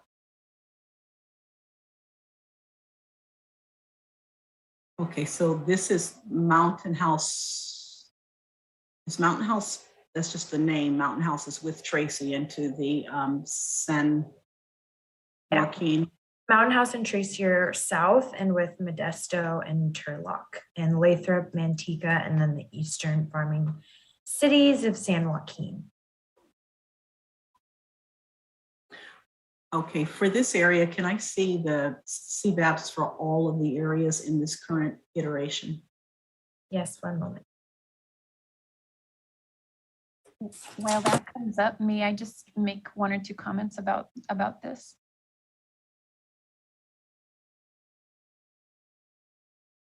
Yes, go ahead. Yeah, thanks. I was just gonna note, and I had taken a look at this earlier. This takes that Parkways district that we saw this morning that I think Commissioner Fernandez had worked on, and just localizes the change up north as the community testimony had suggested. We actually did not look at anything further south. We just took what was there for the Parkways one. So I think totally, we've never made any adjustments to any of this. So I think totally fair game. And Commissioner Turner, I know, of course, you know this area well. So very curious to hear your thoughts. Thank you. Yeah, Commissioner Turner? Yes, I was writing the current CVAPs down so that when I ask for the others, I'll be able to see the difference. Yeah. Do you want Kennedy to read them out? Because sometimes I have a bit of trouble reading them. That will be great. I see what we currently have and wondering what they were with the different splits from starting from right above Sacramento. Was it North Con? No, not over there. I'm sorry. What was above Sacramento? North Sac. Yes, this is North Sac. Do you want me to read those out? I want you to read out what were the CVAP numbers before this most recent change. So for our, okay, one moment. Because I see what's on the screen. Thank you. And I've written those down.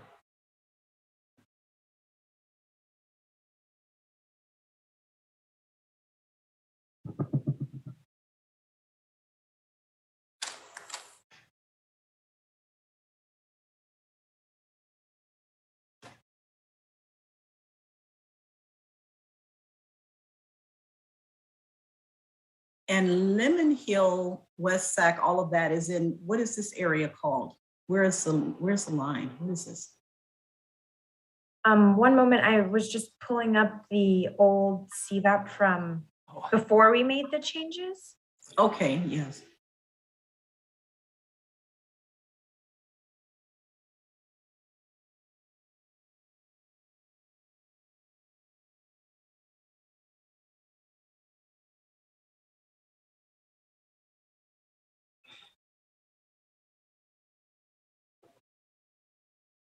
So the old ones, and I just realized they are in decimals, so hold on, but they are going to be the ones that are in red. And so you can see that CVAP.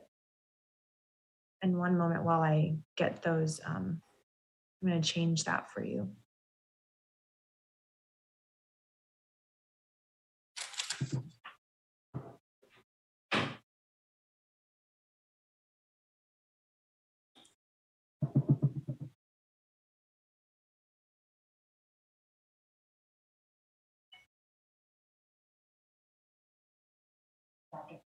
Okay, there we go. That's fixed. So the old CVAP numbers are from before we started making the changes here. So in Sacramento, it would be, and I can change the color of that line as well. Sorry, my apologies.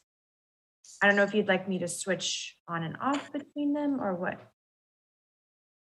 But North Sac, the line was going here and cut at the river, and we moved it down for population. So it went from up here and was pushed down here. So North Sac before and now, the Latino CVAP was 16.81%. It is now 21.19%. The Black CVAP is 16.81%, and it was 16.81%, and it is now 14.02%. The Asian CVAP was 11.20%, and it is now 16.88%. The Indigenous CVAP was 1.25%, and it is now 0.97%. And the white CVAP was 58.44%, and it is now 44.41%.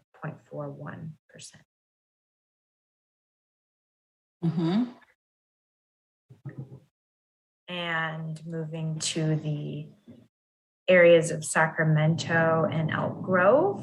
The dividing line was a lot different. So we had a dividing line at this San Joaquin border, and now, you know, that is more fluid and it goes into Sacramento and San Joaquin. But the Latino CVAP before was 20.40%. It is now 26.98%. The Black CVAP was 12.83%. It is now 12.05%. The Asian CVAP was 21.11%. It is now 21.35%. The Indigenous CVAP was 0.90%. It is now 0.84%. And the white CVAP was 41.93%, and it is now 36.54%. And then for the San Joaquin areas, again, they are quite different in composition as far as, you know, we had some of Modesto going out before, but so comparing those two now, it was the Latino CVAP was 31.74%, and it is now 28.03%. The Black CVAP was 8.79%, and it is now 3.79%. The Asian CVAP is 15.89%, and it is now 9.12%. The Indigenous CVAP was 1.03%. It is now 1.34%. And the white CVAP was at 40.73%, and it is now at 56.08%.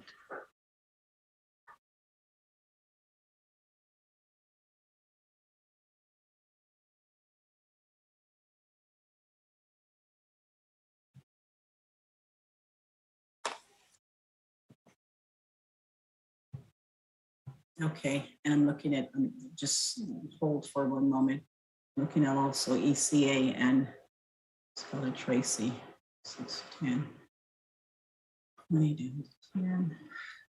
And this, oh yeah, the Scalara Tracy, that was separate from these changes. There are, I guess those changes don't reflect all of what Tamina has done now, because this is from before she made those changes.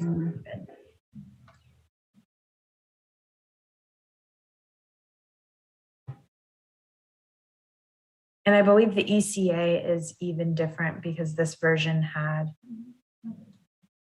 oh no.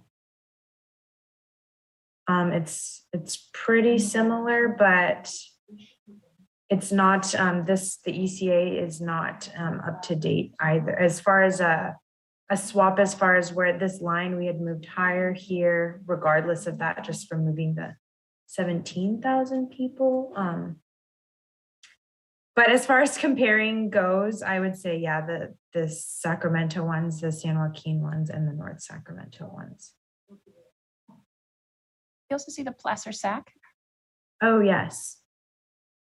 We can read that one as well.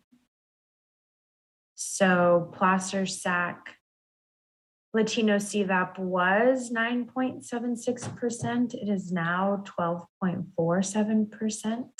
The Black CVAP was 1.65%. It is now 5.6%. The Asian CVAP was at 6.31%. It is now at 8.14%. The Indigenous CVAP was at 1.48%. It is now at 1.13%. The white CVAP was at 80.09%, and it is now at 71.44%.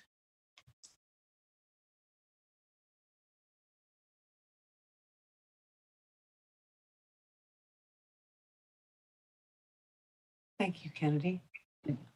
I know you're taking all that in, Commissioner Turner. Do you want me to talk, get Commissioner Fernandez and then come back to you? Or to give you a little? Yes. Yeah, thank you. Commissioner Fernandez. Thank you, Chair. So I don't like this, it's splitting up COIS. So what I want to do is I want to remind everyone that right now Modesto is whole. And it's just not in the district that it wants to be. So in order to make Modesto whole and bring it into the district it wants to be, you end up, as has been said many times, carving Sacramento, and that's exactly what happened.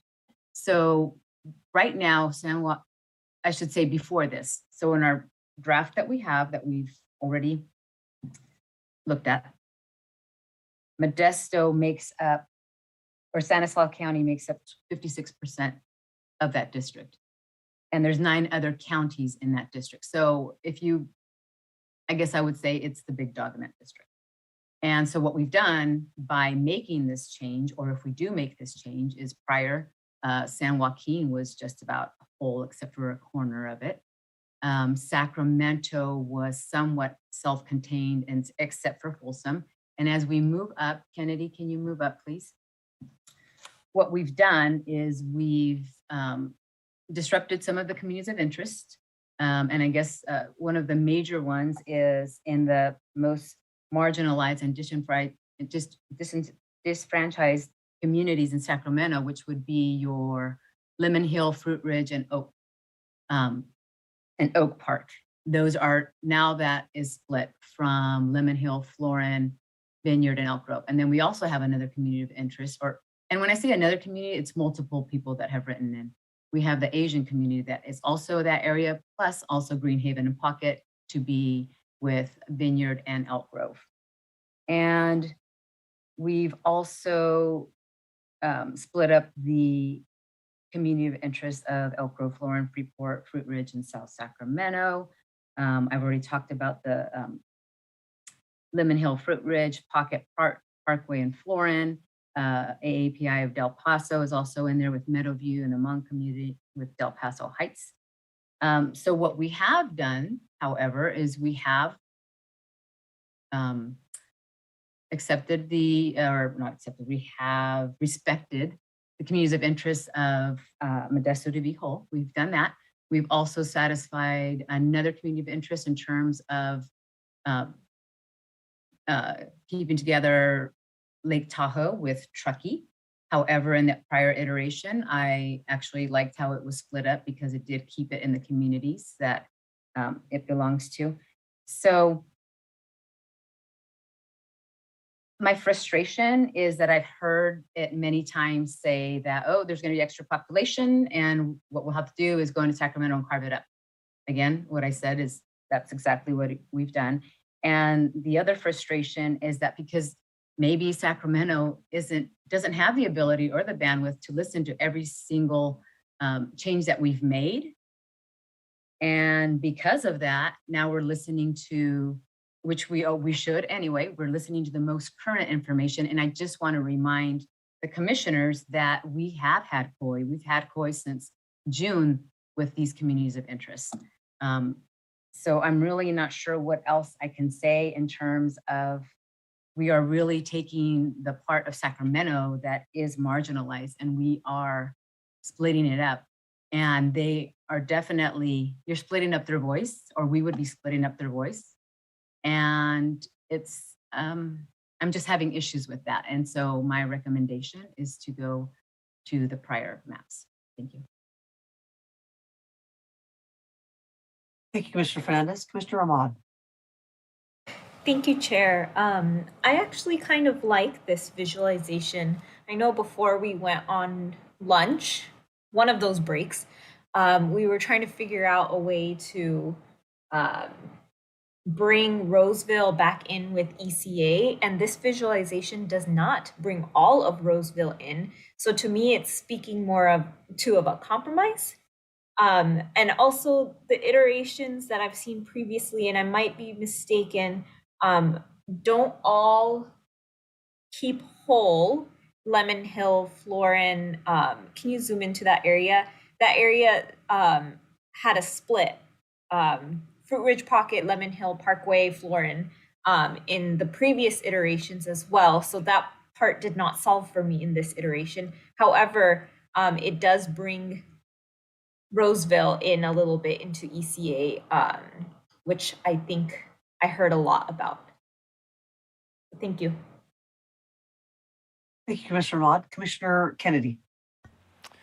Thank you, Chair. And I may have some more later, but just a couple of things. First of all, as I mentioned earlier, I think this is not being put on the table as a final answer. This is a direction in which we might want to do further exploration. And, for that, I think it has a lot to recommend it. Modesto, the question of Modesto is not just a question of it being whole. It is more a question of, is it appropriate to really be,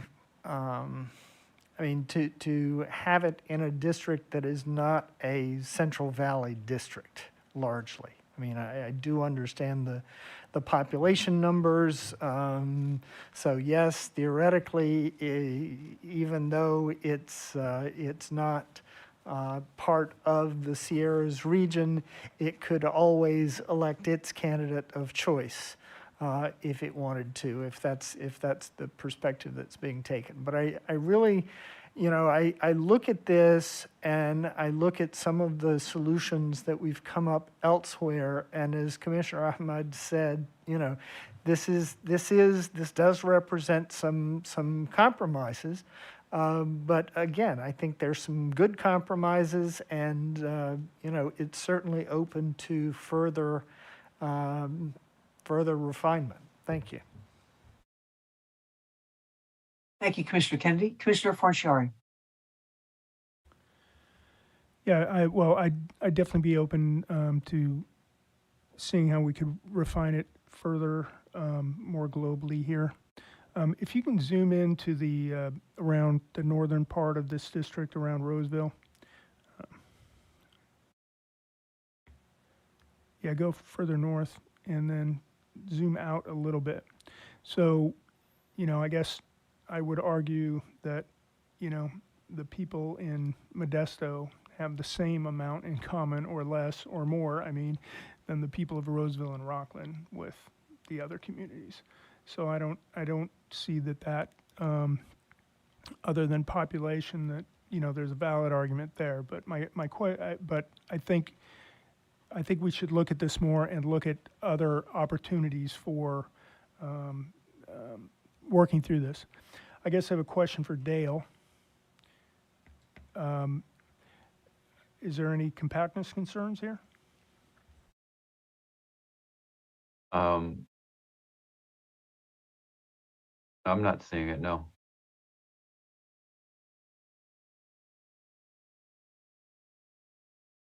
Thank you, Commissioner Forciari. Commissioner Kennedy. Sorry, one other point that I wanted to make. As I said, I went into this largely to resolve the issue of Parkway. And the Parkway resolution was a fairly simple one of moving Rancho Murrieta into the North Sac district and then just balancing per population. That was the easiest part of this. Other than the split in Roseville, things are pretty much whole. There may the issue may be one of where a district cuts between two cities, but as far as cities and CDPs, other than the Roseville split, I think we've done a very good job of respecting boundaries here and keeping things pretty well grouped with places that are nearby or similar. So again, we offered this as a starting point for some further exploration. Thank you. Thank you, Commissioner Kennedy. Commissioner Fernandez. Yes, at this point, I need to state this is a non-starter for me. You are picking or choosing Modesto And as Commissioner Furnishari noted, some of these other communities that you've added also do not have commonality. Again, you're splitting up communities in Sacramento that, well, you've weakened their voices of those that are the least heard. So non-starter for me, very disappointed. Thank you, Commissioner Fernandez. Commissioner Kennedy. Well, I have to say I'm a bit disappointed too, because I think that this could represent a way forward, and just taking a stand and saying it's not it's a non-starter. I think we could make some progress from here. Commissioner, thank you, Commissioner Kennedy. Commissioner Ahmad. Yeah, thank you. I thought maybe I'd jump in here. And I think thinking of, breaking up communities, the lines are going to do that across the whole state. That's just the nature of the game, is communities will be broken up. But how can we draw these lines to, as best as possible, keep intact as many communities as possible? And I do see that there's a lot of communities in this general area that have been broken up, but there are also a lot of communities that we kept together. And one that I did not see previous to this iteration was that Roseville piece to ECA. And as you can see, it's a tiny chunk of Roseville. We could have done it, drawn this iteration in a different way where more could have been encompassed. However, this is where I'm seeing a compromise to at least move forward to some resolution in this area. Thank you. Commissioner Ahmad. Thank you, Commissioner Ahmad. Commissioner Turner. Thank you. Yeah, I'm looking in at resolutions, and particularly I was struck by just kind of the conversation that says that the northern top doesn't have any more in common than Modesto or what have you. And I'm wondering if we should be looking at a split in Modesto where we're sharing and not sending across so much population there. And if it would make a difference in where some of the lines are, and in so doing, be able to perhaps keep more of the Sacramento, Fruit Ridge, Pocket, Lemon Hill, Florin, Vineyard, more of that together, maybe even Elk Grove, and split somewhere there, and then have less, do something different with the split up at Roseville. I don't know, I'm wondering if we can just split between the two, so we're not trying to move the whole, and not just to intentionally cut Modesto, but we are splitting smaller cities in this process of trying to make it work. Yeah, thank you, Commissioner Turner. Yeah, I'm just wondering if, I'm hearing that we'd like to come to a bit of a resolution, but we think there's a path forward. It doesn't have to be one or the other. I think there's an area to work in here. And I'm just wondering if we could get maybe Commissioner maybe Kennedy and Fernandez might want to work on this together, or I pulled those names out of the hat. I just I'd like us to I would like us to explore this, because there are a lot of areas that did make sacrifices on the assembly map, and I think there is a way out of this without it being one way or the other. I would like to see that explored myself. But let's hear Commissioner Kutagawa. Yeah, thank you. Yeah, this one, I got to say, I was a little torn. I mean, when we, did the drafts to propose this morning, when we did the work last night, we knew what we were getting into. And we did discuss, the splitting of all the COIs, and we were a little concerned. I do like the idea of maybe what it is, looking at Stanislaus County, there's a number of smaller counties or cities in the area. Maybe trying to keep those in this district. But I do support what, what's now been said about looking for an alternate way. I think I understand that there's been a lot of pain spread around. But at the same time, I think I'd like to see, yeah, I would support just looking for one other, maybe another alternative if there can be, to try to prevent breaking up some of those communities, especially in the Sacramento area. And also, I'll just comment, I think, I'm not sure what the magic about Roseville is, but but I will say that it's a little, I'm always wary about people from outside of an area trying to say we should include another area. So that's the only other thing I'll say. I think we've heard that in all of the areas in which we may come from, and so I'm trying to be very sensitive to that too. No, yeah, thank you. Commissioner, I'm going to go to Commissioner, sorry, Commissioner Turner, you still have your hand up? Is that, you want to say something new, or is otherwise going to go to Commissioner? Yeah, maybe it's something new. Maybe it's a repeat like an old Brecken record. I don't know. No, I don't mean in that direction. I mean, I know. yes, I'm going to come back to you, but I didn't know if it was directly it's on this okay. particular point. What I'd like to say is, in addition to Commissioner Sadwani that was already trying it, if Commissioner Kennedy or whoever else, I'm also willing to work on this area whenever you determine who the best, combination of folk would be. That's all. Thank you very much. And before I ask on Commissioner Sadwani, could we have the instructions for public comment read, please?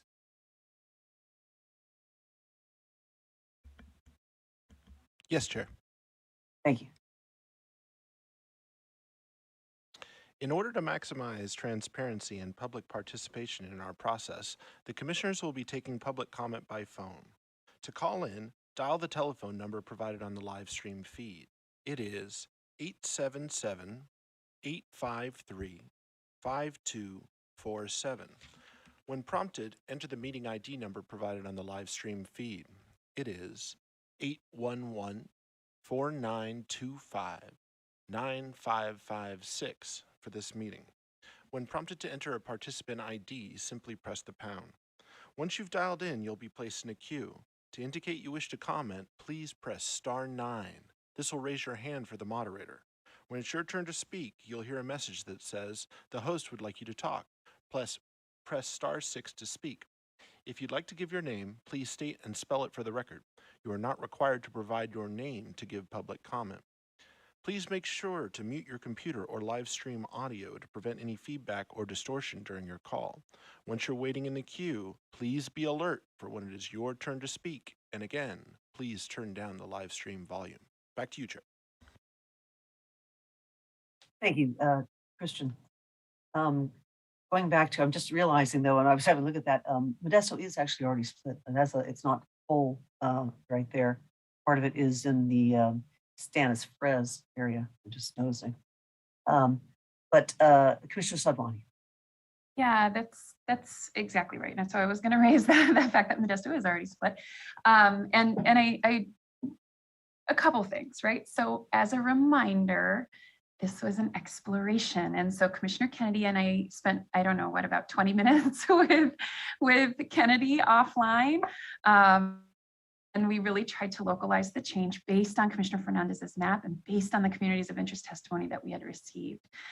So this is a starting point, but it sounds like there are many who would be curious to see it play out in greater detail. And I will just say, some of the things that we had kind of thrown around were possibly in the assembly maps. We started snaking through the county borders, right? I recall a very fun conversation about Copperopolis. So, I think that there's many different ways to think about these changes. And I just really want to raise, and I said this, I don't even remember what day it was, but I know I had kind of targeted at that point to Commissioner Kennedy, right? Like anytime someone says something is a total non-starter, it does give me pause, right? Because, as Commissioner Ahmed had mentioned, like we're breaking COIs left and right. And it hurts, and no one I definitely don't like doing it. That's the nature of this work though. And so I that always does just give me pause when one place is, just completely off limits as something that we can look at, because this is redistricting, and we're trying to get to zero population and respect wherever we can. And in an effort to explore communities of interest testimony, that's what this is, right? And so, I think that there's plenty more that could be explored, and I would certainly defer to Commissioner Turner, to pick up where I left off, because I'm sure that would be helpful. Thank you. Thank you, Commissioner Sadwani. Commissioner Taylor. Yes, this is a shared experience through all these communities throughout the state. So it's hard. It's hard. It should be painful. It's going to smart, and it should smart.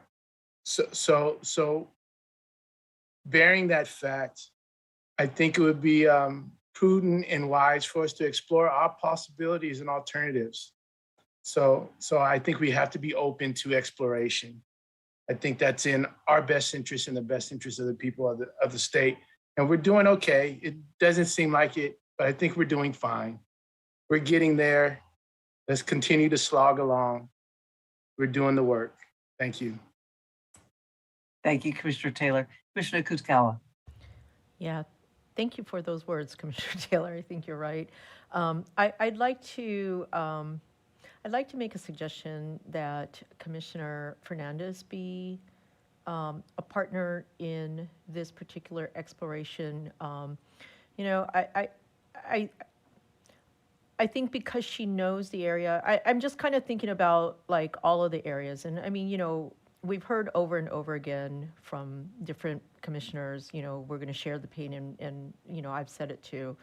I think though, for the people who come from certain areas, I think there's a nuance that I think will need to take into account that as they read through the COI testimony, I think we should also use to help us understand, can we do something better? And I think it was Commissioner Sadwani, or maybe it was Commissioner Turner, who said, leave no stone unturned. So I'd like for us to do that. I think, I mean, we all have areas in which we have wished we could have done something a little bit different, but we've had to just kind of go with it because, yeah, it's the share the pain, and it's what's, in the best interests of, what we're trying to do. But I think if we're at a place where we're hearing that, we can't just move on, I think we need to try to do better if we can. And if it's just the addition of time and having that, work done, I think we're pretty close on a lot of places. And so I think we can do this. So anyways, I just wanted to suggest that. Yes. Thank you. Thank you, Commissioner Kutagawa. We have Commissioner Fernandez and Commissioner Kennedy. Thank you, Chair. A couple things. I find it interesting. I've never used the term non-starter. I used it this time, but I've heard others use it. And this time when I used it, I was attacked. So very interesting that now we have an issue with it, which actually I had issues with it in the past as well, but it seemed to put a point across. Secondly, I did want to reiterate, I believe it was what, I can't remember who said it, in terms of wanting to dig into Roseville. It was never Roseville saying they wanted to be part of ECI. I believe it was Inyo and Mono. And my other thing is I would be willing to work with Commissioner Turner on this, since it's kind of areas that both of us know very well. Thank you. Thank you, Commissioner Fernandez. Commissioner Kennedy. And I would endorse that. I mean, I got involved in this mostly by accident. My interest was trying to find a solution to Parkway, and I phrased my statement something along the lines of, I'd be happy to see us go down this road and explore, which colleagues took as my volunteering. It wasn't intended to be I wasn't intending to volunteer myself for it, but I was happy to participate in it. Again, I'm happy to see Commissioner Fernandez and Commissioner Turner take this on, and just offer that, yes, as far as Parkway is concerned, shifting Rancho Murrieta seems to be a fairly easy solution to that. So thank you. Yeah, thank you, Commissioner Kennedy. Yeah, that's what Commissioner Toledo. Yeah, I'd just be hopeful for a resolution, and whether it's a compromised solution or otherwise, but it would be good to be able to finish up our maps. And I think this is, so we do need a decision point here. And what that, Yes. what our decision point is, whether we, and ensure that we have a backup just in case for this area. Right. Yes, and thank you very much. Commissioner Sinai, I'm sorry, Commissioner Taylor, you also have your hand up. Is that something additionally to, oh, okay. Commissioner Sinai. Thank you. This late in the game, I'm just wondering if it may make sense for those who are working on it to continue working on it versus those that are close to it who may have, blind spots and it hurts. It's more personal.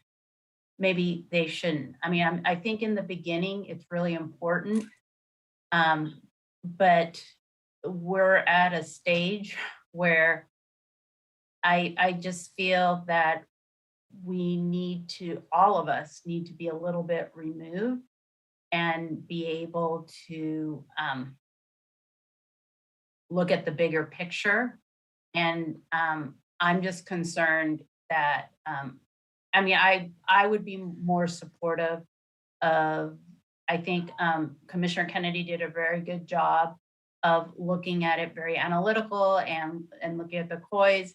I understand the desire to have Commissioner Fernandez and Commissioner Turner, but I do feel that right now we need objectivity so that we can kind of move forward. Thank you, Commissioner Sinai. Commissioner Kennedy. Sorry. Commissioner Fornashari is the other one who has worked on this area. So maybe instead of accidentally volunteering myself, I could purposely volunteer Commissioner Fornashari. I don't know. I think, I think he's also able to approach this analytically and certainly is more familiar with the region than I am. Okay, thank you for Commissioner Kutagawa. I very, very nicely done, Commissioner Kennedy. Okay, I think for me, in response, I would disagree. I think, if anything, this is a time, well, a few things. One, I think we do a disservice to both Commissioners Fernandez and Turner that they cannot be analytical or impartial in what is best for the entire state. And so I would completely disagree with that. I think that they are more than capable, and I think that they've proven that to us over and over again. I believe that having a little bit better local knowledge is more important because they know where the kind of places where, I don't want to call it the non-starters, but the places where it is important to try to preserve, and where are the places where, you know what, look, it's going to hurt, but this is a place where we can, where perhaps the line can be cut better than in another place. And I think, I'm sure each one of us would feel the same about some of the areas in which we know well, and we would want to make sure that while there's a share the pain, we also want to make sure that it's done appropriately. And I think that's where local knowledge, or at least a more familiarity with an area would make a difference, especially in this time and place that we are now. So I would wholeheartedly continue to support Commissioner Turner and Fernandez, exploring and coming back to us all on this. Thank you, Commissioner Kutagawa. Commissioner Turner. Thank you. Oh, I support me too. Wait, is that a volunteer? I volunteered a long time ago. I absolutely believe I can do it. And I certainly will not, I will be objective in this area and analytical in my approach. I've worked on some of the LA areas, Long Beach areas, commented on, I don't know anything about those areas either. I'm following the COIs, following our criteria, and anything less to suggest is problematic at this point. I'm not tied to anything other than getting our maps completed in the manner that they should be, while taking into full account all of the public comment and testimony that we have. And with that said, I'm equally not offended if someone else wants to take it on, but by no means do I feel like I can't do it. Thank you. Thank you, Commissioner Turner. I'll take Commissioner Ahmad, and then I think I might make a decision here. Yeah, Commissioner thank Ahmad? you. Thank you, Chair. I too agree with Commissioner Kutagawa. I have no doubt in my heart that Commissioner Fernandez and Turner can take this on. I also don't think that you need specialized local knowledge to do this job. I have not seen much of California, yet here I am. So I trust that we all have the ability to review all of the public input that we all have received to get this job done. And I am excited to see the starting point that they bring forward to us. Thank you. Thank you. Yes, I would say that I was about to say Commissioner Fernandez and Commissioner Sadwani until Commissioner Sadwani said, look, and I completely believe though, Commissioner Turner is more than capable. I was not going to actually, as Commissioner Kennedy did with Commissioner Forciari, and volunteer her, but since she has indeed said that, I would like to see Commissioner Fernandez and Commissioner Turner work on this because I know that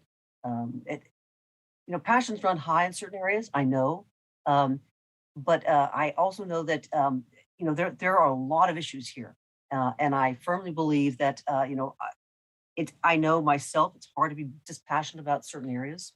For me, it's the Bay Area. It's also for the it's many of them. But living where you live, it is hard to remove and say, no, wait a minute, am I being fair and consistent with the whole state? And I have no doubt that these two wonderful, capable commissioners will do that and will apply, because I feel that there is a solution here. And I think that with our capable line drawer also, that will come up with something. So I look forward to hearing from them. Commissioner Toledo? I'm just curious when we're going to receive the solution. Are we receiving it tomorrow, or are we receiving it on Monday? I would just want to make sure that we have enough time to discuss it, and also, if necessary, any additional deliberation and or potential votes. Yes. Right. So we will be meeting tomorrow. So I got to say that we will be meeting tomorrow to go over things. At this point, what I'd like to do, we only have a few minutes left. I'd like for us to quickly go down actually to Orange County. I'm not Orange County, I say that every time. San Diego, because we do have some things to look at in San Diego. So I do hope that we can actually get this back to this area to look at by tomorrow meeting, which will be starting at 1 o'clock, not 11. So if we could change maps here, please, and look at San Diego. I'm sorry to interrupt, Chair, but did you want to take a break before we start taking calls? Well, actually, I thought we would just go directly in since we took our earlier break, and then we would end up having to take our break, I believe it's 6:25. That's right. Sounds good, Chair. Yeah, thank you. But we do have until 6 o'clock, so we only have a short minute here to sort of introduce the topic, and I don't know if we can, how much we have to do on this. So thank you, both Andrew and Savan. Thank you, Chair. Christian, are you seeing my screen okay, Christian? Looks great, Savan. Thank you. Yeah, absolutely. Go ahead, Andrew. No, I was just going to do a quick introduction as you're getting your screen up. Thank you. We did meet with Commissioner Sinai. She did have a couple changes that she wanted to go through on just cleaning up, just making the San Diego maps. She's had some suggestions on the San Diego maps. So Savan worked on them this morning, and I do believe that this is posted up on the website, the changes that we're going to be talking about, and I'll turn it over to you. Yeah, thanks, Andrew, for that introduction. And Commissioner Sinai, if you want to cut in to add anything, please feel free. This can be found on the website. it is CD iteration S1 from today's date, 12/11/21. Just to orient everyone before I show those changes, this is how we left San Diego last time. Just a high-level overview of the swaps that we made in this iteration. It was responding to community of interest testimony about Escondido, not or preferring to be in a district that was more aligned with the orientation of the city. So either in East County or with cities like Oceanside, Vista, San Marcos. And then we were able to do a swap that keeps Carlsbad whole. So let me just pull that snapshot up.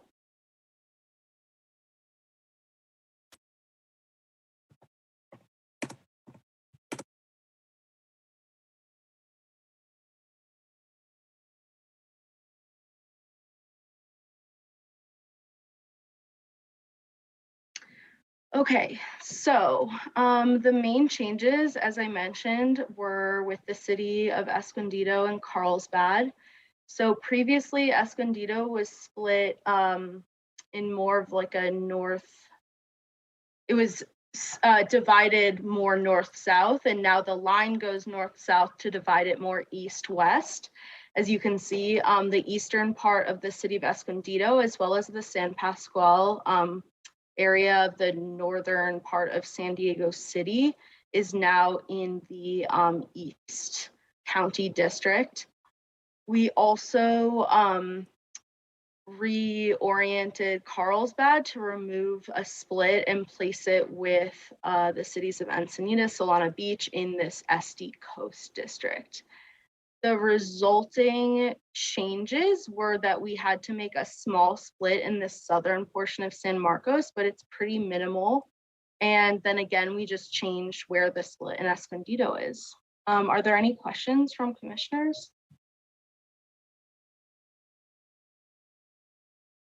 Commissioner Kutagawa? Yeah, so could you, I don't know if you could do an overlay of the previous map and one moment, please. And the reason why I'm asking is because I believe, and this is, I thought we were all comfortable with this. I believe we kept the district the way it was because it was going to be an all coastal district. Now it's going inland, and I don't think that, one, we've got lots of COI testimony that the South OC people would prefer not to have gone into San Diego, but if they had to, they wanted to keep it coastal. And now we're doing exactly opposite of that. And so I'm just concerned about why this came about now when they're really, I thought we had pretty widespread agreement on it. Yeah, if I could just respond to Commissioner Kutagawa quickly. So the district was already orienting slightly inland in this northern portion. And actually, if you see these red lines, this is what we started with. It's actually improved that orientation by swapping out Escondido, which is more inland, and the San Pascual area of San Diego, for the city of Carlsbad, which keeps more of the coastal cities intact. So you can see that it actually does increase the coastal orientation of both the SOC NSD district and the SD Coast district. I don't see how it improves the OC one. It goes in. If you stopped it at Carlsbad, even that would at least keep it coastal. Yeah, so I mean it goes into as far as San Marcos, which it did previously, and stops short of Escondido. So it's not a major swap, but Sivan, here, I can help explain what's going on. Can we zoom out a little bit on San Diego, please? And I know that I said I was fine. And when we went through this, I took a step back and facilitated and said, where are some of the pain points in this? And we collectively made decisions. When the decision was made for Escondido, I was very clear that that was not fair for Escondido. It had asked for two things. And it's not just Escondido, it is really the 78 corridor. And I think North San Diego County is just as important in this as is South Orange County. And you're putting wealthy, coastal Orange County communities with working class communities in San Diego. The idea here was to look at the 78 corridor, which is a strong collaborative that's been built between Oceanside Vista, San Marcos, and Escondido as a business collaborative, as well as a nonprofit and educational collaborative. They serve Camp Pendleton. Cal State San Marcos is in there, and Cal State San Marcos is a commuter school. I think it's like 80% commuters from that area. And then Carlsbad is actually in the school district with Encinitas and Encinitas, Del Mar, Solana, and part of Rancho Santa Fe and Carmel Valley. We had looked at a lot of, the big issue was you were connecting San Pascual, which is a very, very rural. If you've ever gone to San Diego Wild Animal Park, that's where San Pascual is. And it's avocado trees and orchards and farms all the way down to the city of San Diego, which is really the center of power. And people feel like if you're with the city of San Diego, you're not listened to. And so by doing this, it was an effort to really try to keep the coastal more coastal and the North Inland County or North County business districts more together. And so it was really looking at that Escondido COI that we were not listening to at all, and trying to, it's still split, but it's split between two communities that they are working with, and they're together, as well as Carlsbad has a strong affiliation further south in the coast than north. And for me, I just had to present it because it was something that was really bothering me. Escondido is really a community that is very, very, very mixed in a lot of different ways. It's a lot of Latino low-income community, as well as a lot of, is one of the places where we have had mixed policies on how it helps the community. And I just wanted to explore it. So like with everything else, it's an exploration and we can go back. The other piece we had done was cleaned up a little bit between Bonsall and Fallbrook. There was unincorporated area that was kind of sticking out, and we took that out so it could be with Fallbrook and Bonsall because it made more sense to keep them all together. That was the only other little thing we did. Thank you. Commissioner, do you want to say, because I have Commissioner Toledo and we only have 2 more minutes. Yeah, I think, I understand what your logic is, but, you're still combining, very different South OC communities with Vista, Oceanside, and San Marcos. And if anything, I think the gap has become worse, not better. And so, I mean, another alternative is that instead of, can we go up just a little bit, Sivan? I mean, I don't know. I mean, the only, thinking just right now very quickly, for me, I mean, I would just say, I mean, you got Dana Point and San Clemente, for example, including Laguna Niguel. Those are some pretty, higher income areas within South Orange County and very different from those other areas. And so, one consideration, and again, I'm just talking very quickly off the top of my head, is to perhaps move more of the middle, income kind of communities like Rancho Mission Viejo, which I know they have an affiliation with Camp Pendleton. I know also San Juan Capistrano also has a Latino community there that may have more in common with Vista, San Marcos, and Oceanside in terms of less of a, I'll call it an income inequality range in this district. I know that, previously Camp Pendleton was seen as just a coastal district, and so therefore it should be. But this doesn't make sense to me right now. So. Thank you, Commissioner Kutagawa. Commissioner Toledo, and I think we will start with this area tomorrow because I think it's worth, we've come back to many different areas and we have not come back to San Diego. So I just I'll give you a couple more minutes to kind of just wrap this up for tonight, and we'll jump into this in the morning. Yeah, quickly. Tomorrow. I think I thought we had wrapped up San Diego, but I think I am appreciative of Commissioner Sinai's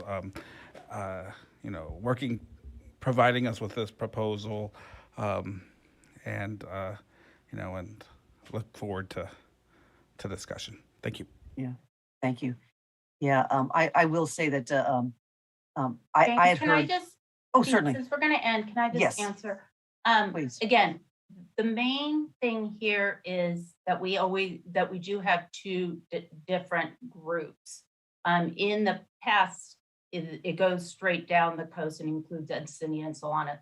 The reason for Oceanside, Vista, San Marcos, and Escondido coming together is that it does give them a voice in a district that already has the economic, and Camp Pendleton has that economic difference. So now you have half the district is wealthy and the other half is not, because of the way that this was kind of set up to go down this way. And so this was to give an opportunity for those cities to have a voice in a district that would predominantly be heard by the far north. Okay, thank you, Commissioner Sinai. Commissioner Fernandez, one last item.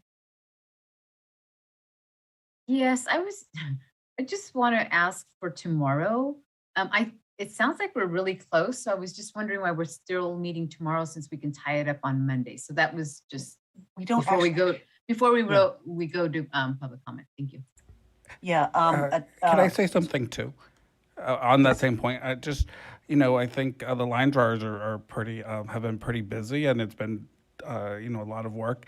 And given the 11 o'clock start, it'll be difficult for us to meet and be able to actually turn every rock that we're supposed to be turning and do our due diligence with them. So I'm just wanted to throw that out there because I know that's a challenge, especially if I'm, given the work that we need to do. Thank you. Yeah, thank you on that. We're starting at 1 tomorrow, not at 11 o'clock. 1 p.m. will be tomorrow. And the reason we are doing tomorrow is because Monday we actually, although it was not agendized, or it was agendized slightly differently. And so today is our day to finish this up. Tomorrow, and then we can, jump into the Senate then on Monday. I'm sorry, not the Senate. The Senate on Monday. Commissioner Forciari. Yeah, so just to revisit the original plan, the plan was that we would use Monday to wrap up any loose ends we had on Congress. And if we were able to, we specifically, that was the plan, to finish Congress on Monday. And if we had, if we were able to finish it up, then we could move forward with the Senate, but the plan was to take on the Senate Tuesday, Wednesday, Thursday, and Friday, and BOE. And I just want to also reiterate, our line drawers need some time to draw lines. If we're going to think creatively about looking at the North State question, I think some time to do that would be useful. I kind of feel like we have one major outstanding question and a few loose ends to tie up, and we should be able to do that on Monday. I'm just putting in my 2 cents. I certainly, Commissioner Fernandez. Actually, I was just gonna, sorry. Commissioner Fornashari said exactly what I was thinking, because it was on our original schedule was Monday was for finishing everything up. Just to add to that, I mean, at this point, I'm only able to get about 30 minutes worth of line drawing for tomorrow for the Central Valley, and that just seems like not enough time. So just throwing that out there. Of course, I'm going to see if we can work to get a little bit more, but. Okay. I would love to say that, yes, I understand that on the original plan, it was Monday. That got missed in agendizing. So that's why we were, and we have been doing a lot of talking and not actually, being that productive in terms of getting our lines drawn. And it's just that we do have tomorrow available. I would like to make sure we get this done. I'm concerned if we go into Monday that other items will come up and we might not complete. And so I'm very concerned about our deadline here. And also, but now we're into public comment time. So, Commissioner Fernandez. Just one last thing. On our agenda for Monday, it does say line drawing, live line drawing. So I'm just trying to do one last poll, just trying to let everyone get a little bit of rest and catch up on all the communities of interest. Thank you, everyone, for responding and sending in your input, but we've got to really catch up on some stuff. Thanks. Okay, Commissioner Taylor? Yeah, I'm just hopping on that bandwagon that my understanding was Monday we'd be able to finalize the loose ends. And I think the line drawers can use a breath. And in essence, they still will be working with some of the commissioners on iteration. So it's really not a day off if the full commission is not meeting. And some of us will be doing some creative thinking as well, trying to tie up those loose ends from Monday. So I remember Commissioner Anderson, you wanted, Chair Anderson, you wanted a few moments of reflection. Man, Sunday would be a great time to have a few moments of reflection. Yeah, Monday, Commissioner Kennedy takes over, and we also have a business meeting partially on Monday. So we do not have the whole day on Monday. But I'm hearing that this is indeed what the commission wants. I'm very concerned about us actually completing on Monday. But if we all promise to really lead off with directions and bring this one home, I will. It's consensus. So and I hearing almost everyone say, no, we can't. We shouldn't meet tomorrow. Commissioner Kutagawa. I hear what you're saying, Commissioner Anderson. I am concerned. I feel like we're getting close to finalizing things, but I know we do have a business meeting also scheduled for Monday. Just curious if we can perhaps do a shorter meeting on Sunday, or perhaps start later even. That would then. We are starting at 1. We're not starting at 11. We'd start at 1, but we could just if we finish up by 3, public comment, and we're out of here. I am concerned because it's understandable. We have there's a lot of tough issues that we're bringing up, and we need to spend the time on it. But at some point we have to say, yep, we're done. So I heard Commissioner Ahmad, did you want to say something, or and then I'll sort of have a look around. But yeah, are we meeting tomorrow or not? That's we I guess have you're scheduled the deciding person in this, right? Yes, but I feel I'm certainly in the minority here. We do have the crew, since we have it scheduled. We will have our staff and everyone will get the day off, but we have actually scheduled them in. So, but do I have any other person who thinks we should meet tomorrow? Commissioner Vasquez? Y'all can throw darts at me. I do think virtual darts. I do think meeting tomorrow for a couple of hours does make sense. That's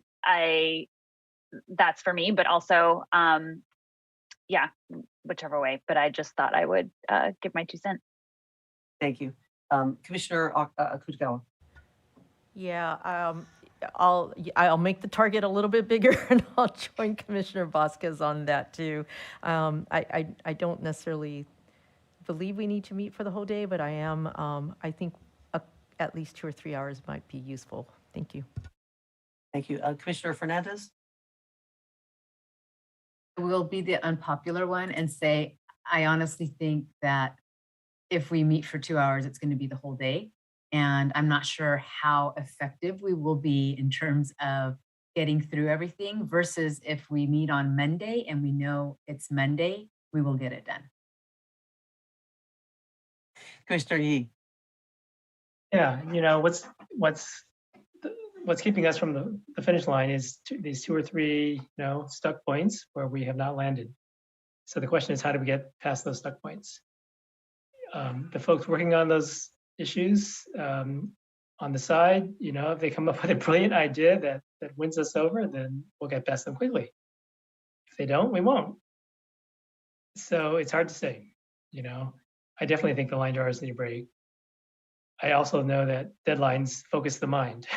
So if we take tomorrow off and meet Monday and have to do it Monday, we have to do it and we'll do it.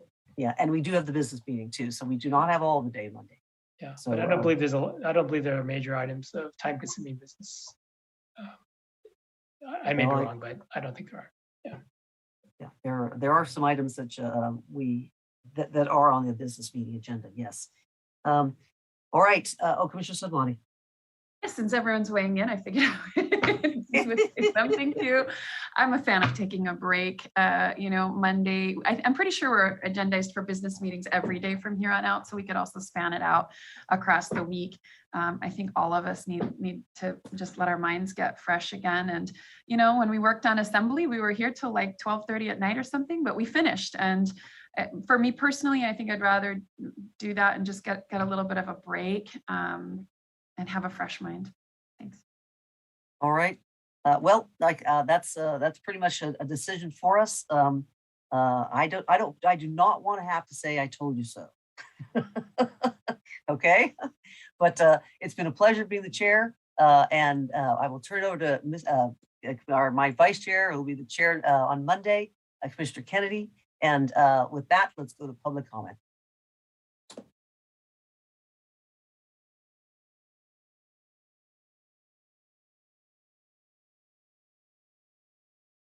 Me. Oh, there we are. I got muted. Thank you so much, Chair. Thank you to all of those that have called in. Looks like we have lots of raised hands. For those that have not chosen to do so already, if you will please press *9. This will raise your hand indicating you wish to give comment. Helps our staff keep track of the hands we have raised. We will begin this evening with 1.5 minutes public comment time. Warnings at 30 seconds and 15 seconds remaining. Our first up will be caller 1036, and up next after that will be caller 0129. And please, everybody in the queue, be alert for when it is your opportunity to speak. I will be identifying you by the last 4 digits of your telephone number. Caller, if I have them. Caller 0129, if you'll please follow the prompts to unmute.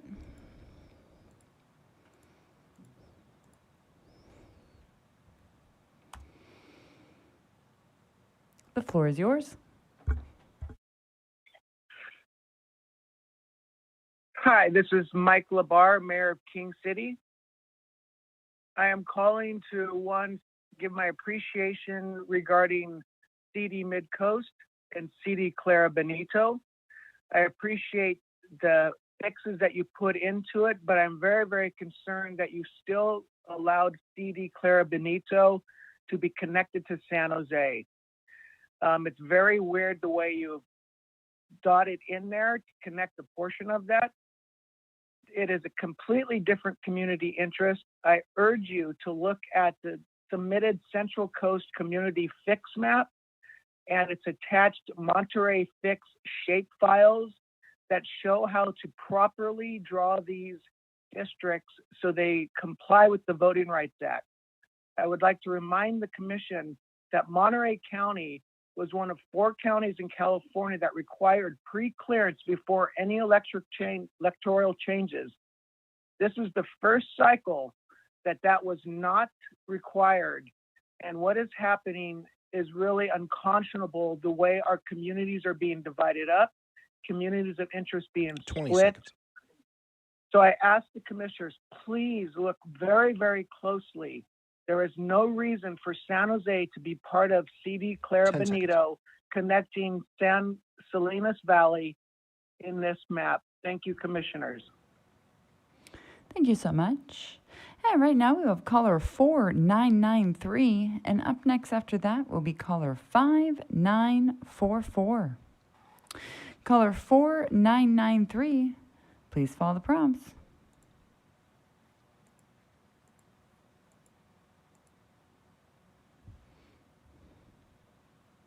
The floor is yours. Thank you. My name is Jim Reed. I am the Chief of Staff for San Jose Mayor Sam Liccardo. And we've been watching the Commission's incredible work for so long to come up with district lines, and haven't had a strong feeling on anything that's been submitted so far until what came forward last night. I'm not a lawyer, so I don't understand if there's a need to have the districts configured so in such a contorted way to pick up the previous caller where King City and San Jose are part of the same community of interest. Maybe that does have to be done in your perspective, and you're the experts. But if you're going to have to take the northern part of San Jose for an Asian district and the east side of San Jose for a Hispanic Latino district, I would implore you to not split the remainder of the city of San Jose. Out of all the largest cities in Northern California, Oakland, Sacramento, San Francisco, they all have one district that's primarily responsible for representing that city. Under this map, we are not going to be more than 1/4 or 1/3 of the congressional district of anybody. We're not going to have anybody who's on the hook to keep the city of San Jose well represented in Washington, D.C. You can correct that by making sure that at least one district in the city of San Jose represents at least 50% of the city's population. This is the 10th largest city in the United States of America. Thank you so much. And right now we have caller 5944, and up next after that will be caller 9938. Caller 5944, please follow the prompts. The floor is yours. Hello, Commissioners. Hey, I called in last week to talk about the assembly maps with Bakersfield at the street level, and just commend you guys on doing a good job on that. You guys really did a great job this week in Bakersfield and Kern County, replicating your previous work on the assembly maps. I'd just like to ask you, as you guys go forward and make any final edits, that you guys don't touch Bakersfield. You guys got it right there already. Also, if any movement is done to our district, and things need to be connected to the south, Lancaster, Palmdale, those areas are already in our congressional district. We have Edwards Air Force Base in East Kern and Plant 42 down in Lancaster, which is actually the second largest employer in the Antelope Valley. So if things change to the north and you're having to rejigger things to the south in our county, please think in that direction and not toward the coast or, up in Mono County, any of that kind of 15 stuff. seconds. But great work. Thank you. Thank you so much. And right now we have caller 9938, and up next after that we caller 0919. Caller 9938, if you will please follow the prompts to unmute. The floor is yours. Hi, can you hear me? We sure can. Great. So my name is Linda Sell. I'm speaking on my own behalf as an individual. In Northern California, thank you so much for creating CD Barry Sunny _draft congressional district, which brings together Fremont, Santa Clara, Sunnyvale, Cupertino, Milpitas, Berryessa in a congressional district. It's also known as Greater now. In support of this type of district, there are cities, I believe, for their city. I believe you've received letters from the Sunnyvale City Council, Santa Clara City Council. Each has supported this by unanimous vote of their all seven city council members. And the majority of the Fremont City Council, including the mayor and vice mayor, also supported this type of district for their city. In addition, this past week, you heard Cupertino City Council member Hung Lee, who is a longtime former school board member of Fremont Union High School District, also supported this. And also, I believe this week you heard former Cupertino Mayor Rod Sinks, who is current Rotary Club president in Cupertino, also support this type of district, which is like Greater. I wanted to also thank Commissioner Savani and Commissioner Kennedy for speaking out that this type of district looks good and it should be maintained even if you're changing other areas. Thank you all. Thank you so much. And right now we have caller 0919, and up next after that will be caller 4768. Caller 0919, if you'll please follow the prompts.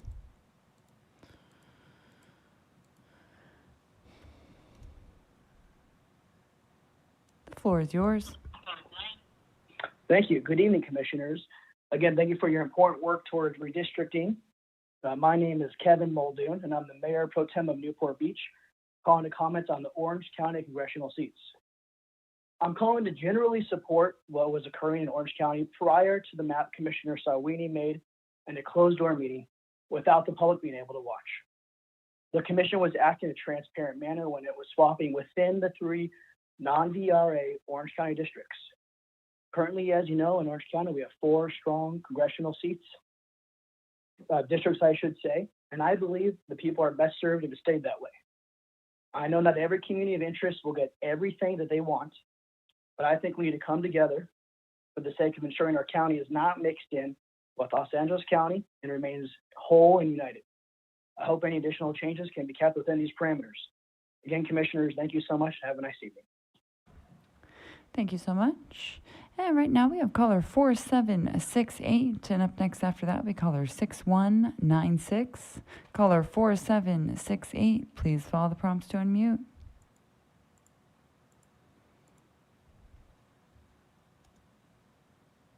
The floor is yours. Good evening, everyone. My name is Ben Chapman. I'm a resident of Costa Mesa here in Orange County. I'm calling about some of the changes this commission made to the Orange County since the great meeting on December 9th. I totally understand how difficult it is to balance everyone's concerns. However, the lines that were drawn on December 9th were legitimate and fair to so many of the major COI groups. It kept the Vietnamese community together and whole with other prominent Vietnamese populations in Seal Beach and Huntington Beach. Costa Mesa was together in districts with our coastal neighbors. And we had a strong inland OC district that respected what the residents there it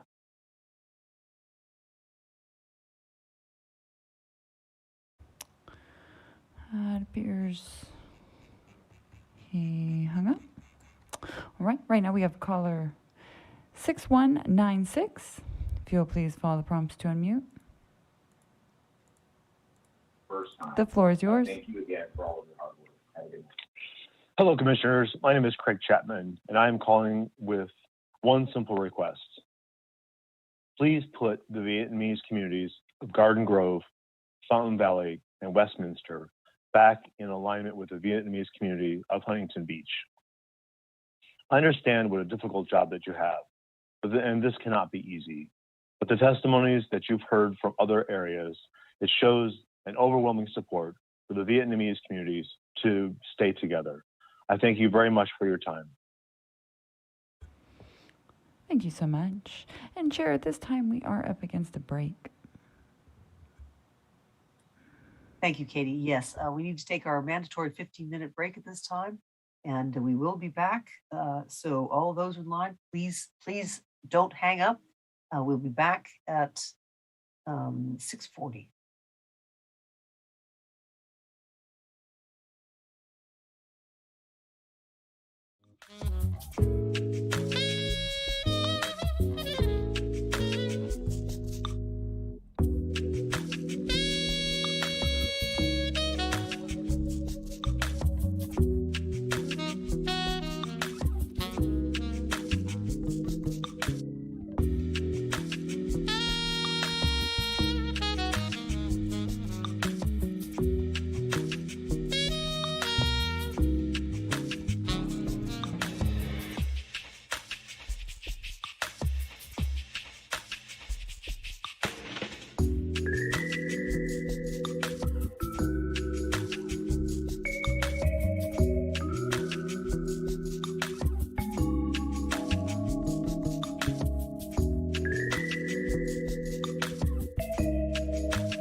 Welcome back, California, to the Citizens Redistricting Commission meeting.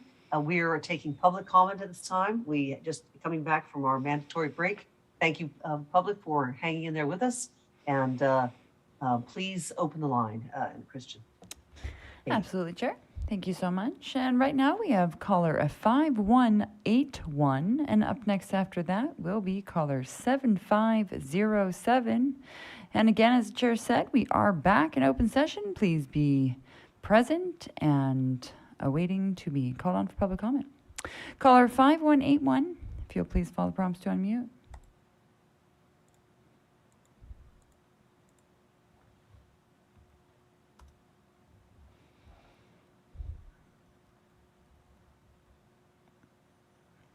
And one more time, caller with the last four digits, 5181. If you will please follow the prompts to unmute by pressing *6. The floor is yours. Hello, my name is Kevin O'Connor. I'm calling about Silmar. Silmar is 80% Latino and is part of Eastern San Fernando Valley. Latinos will be disenfranchised if they were put in with Santa Clarita and not San Fernando Valley. Please keep Silmar with the Eastern San Fernando Valley to prevent the huge racial disenfranchisement from happening to the Latino community in the current congressional map. Thank you for your hard work and hope you take this to heart. Thank you so much. And right now we have caller 7507. And up next after that will be caller 3770. Caller 7507, please follow the prompts to unmute.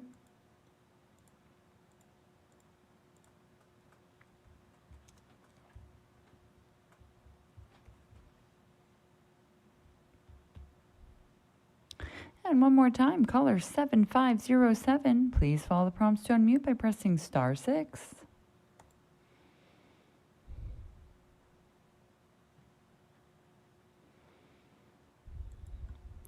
I do apologize, caller 7507. You appear to have some type of connectivity issue at the moment. I will come back to you. And right now we have caller 3770. And up next after that will be caller 7068.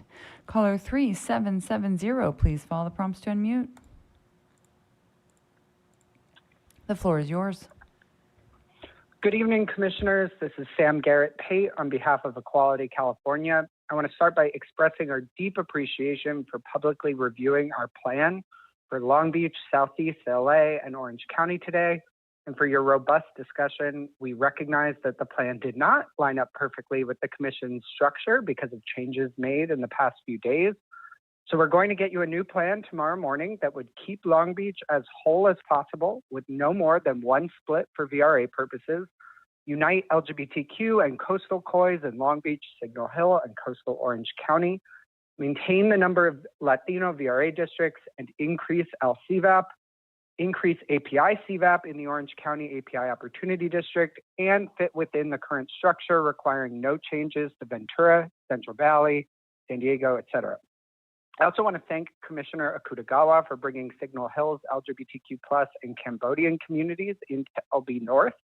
But please don't do that by moving more of East Long Beach, which also has a significant LGBTQ population, out of LB North, as you did today to balance population.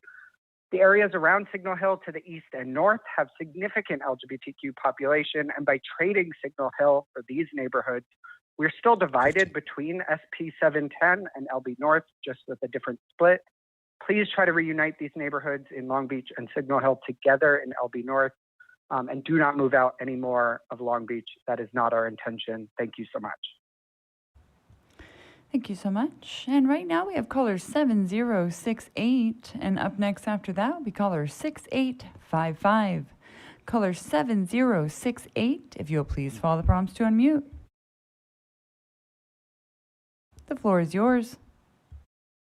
Hi, can you hear me? We sure can. All right. Hello, Commissioners. My name is Bong Hua, and I am a Vietnamese American from Little Saigon. I am calling because I am very upset with the Commission's decision to divide the Vietnamese community with Huntington Beach.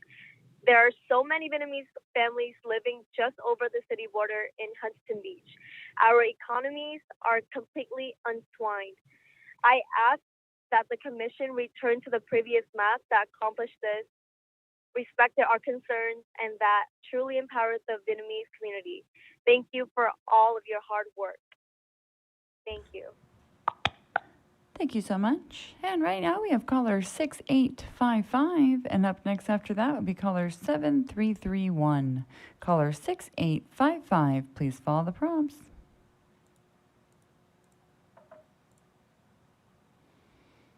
The floor is yours. Commissioners, good evening. This is Sam Sukatan from California Environmental Voters Education Fund.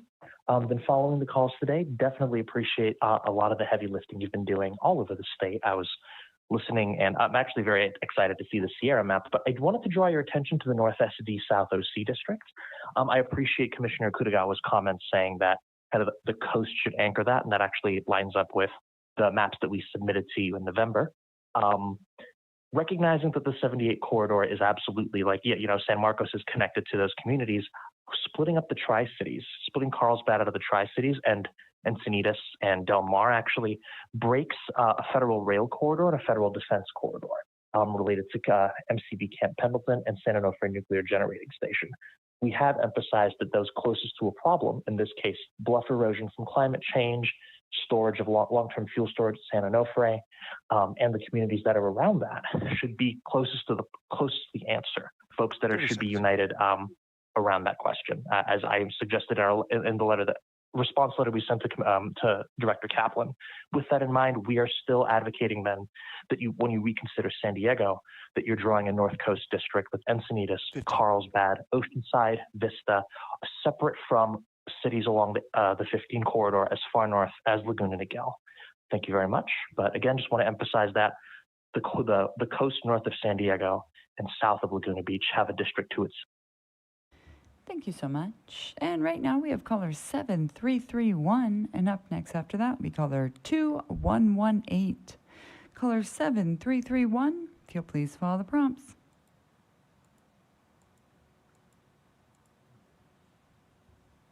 The floor is yours.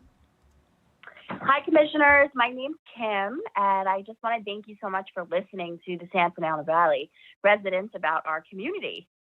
Thank you for understanding that Chatsworth, as well as Porter Ranch and Granada Hills, are all West Valley communities.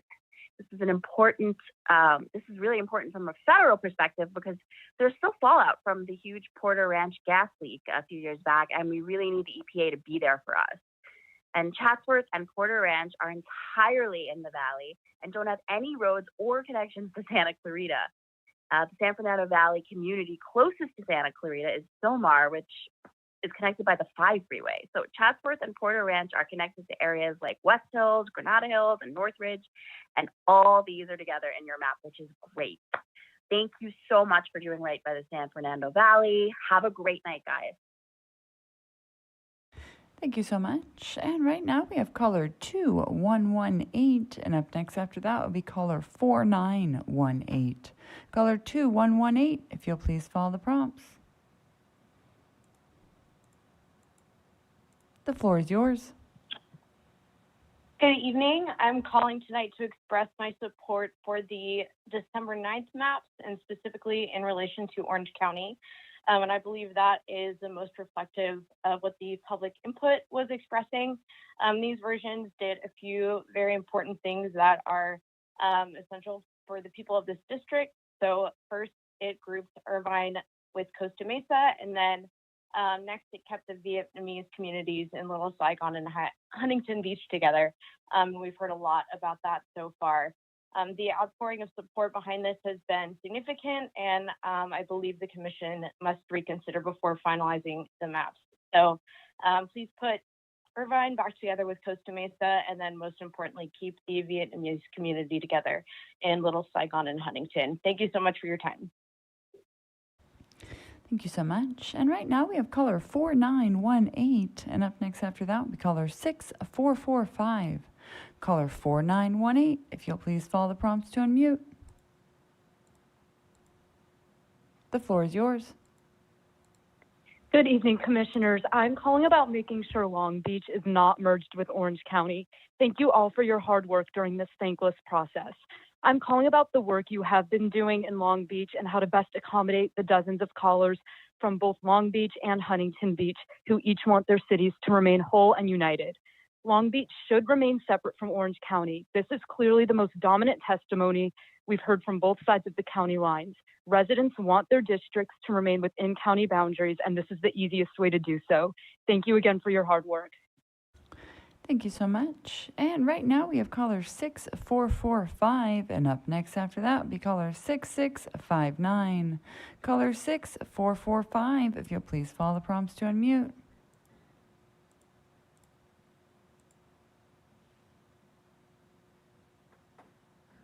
The floor is yours. Good evening, Commissioners. My name is Kenny, and I'm a Vietnamese American from Little Saigon. I've been listening as this commission has prioritized keeping every other minority community together, but for some reason you have all divided the Vietnamese community in Orange County. Why is this? Please restore our voting power. Bring back together like you had before Huntington Beach, Little Saigon, Westminster, and Garden Grove. Thank you. Thank you so much. And right now we have caller 6659, and up next after that will be caller 7618. Caller 6659, please follow the prompts. The floor is yours. Hi, can you guys hear me? We sure can. Good evening, Commissioners. My name is Henry Tran. I'm calling to ask the Commission to bring back the maps that respected the Vietnamese and Asian community of Little Saigon with the Vietnamese communities in Huntington Beach. This will truly protect the Vietnamese community and maximize our ability to vote for our own representation. We need this. More importantly, these changes are not major changes, but actually something that you can do without blowing up the process. So please restore it and protect the Vietnamese community. Thank you for your consideration. Thank you so much. And right now we have caller 7618, and up next after that, caller 6380. Caller 7618, please follow the prompts to unmute.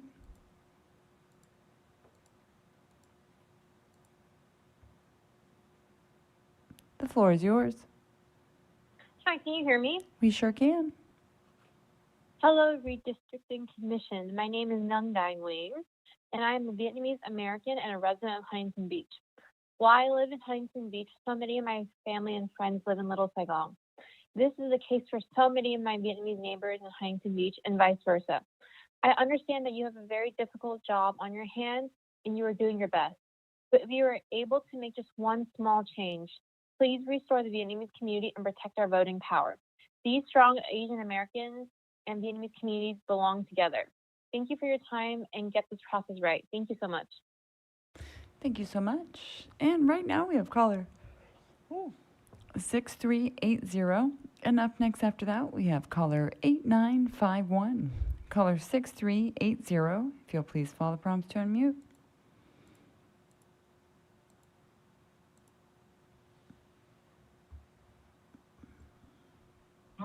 The floor is yours.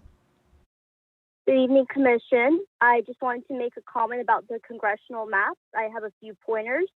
Please keep Orange County and Los Angeles separate.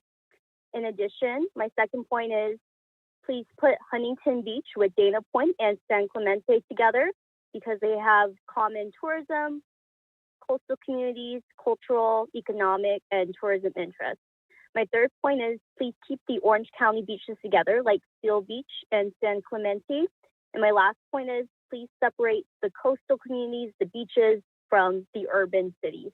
Thank you, and that's all. Thank you so much. Hey, right now we have caller 8951. And up next after that will be caller 8802. Caller 8951, please follow the prompts to unmute. The floor is yours. Hello, Commissioners. My name is Anna, and I'm here to discuss about the Commission's decision to divide the Vietnamese community in Orange County. The Commission has prioritized the voting power of nearly every other major community of interest. While I appreciate the hard decisions this group has to make, We must restore the voting power of Asian Americans and Vietnamese people in Orange County. Please keep Huntington Beach residents together, along with the strong Vietnamese communities of Little Saigon, Westminster, Garden Grove, and Fountain Valley.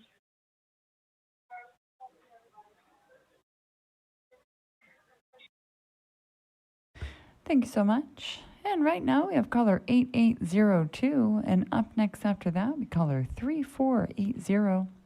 Caller 8802, if you'll please follow the prompts to unmute. The floor is yours.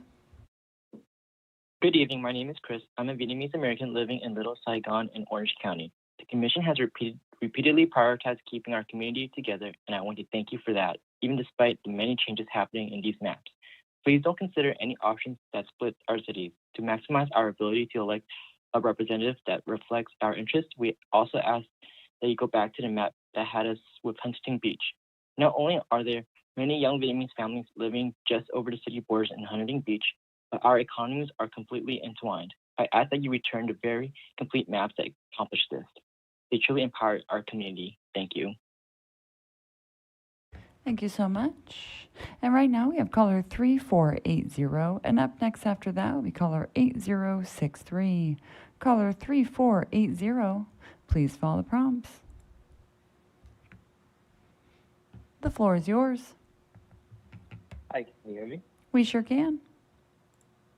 Hi, yes, my name is Kevin Lay. And I'd just like to say that, in Orange County, the Commission has spent a significant amount of time to maximize the Vietnamese community, and we're very appreciative of that. And we know we can't get it to like a 50% Asian district, but I think the Commission can do more work to make this a stronger Asian American district, either by looking at Fullerton or even the pockets of Vietnamese voters in Huntington Beach. I hope the Commission can make this a top priority. We deserve our representation to be maximized and have a voting bloc that can truly make a difference in an election. And I hope you can consider these changes. Thank you guys so much for your hard work. Have a good night. Thank you so much. And right now we have a caller 8063, and up next after that will be caller 8394. Caller 8063, please follow the prompts. The floor is yours. Hello, my name is Guy Nguyen. I'm a resident of city of Westminster. I'm requesting you keep the old congressional maps that you do on Wednesday. Little Saigon needs to be included as Garden Grove, Westminster, Fountain Valley, and Huntington Beach. Thank you. Thank you so much. And right now we have caller 8394, and up next after that will be caller 3588. Caller 8394, please follow the prompts.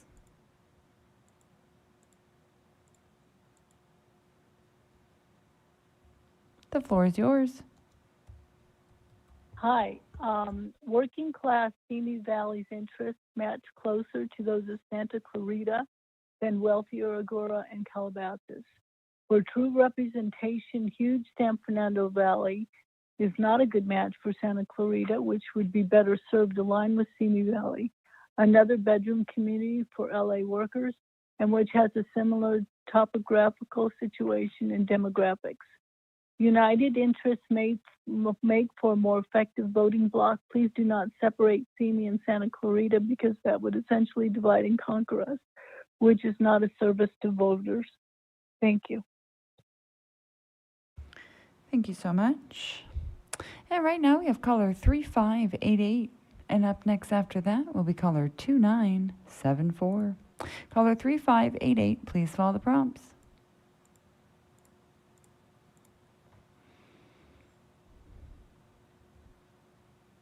The floor is yours. Hi, thank you for the opportunity to share my thoughts with the Commission. I know that this process is not an easy one and that the Commission is doing its very best, so thank you and keep up the good work. I've lived in East San Fernando Valley, Santa Clarita, and Antelope Valley. They're all great places, but quite different in many respects. I'm therefore not sure why the Commission is considering extracting and isolating Similar from the rest of East San Fernando Valley and exiling them to a congressional district dominated by the entirely dissimilar Santa Clarita Valley, and Antelope Valley. Sylmar is a vibrant community and is geographically, economically, socially, and culturally integrated with the rest of East San Fernando Valley. I'm a big sports fan, so I suggest to check out the East Valley Baseball League, the Leopardo Soccer League, or the San Fernando Youth Soccer League. The ties between Sylmar and the rest of East San Fernando are quite clear, natural, and authentic, and these neighbors deserve to stay together so that their elected officials can more effectively advocate for voters so much in common. In fact, I would be surprised if anyone in Sylmar wants to join Santa Clarita and Antelope Valley, as Sylmar shares almost nothing in common with these bedroom communities. 30 seconds. Please don't sacrifice Sylmar to satisfy a much wealthier and less diverse West San Fernando. In addition, Hispanic representation in Santa Clarita and Antelope Valley is less than half compared to Sylmar and the rest of East San Fernando. If voters in Sylmar are forced to share representation with Santa Clarita and Antelope Valley, I'm concerned that their very different needs will not be heard or met. East San Fernando is important, but has challenges like other communities, and they deserve to be in a district where their elected officials can best serve their constituents. Thank you very much. Thank you so much. And right now we have caller 2974, and up next after that we caller 0074. Caller 2974, please follow the prompts.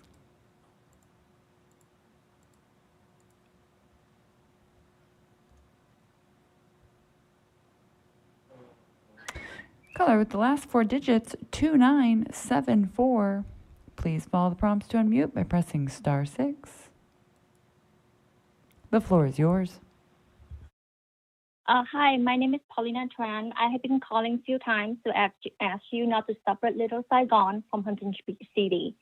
We are a shared community which has many similarity interests.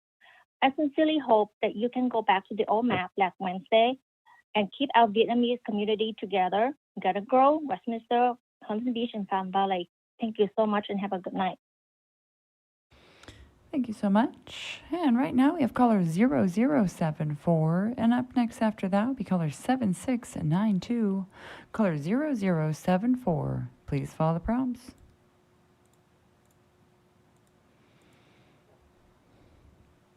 The floor is yours. Hello, my name is Sonia, and thank you for letting me comment. Thank you for all your hard work, commissioners. And I just want to comment on Santa Clarita and Antelope Valley. I work in Lancaster and live near Santa Clarita, and those communities are very similar. However, I was very surprised to see that Sylmar was grouped together.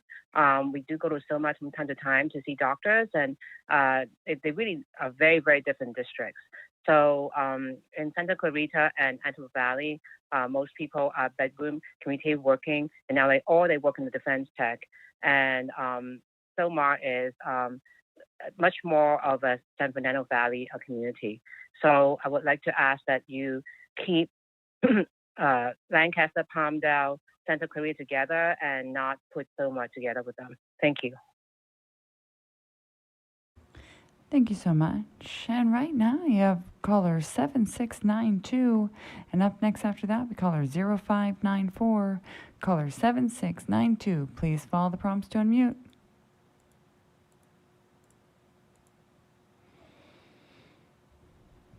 The floor is yours. Thank you, Dan Bickford here. Your assembly and congressional iterations collect inland San Diego County and San Diego County communities in a way that works. I'd like to actually talk about the Senate maps. I know you're coming up on those next week, and I wanted to give my input. Senate district map, SCCA, could use some tweaks. We understand it's a voting rights district and must be linked with parts of San Diego County to Imperial County, but I don't know why it doesn't pick up the heavily Latino neighborhoods that are south of the 94 in San Diego City and shed some of those rural parts of San Diego, like Alpine, Ramona, Borrego Springs, that they fit better with cities like Poway, El Cajon, Escondido, and Santee. Thank you. Thank you so much. And right now we have caller 0594, and up next after that we caller 3406. Caller 0594, please follow the prompts. The floor is yours. Good evening, Commissioners. I'm a resident of Yorba Linda, and on Wednesday night, I was so pleased to see all of our North Orange County cities like Yorba Linda, Placentia, Brea, Fullerton, and Anaheim Hills together in one congressional district. Then the very next day, the commission completely changed the maps. Under your current lines, you split North Orange County and Yorba Linda and Placentia into separate congressional districts. All of North Orange County is one community of interest, but Yorba Linda and Placentia especially work well together and even share a school district, the Placentia Yorba Linda Unified School District. We should all be together. My hope is that you reconsider the maps from Wednesday night. They made sense, they compromised our community testimony, and most importantly, they didn't prioritize the coast over the inland district. They balanced everything. I hope we can revert to those maps. Thank you so much. And right now we have caller 3406, and up next after that will be caller 0801. Caller 3406, please follow the prompts. The floor is yours. Good evening, Commissioner. My name is Tim Tran, and I'm calling in to protest against the decision to split up Orange County Little Saigon. This action will weaken the collective voting power of its large Vietnamese American community. I ask that you please do not proceed with this new map, and please include Huntington Beach, a city which has over 20,000 Vietnamese residents, with Garden Grove, Westminster, and Fountain Valley. I thank you so much for your hard work, and that's it. Thank you so much.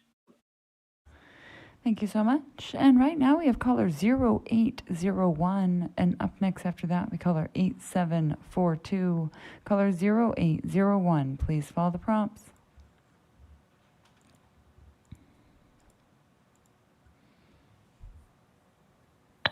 The floor is yours.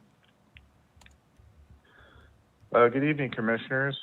I grew up here in the Santa Clarita Valley, and I see that you've given us Silmar and taken away Simi Valley, and I'm asking you to please revert that decision and go back to the previous map.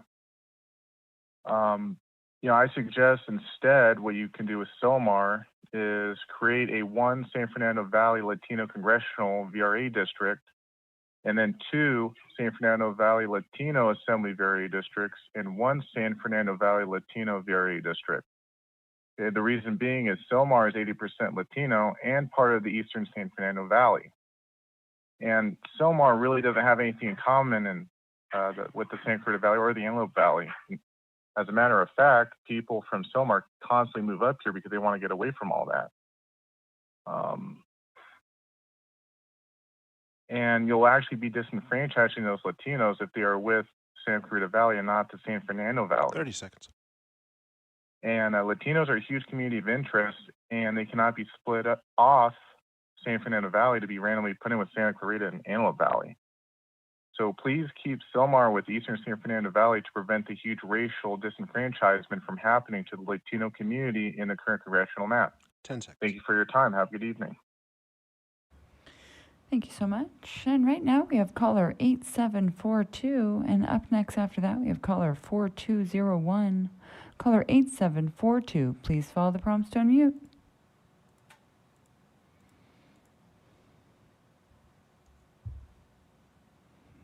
The floor is yours.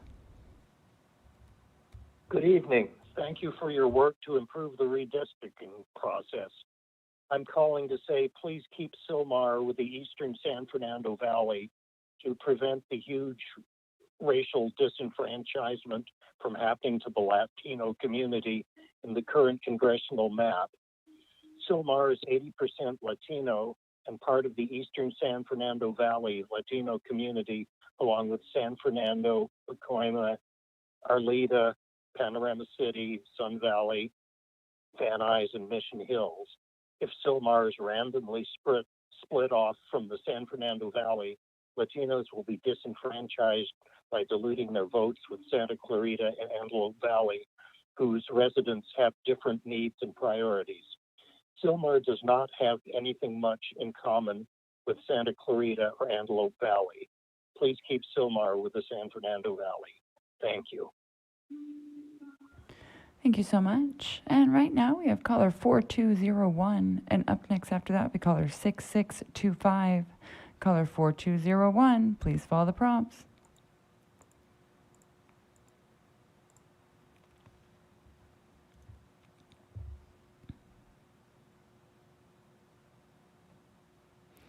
And one more time, caller 4201, if you'll please follow the prompts to unmute by pressing *6.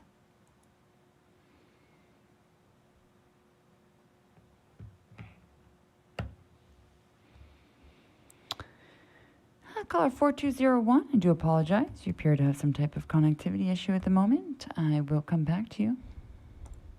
Caller 6625 will be right now, and up next after that will be caller 7483.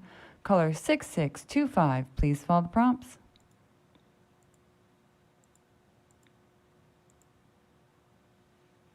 The floor is yours.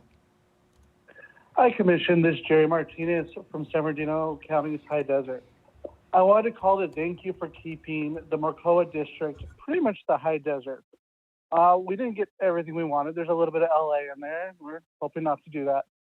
But what we would like to request, and I think I'm speaking for a lot of my neighbors here that called in before, please, before you finalize, go back and look at the assembly map and really weigh the difference of having Pinion Hill mixed in with Pasadena. You're talking about mansions in Pasadena, Pinion Hills, houses on dirt road. There's not a lot in common there, and it doesn't really make sense to have them mixed. Let's try to go back and fix the assembly map. Anyway, thank you, Commission. Thank you so much. And right now you have caller 7483, and up next after that is caller 8939. Caller 7483, please follow the prompts.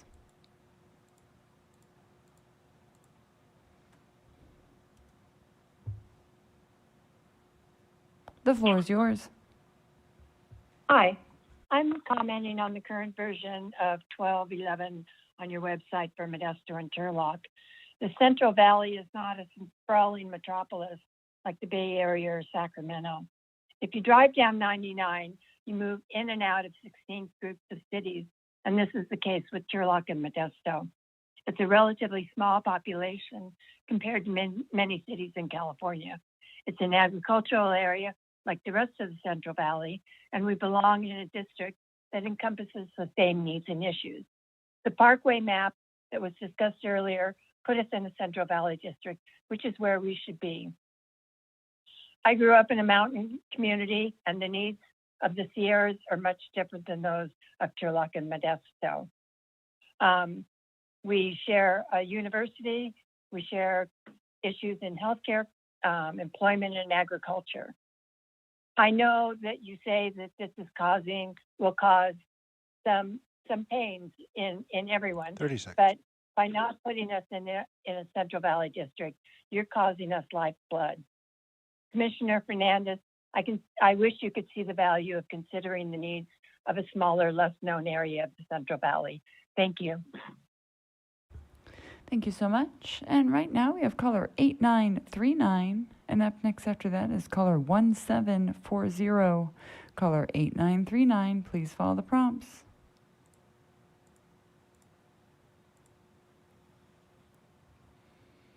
The floor is yours. Thank you very much.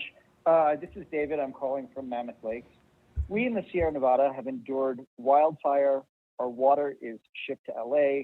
We've been fighting for decades to save Mono Lake and Lake Tahoe, and those are just the obvious issues that unify our district. We need a voice. If our district is functionally non-contiguous, that's a really important point. If it is functionally non-contiguous, then we are voiceless. Please keep this in mind as you do your work. Thank you very much for your consideration. Thank you so much. And right now we have caller 1740.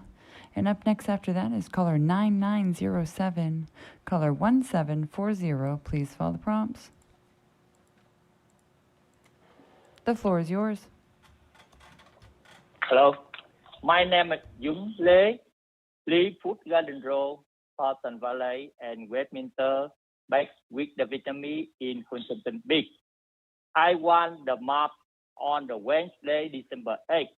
Please protect my community. Thank you so much. Have a weekend. Thank you so much. Right now we have caller 9907, and up next after that will be caller 5921. Caller 9907, please follow the prompts. The floor is yours.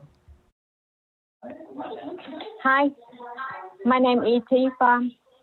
Please go back on map, Garden Road, Westminster, Southern Valley, and Huntington Beach together. Thanks for your map on Wednesday. Good night. Thank you so much. And right now we have caller 5921. And up next after that is caller 6303. Caller 5921, please follow the prompts.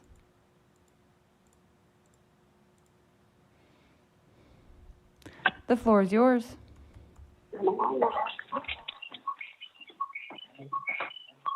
Hi, my name is Lee. I live on Garden Road. My family Huntington Beach. We need to stay together. Please go back. Oh, Mark. Thank you very much. Thank you so much. And right now we have caller 6303. And up next after that is caller 7807. Caller 6303, please follow the prompts.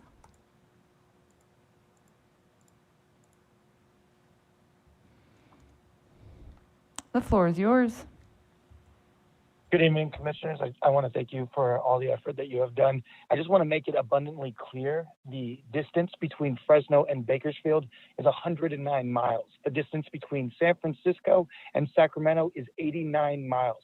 You would never put Sacramento with San Francisco. The distance from Bakersfield to LA is 111 miles. Again, that is 2 miles different, and you would never put Bakersfield with LA.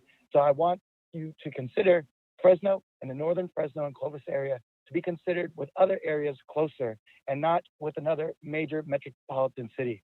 Fresno is the 5th largest city in California and has a population greater than a lot of states in the United States and should be heavily weighed in your consideration.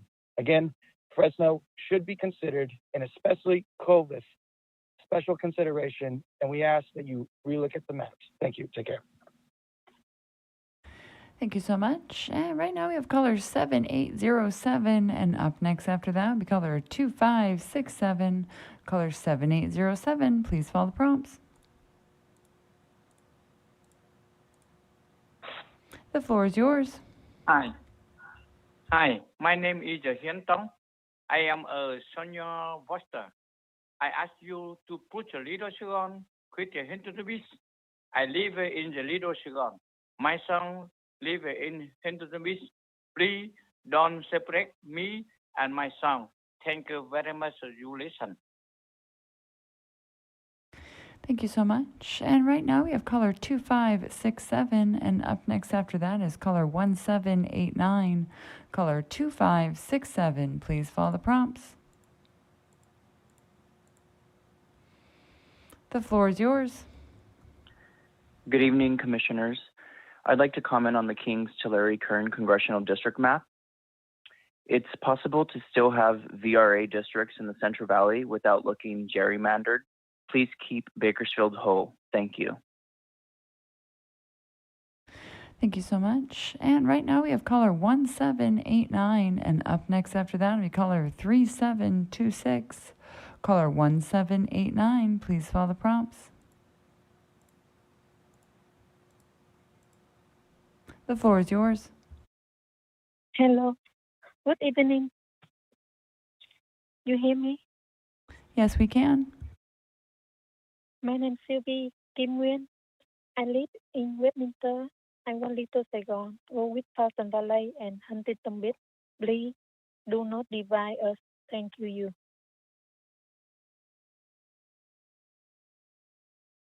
Thank you so much. And right now we have caller 3726. And up next after that, we caller 4436. Caller 3726, if you'll please follow the prompts.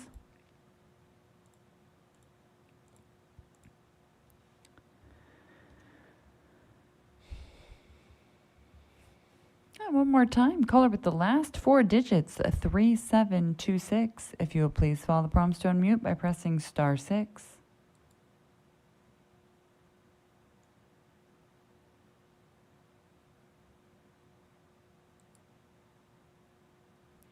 I do apologize, caller 3726. You appear to have some type of connectivity issue at the moment. I will. Oh, wait, nope. The floor is yours. Oh, hello. Can you hear me? We sure can. Oh, I'm so sorry about that. All right. Hello.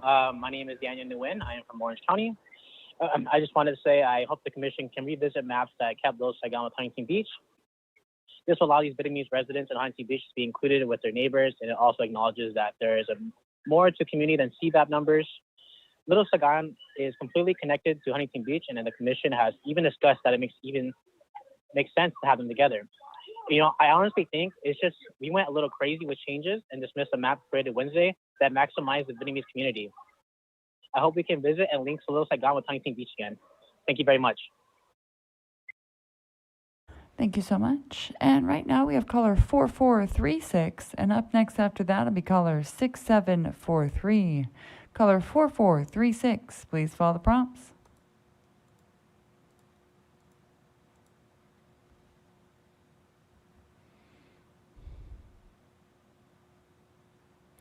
Caller with the last four digits, 4436. Please follow the prompts to unmute by pressing *6. The floor is yours. Can you hear me? We sure can. Oh, okay. Hi. Yes. I happen to be, let me get to my notes because I happen to be in the 93532 area. And then I have rentals in the 93534 and the 93550. And then we have family in Simi Valley. So we also have a lot of aerospace. You know, the people from Simi Valley and Santa Clarita come up to the Antelope Valley, you know, commute for the aerospace industry. But we also share a lot of the fire, earthquake, sheriff, sources, you know, resources and that kind of thing. So I saw that you were maybe trying to put Sylmar with us, but they really have nothing. They're a little bit different than we are. They belong to the San Fernando Valley, and their families would love to stay in the San Fernando Valley, and they work in the San Fernando Valley. So I would like to keep us together. Keep the demographics of Simi Valley and Santa Clarita Valley and the Antelope Valley. Appreciate that very much. So San Fernando Valley is also like the second biggest city in the United States, like compared to Los Angeles. So Thank you so much. And right now we have caller 6743. And up next after that will be caller 3746. Caller 6743, please follow the prompts to unmute. The floor is yours. Hi, thank you, commissioners, for your work and this opportunity to comment. My name's Karen Sewell. I'm a native-born Californian, and I've been a resident on and off in Yorba Linda since 1968. I'm really excited to hear so many comments from my fellow Californians, especially those from Orange County. I was very happy and really liked the way the lines were drawn for the congressional districts on Wednesday's map, and felt that you really listened to the input from the residents and that you did draw the lines with their comments taken into consideration. I know it's difficult to fairly draw the lines, but when the lines were redrawn, you split up cities in North Orange County. I believe we deserve a fairer and balanced district, and we want to be with our neighboring cities, especially with Placentia. Yorba Linda Boulevard is the major street in Placentia, and we also share the school district with Placentia as well. I appreciate if you would consider putting the map back the way you had it on Wednesday. And thank you all for your hard work on this as well as your consideration. Thank you so much. And right now we have caller 3746, and up next after that is caller 7644. Caller 3746, please follow the prompts to unmute. The floor is yours. Good evening. First, I would like to thank the Commission for all your hard work. I can't imagine how much work has been put into this. A couple of thoughts about the Vietnamese community in Little Saigon. Please, under no circumstances, separate the city of Garden Grove, Westminster, Fountain Valley. I know we don't make up a VRA district, but it should certainly be the top community of interest, as the Vietnamese community make up significant portions of the voting population. And our Vietnamese community is growing into Huntington Beach. In Huntington Beach, we have over 20,000 Vietnamese residents. Please refer back to your map on Wednesday night. That map really, truly protects the interests of our community and our voting rights. Thank you for your hard work, and I hope you would hear all of our voice for the past few nights, day, and please, again, protect our community. Thank you and have a wonderful night. Thank you so much. And right now we have caller 7644, and up next after that is caller 5428. Caller 7644, please follow the prompts.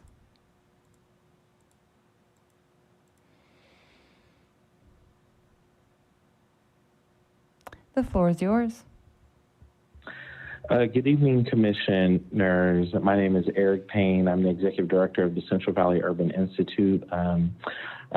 We wanted to while we recognize you didn't make all the shifts we wanted in the assembly for Fresno area, and you still split a number of COIs, specifically African-American families, in the West Park area, the west of 99, and the area around the Fig Garden Loop, and the areas in the old Fig Garden area between Bullard and Shaw.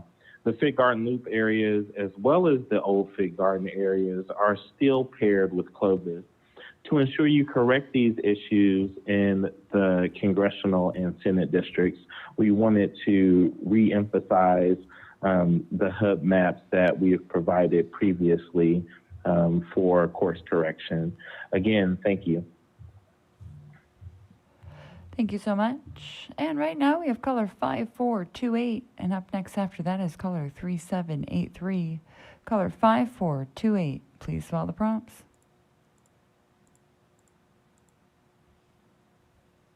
The floor is yours. Thank you, Commissioners. And Katie, thank you so much. We're going to miss you.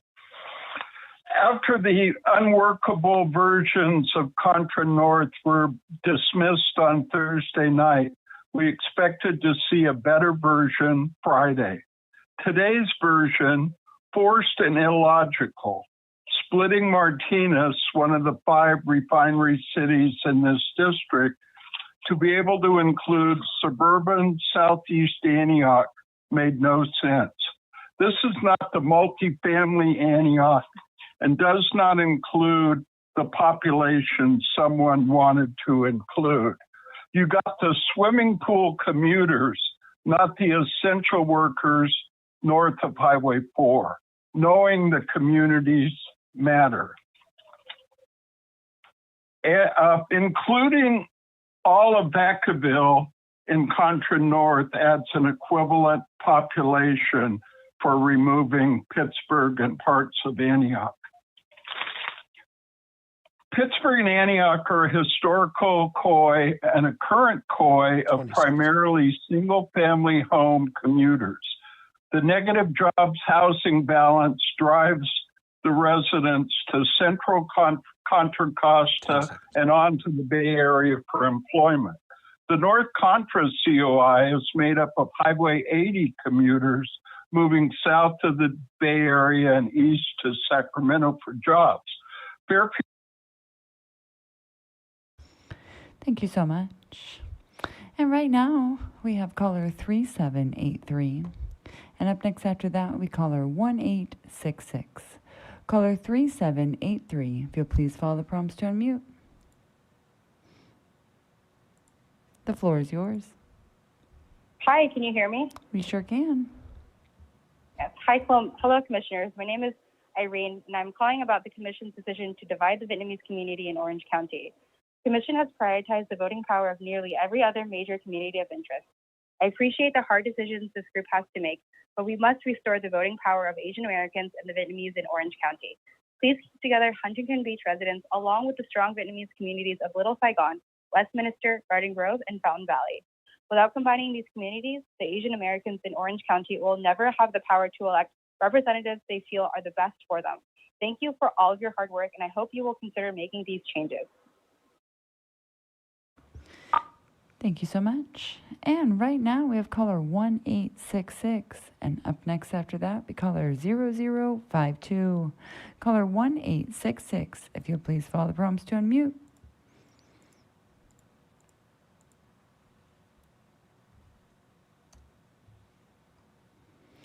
And one more. Oh, there you are. The floor is yours. Good evening, Commissioners. I'm calling from the high desert of San Bernardino County, and I just wanted to say we're very happy with Morca map, but we really encourage you to go back and look at Phelan and Pinion Hills, which you've mixed with million-dollar mansions of Pasadena, which doesn't really make much sense at all. Please reconsider grouping Phelan and Pinion Hills with high desert communities where they should be grouped, where they should be rightfully grouped. Thank you for all you do. Californians really appreciate it, and I hope you have a great weekend. Thank you so much for having me. Thank you so much. And right now we have caller 0052. And up next after that, we caller 3995. Caller 0052, please follow the prompts to unmute.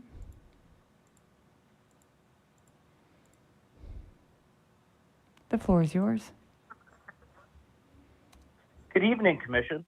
I am Michael Steinwinder calling from San Bernardino County's High Desert. Myself and fellow neighbors have asked that the High Desert and San Bernardino County be kept whole, and that was achieved by the Morcoa. We didn't get everything that we wanted, but we are still included with Los Angeles County, but hope that the Commission did their best to respond to our concerns. We also hope y'all will take another look at the assembly map that includes Phelan and Pinion Hills with Pasadena, because it makes no sense to put a rural community with dirt roads with Pasadena, which is a highly urban community with million-dollar mansions. Thank you so much for considering all of our testimony, and we thank you all for your efforts. Thank you so much. And right now we have caller 3995, and up next after that is caller 4706. Caller 3995, please follow the prompts to unmute. The floor is yours. Hi, good evening, Commissioners. I'm calling from San Bernardino County and just want to say that while we are very pleased with the Morcoa map for the congressional level, please reconsider going back to the VBHD assembly map and regrouping Phelan and Pinion Hills into the VBHD map. They are both high desert communities that are currently grouped with multi-million-dollar communities of Los Angeles County, and it's just not fair to them to be represented into a map that does not resemble their communities at all. Please put them back into the high desert map, VBHD. Thank you again, and I hope you all have a great evening. Thank you so much. And right now we have caller 4706, and up next after that will be caller 1991. Caller 4706, please follow the prompts.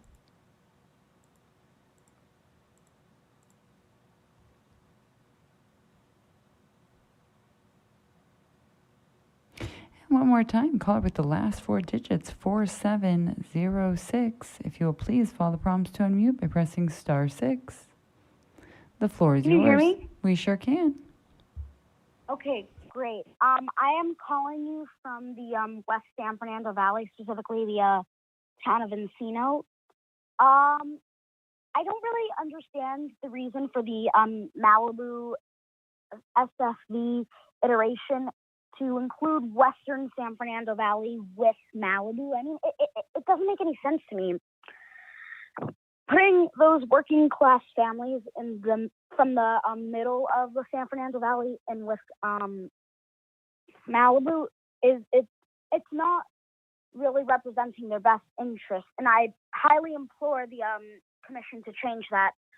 Also, the other map, besides obviously including Silmar in it, I believe you should also, the San Fernando Valley has always been west and east, 2 congressional districts. Right now you're splitting it between 3 and 4. I think you need to bring it back to 1 and 2. West San Fernando Valley, East San Fernando Valley, keep it plain and simple, which best represents our interests. Thank you for your time, and I hope you consider my suggestions. Thank you. Thank you so much. And right now we have caller 1991, and up next after that will be caller 0240. Caller 1991, please follow the prompts.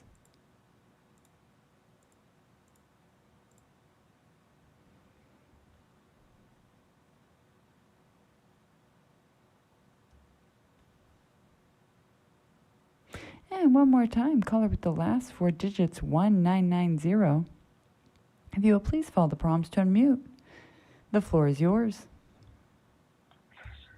Hello, Commissioners. Thank you for allowing me to speak. My name is David Alvarez, calling from the High Desert. Very pleased with the Morcoa map and appreciate your consideration of our testimony, but please consider going back to the VVHD assembly map for finalization. Phelan and Peanut Hills have been grouped in the assembly map with multi-million-dollar communities of Los Angeles County, as opposed to the High Desert, which is a much different area for a variety of reasons, especially geographic, and other similar items. So yeah, with that, I just would really appreciate if you guys can go back and look at that. Thank you very much. Bye. Thank you so much. And right now we have caller 0240. And up next after that is caller 9392. Caller 0240. Please follow the prompts.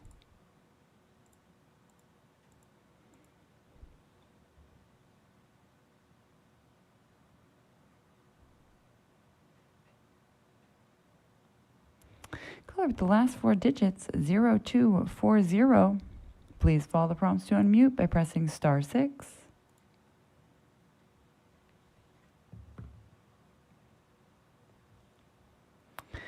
Caller 0240. I do apologize. You appear to have some type of connectivity issue at the moment. I will come back to you. And right now we have caller 9392. And up next after that will be caller 9016. Caller 9392. Please follow the prompts. The floor is yours. Hi, can you hear me? We sure can.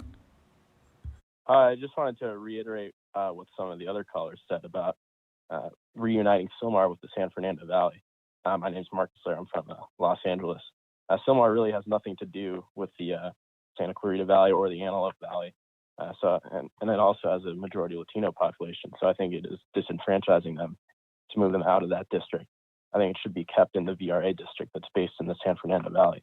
I know some other callers suggested maybe putting Simi Valley back with the Antelope Valley, and I think that's one good option. Another option is to unify the Edwards Air Force Base area. So, for example, Lancaster and Rosamond. The Edwards Air Force Base is in LA County, and it's also in Kern County. And a lot of people who work at Edwards Air Force Base either live in Rosamond or live in Lancaster. So I think that could be a good option as well to make up for the population loss you would get from taking Silmar out of the Antelope Valley district. But anyway, thank you so much for all your work. I appreciate it. And I hope you keep that in mind in terms of reuniting Silmar with the San Fernando Valley. Thank you very much. Thank you so much. And right now we have caller 9016. And up next after that is caller 0394. Caller 9016. Please follow the prompts.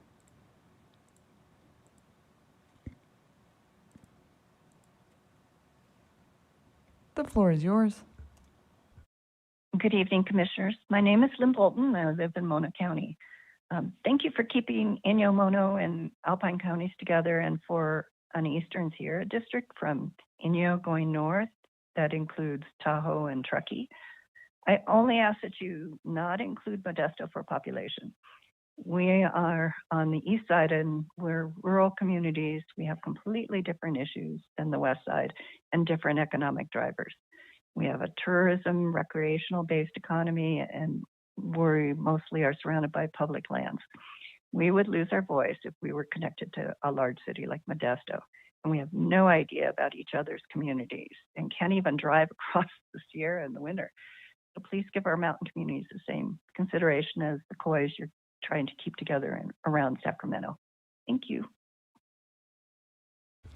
Thank you so much. And right now we have caller 0394, and up next after that we caller 0026. Caller 0394, please follow the prompts. The floor is yours. Hello, my name is Kawana Midget, and I just want to say thank you so much to the commissioners for all of your hard work. I want to stress, please, please, please keep district number 43. Please keep it the same. Please do not change it. It is so important that we keep Vermont Knolls, Inglewood, Westchester, the airport, and especially LMU. It should all remain the same within this congressional district. We have the most common interest, and most importantly, they are impacted by LAX. These children, they go to school here. There's the shops that are here that are very supportive. And we really need to keep this district together. So please do not break it up. And I just want to say thank you so much for all of your hard work, and to please consider keeping it the same. Thank you very much. Thank you so much. And right now we have caller 0026. And up next after that will be caller 2641. Caller 0026, please follow the prompts.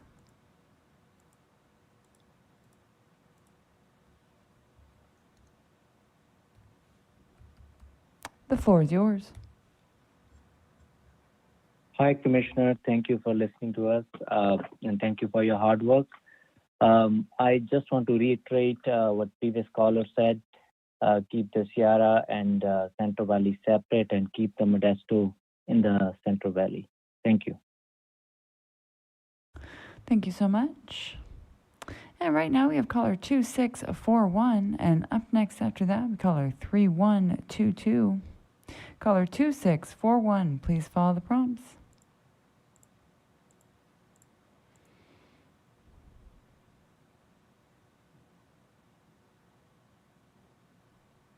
And one more time, caller 2641, please follow the prompts to unmute by pressing *6.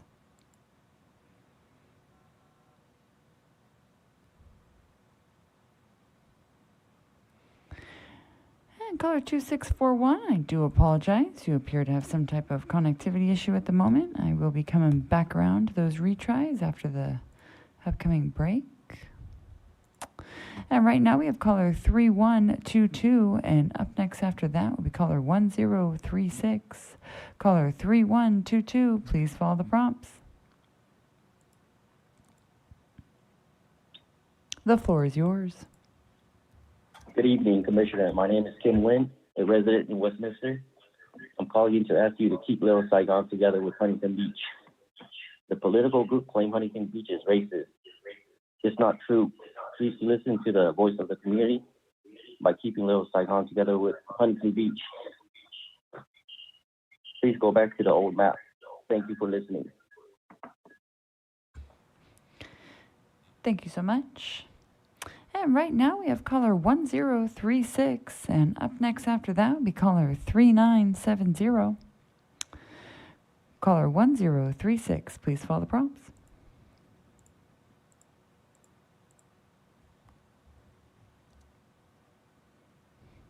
The floor is yours. Good evening, distinguished commissioners. Thank you so much for all your hard work and commitment in this redistricting process. My name is Analisa Vargas, and I'm a resident of the city of Indio. I'm an active member of this community. It's located in the eastern Coachella Valley. I'm calling in support of the Maldes plan because it draws strong Latino majority CVAP district, which will better serve our community. The Maldes plan creates a new Latino CVAP majority district, Congressional District 36 in Riverside, Imperial County, which will perform very well. The Maldes plan also creates two new Latino CVAP majority districts, Assembly District 60 and District 61 in the Inland Empire, which complies with the VRA in this fast-growing region. And it also creates a new Latino CVAP majority and also new Latino Opportunity District in Senate District 31, also in the Inland Empire. And for Senate District 40, the Maldez plan demonstrates a strong Latino CVAP of 59.28%. 30 seconds. And the visualizations depict a weakened VRA, and the Latino CVAP of less than that is about 56.75. And so we really feel that this plan really draws upon our leaders and organizers from across 15. the state, and has really also retaining historic Black districts in Los Angeles and API districts. Thank you so much for your time. Thank you so much. And right now we have caller 3970, and up next after that will be caller 5060. Caller 3970, please follow the prompts.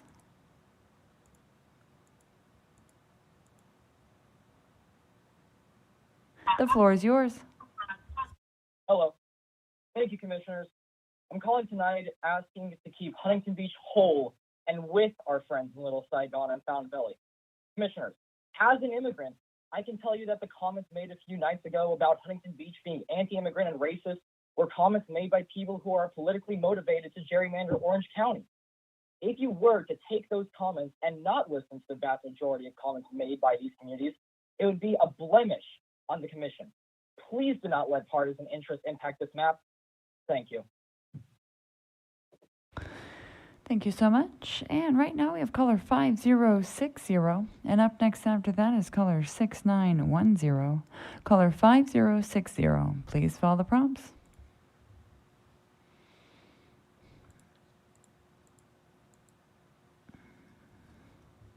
The floor is yours. Yes, good evening. My name is Cesar Lara. I'm the director of the Monterey Bay Central Labor Council. And I'm calling in particular around the congressional maps in the Monterey, Santa Cruz, and San Benito County. Our communities of interest in the Tri-County area will be lost if we're split up into two congressional districts. Currently, you're proposing to have an urban center of San Jose connected with a farm-working middle-class community in the Salinas Valley, and at the same time having a coastal district that really splits up Santa Cruz County, where you have workers in Watsonville that work in Santa Cruz County now will have to go into two congressional districts. So we ask the Commission to really revisit this, and you're disenfranchising Latino farm working communities and giving it up to urban Santa Clara County. So we ask that you please revisit this. This will be a devastating blow to our working families here on the Tri-County, Monterey, Santa Cruz, and San Benito area. And we ask that you revisit it and try and make us as whole as possible and revisit the congressional districts that are currently in play in Congressional District 20, where it takes into consideration our communities of interest. And would like the Commission to revisit that. And thank you for all the work you've done. And please do this wrong and fix this. Thank you. Thank you so much. And right now we have caller 5832. And up next after that is caller 9499. Caller 5832, please follow the prompts.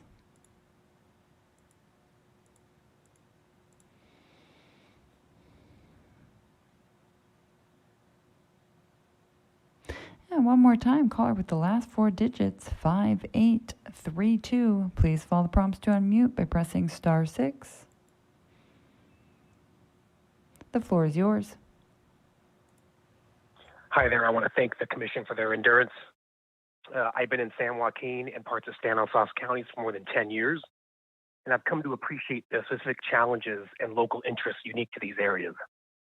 In the spirit of conducting earnest attempts to keep those communities with similar issues intact within shared congressional districts, it would seem most prudent for Lodi, Modesto, and East San Joaquin County to be together. These areas serve as the pantries and supermarkets for the region, state, and nation. It makes sense to marry these agricultural producers together without inclusion of the mountainous region to the east. To put it another way, Modesto, Lodi, and East San Joaquin County are like the peanut butter and jelly sandwich, a natural combination given their characteristics. But including Tahoe is like adding tuna fish to an otherwise sensible dish. It creates an unpalatable imbalance. Let's keep Lodi, Modesto, and East San Joaquin tied at the hip and find a better relationship for Tahoe. I appreciate your time. Thank you so much. And right now we have caller 9499. And up next after that will be caller 0413. I'd like to ask those that have not done so already to please press star 9. And if you're around for a retry and you're near your phone and have some different connectivity at the time, please press star 9 as well. Raise your hand again. I do see some of those hands coming up. Perfect. Right now we have caller 9499. And then up next after that, we'll go ahead and do a retry of caller 7507. Caller 9499, please follow the prompts.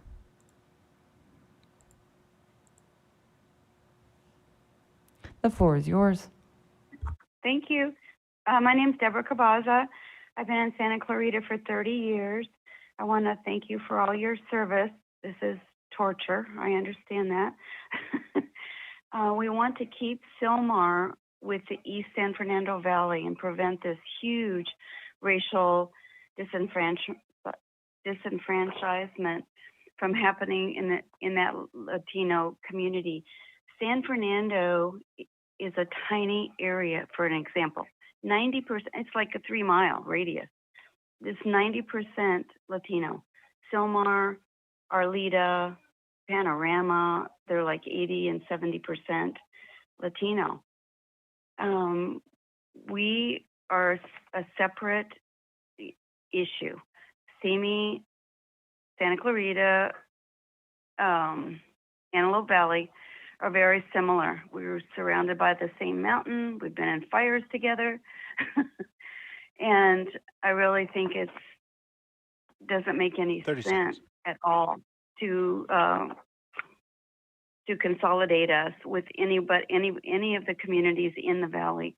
We're Newhall School District. They are LAUSD. It totally, I think, is disruptive to our families. Our children are already behind in school. It's been an issue ongoing for years. I want to thank you for your consideration and Merry Christmas. Thank you so much. And right now we have callers. Oh, I'm sorry. We're doing retry of caller 7507. And then up next after that will be caller 0413. Caller 7507, please follow the prompts to unmute.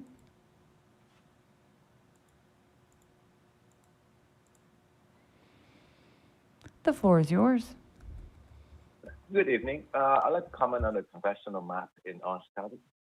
And I really want to echo what some of the earlier callers have been saying. The city of Fullerton, Placentia, and Tria belong to North Orange County, and they deserve to be together with Yorba Linda in a common district to represent North Orange County. So please keep in mind and revisit the map, and if you can, try to go back to the map on Wednesday night.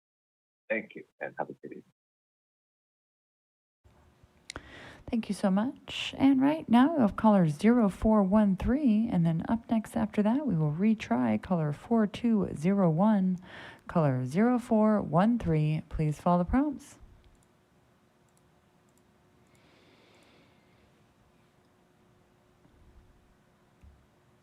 The floor is yours. Hello. Hello, commissioners. I've lived in Mariposa for my whole life. My husband and I have been watching this process very closely on our computer, at least when the internet works. Anyway, I saw that you guys are still changing the lines here in Central California. I think it's important that the commission put Mariposa with Merced and Chowchilla and Madera. A lot of us up here in Mariposa and Oakhurst drive to Merced to work and go to the stores. So please keep that in mind. Mariposa and Oakhurst should be joined with Merced and Madera, especially in this so-called EPA congressional seat. Thank you very much. Thank you so much. And right now we have caller 4201, and up next after that we caller 8065. Caller 4201, please follow the prompts.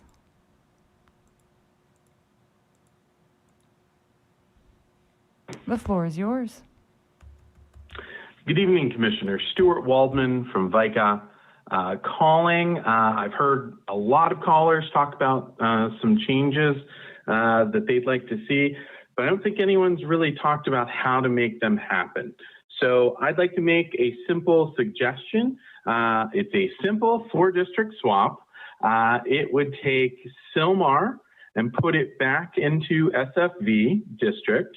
It would take the same amount of people from Simi Valley and put them into the AV-SCV district. It would take the same amount of people from Reseda and put them into the Malibu SFV district. And then the Las Virgenes Malibu COG would be united in the Ventura district. It's not perfect, but I think it does accomplish some of the ideas that a lot of callers have talked about. And we'd appreciate that if you were going to make those changes, that you use our ideas. So thank you. Thank you so much. And right now we have caller 8065, and up next after that, we'll have caller 1535. Caller 8065, please follow the prompts.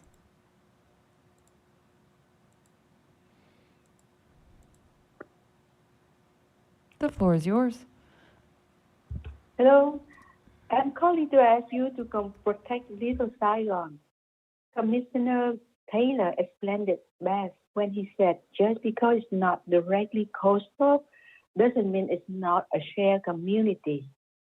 It's my hope we can revert to some previous maps that have Garden Grove, Westminster, Pleasant Valley, and Huntington Beach together. And please don't divide Little Saigon. Thank you for your services. Thank you so much.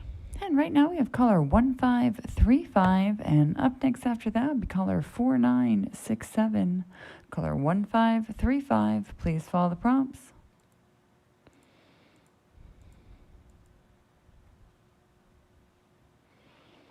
The floor is yours. Can you hear me? We sure can.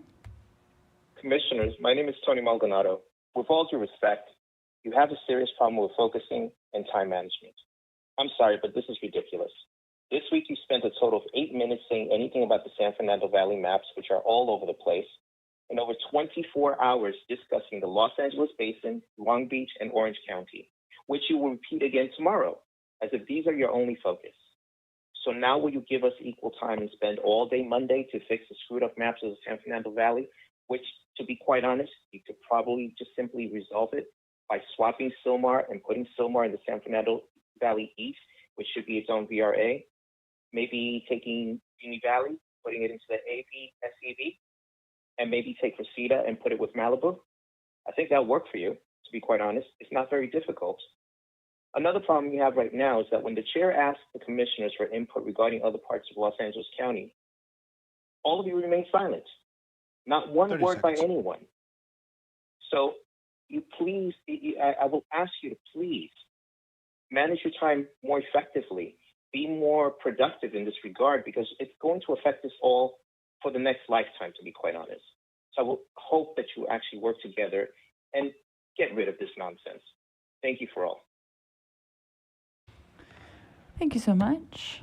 And right now we have caller 4967, and then up next after that we will retry caller 2641. Caller 4967, please follow the prompts.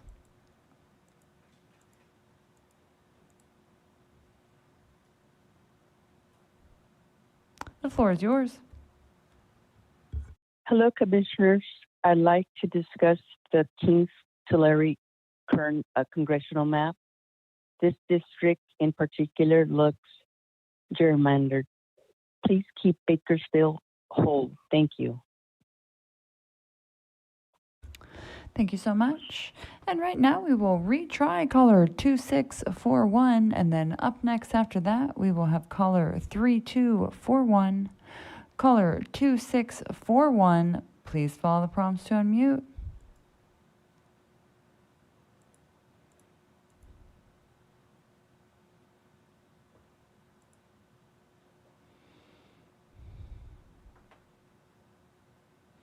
And one more time, caller 2641.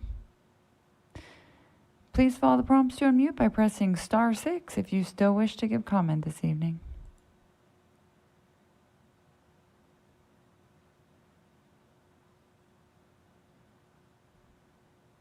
Caller 2641, you do appear to have some type of connectivity issue for you. Please contact the Commission in the various other ways.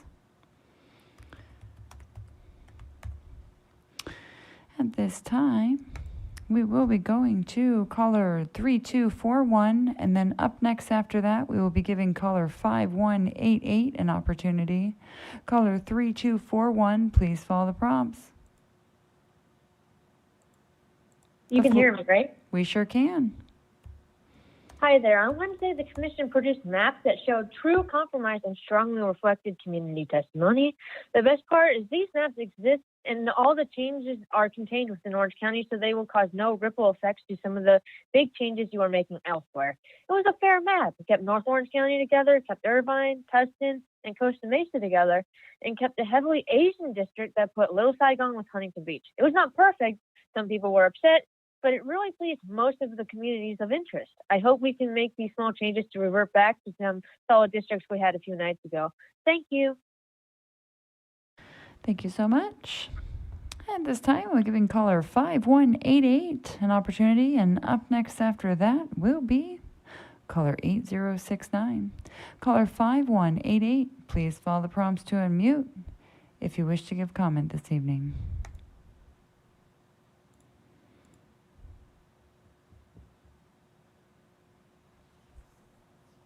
The floor is yours. Hi, my name is Min Hương. I'm a resident of Westminster. I want to keep Little Saigon and Fountain Valley with Huntington Beach. Do not divide Little Saigon. Huntington Beach is racist. This is not true. Please go back to old map. Thank you. Thank you so much. And right now, we'll be going to caller 8069. If you will please follow the prompts to unmute by pressing *6.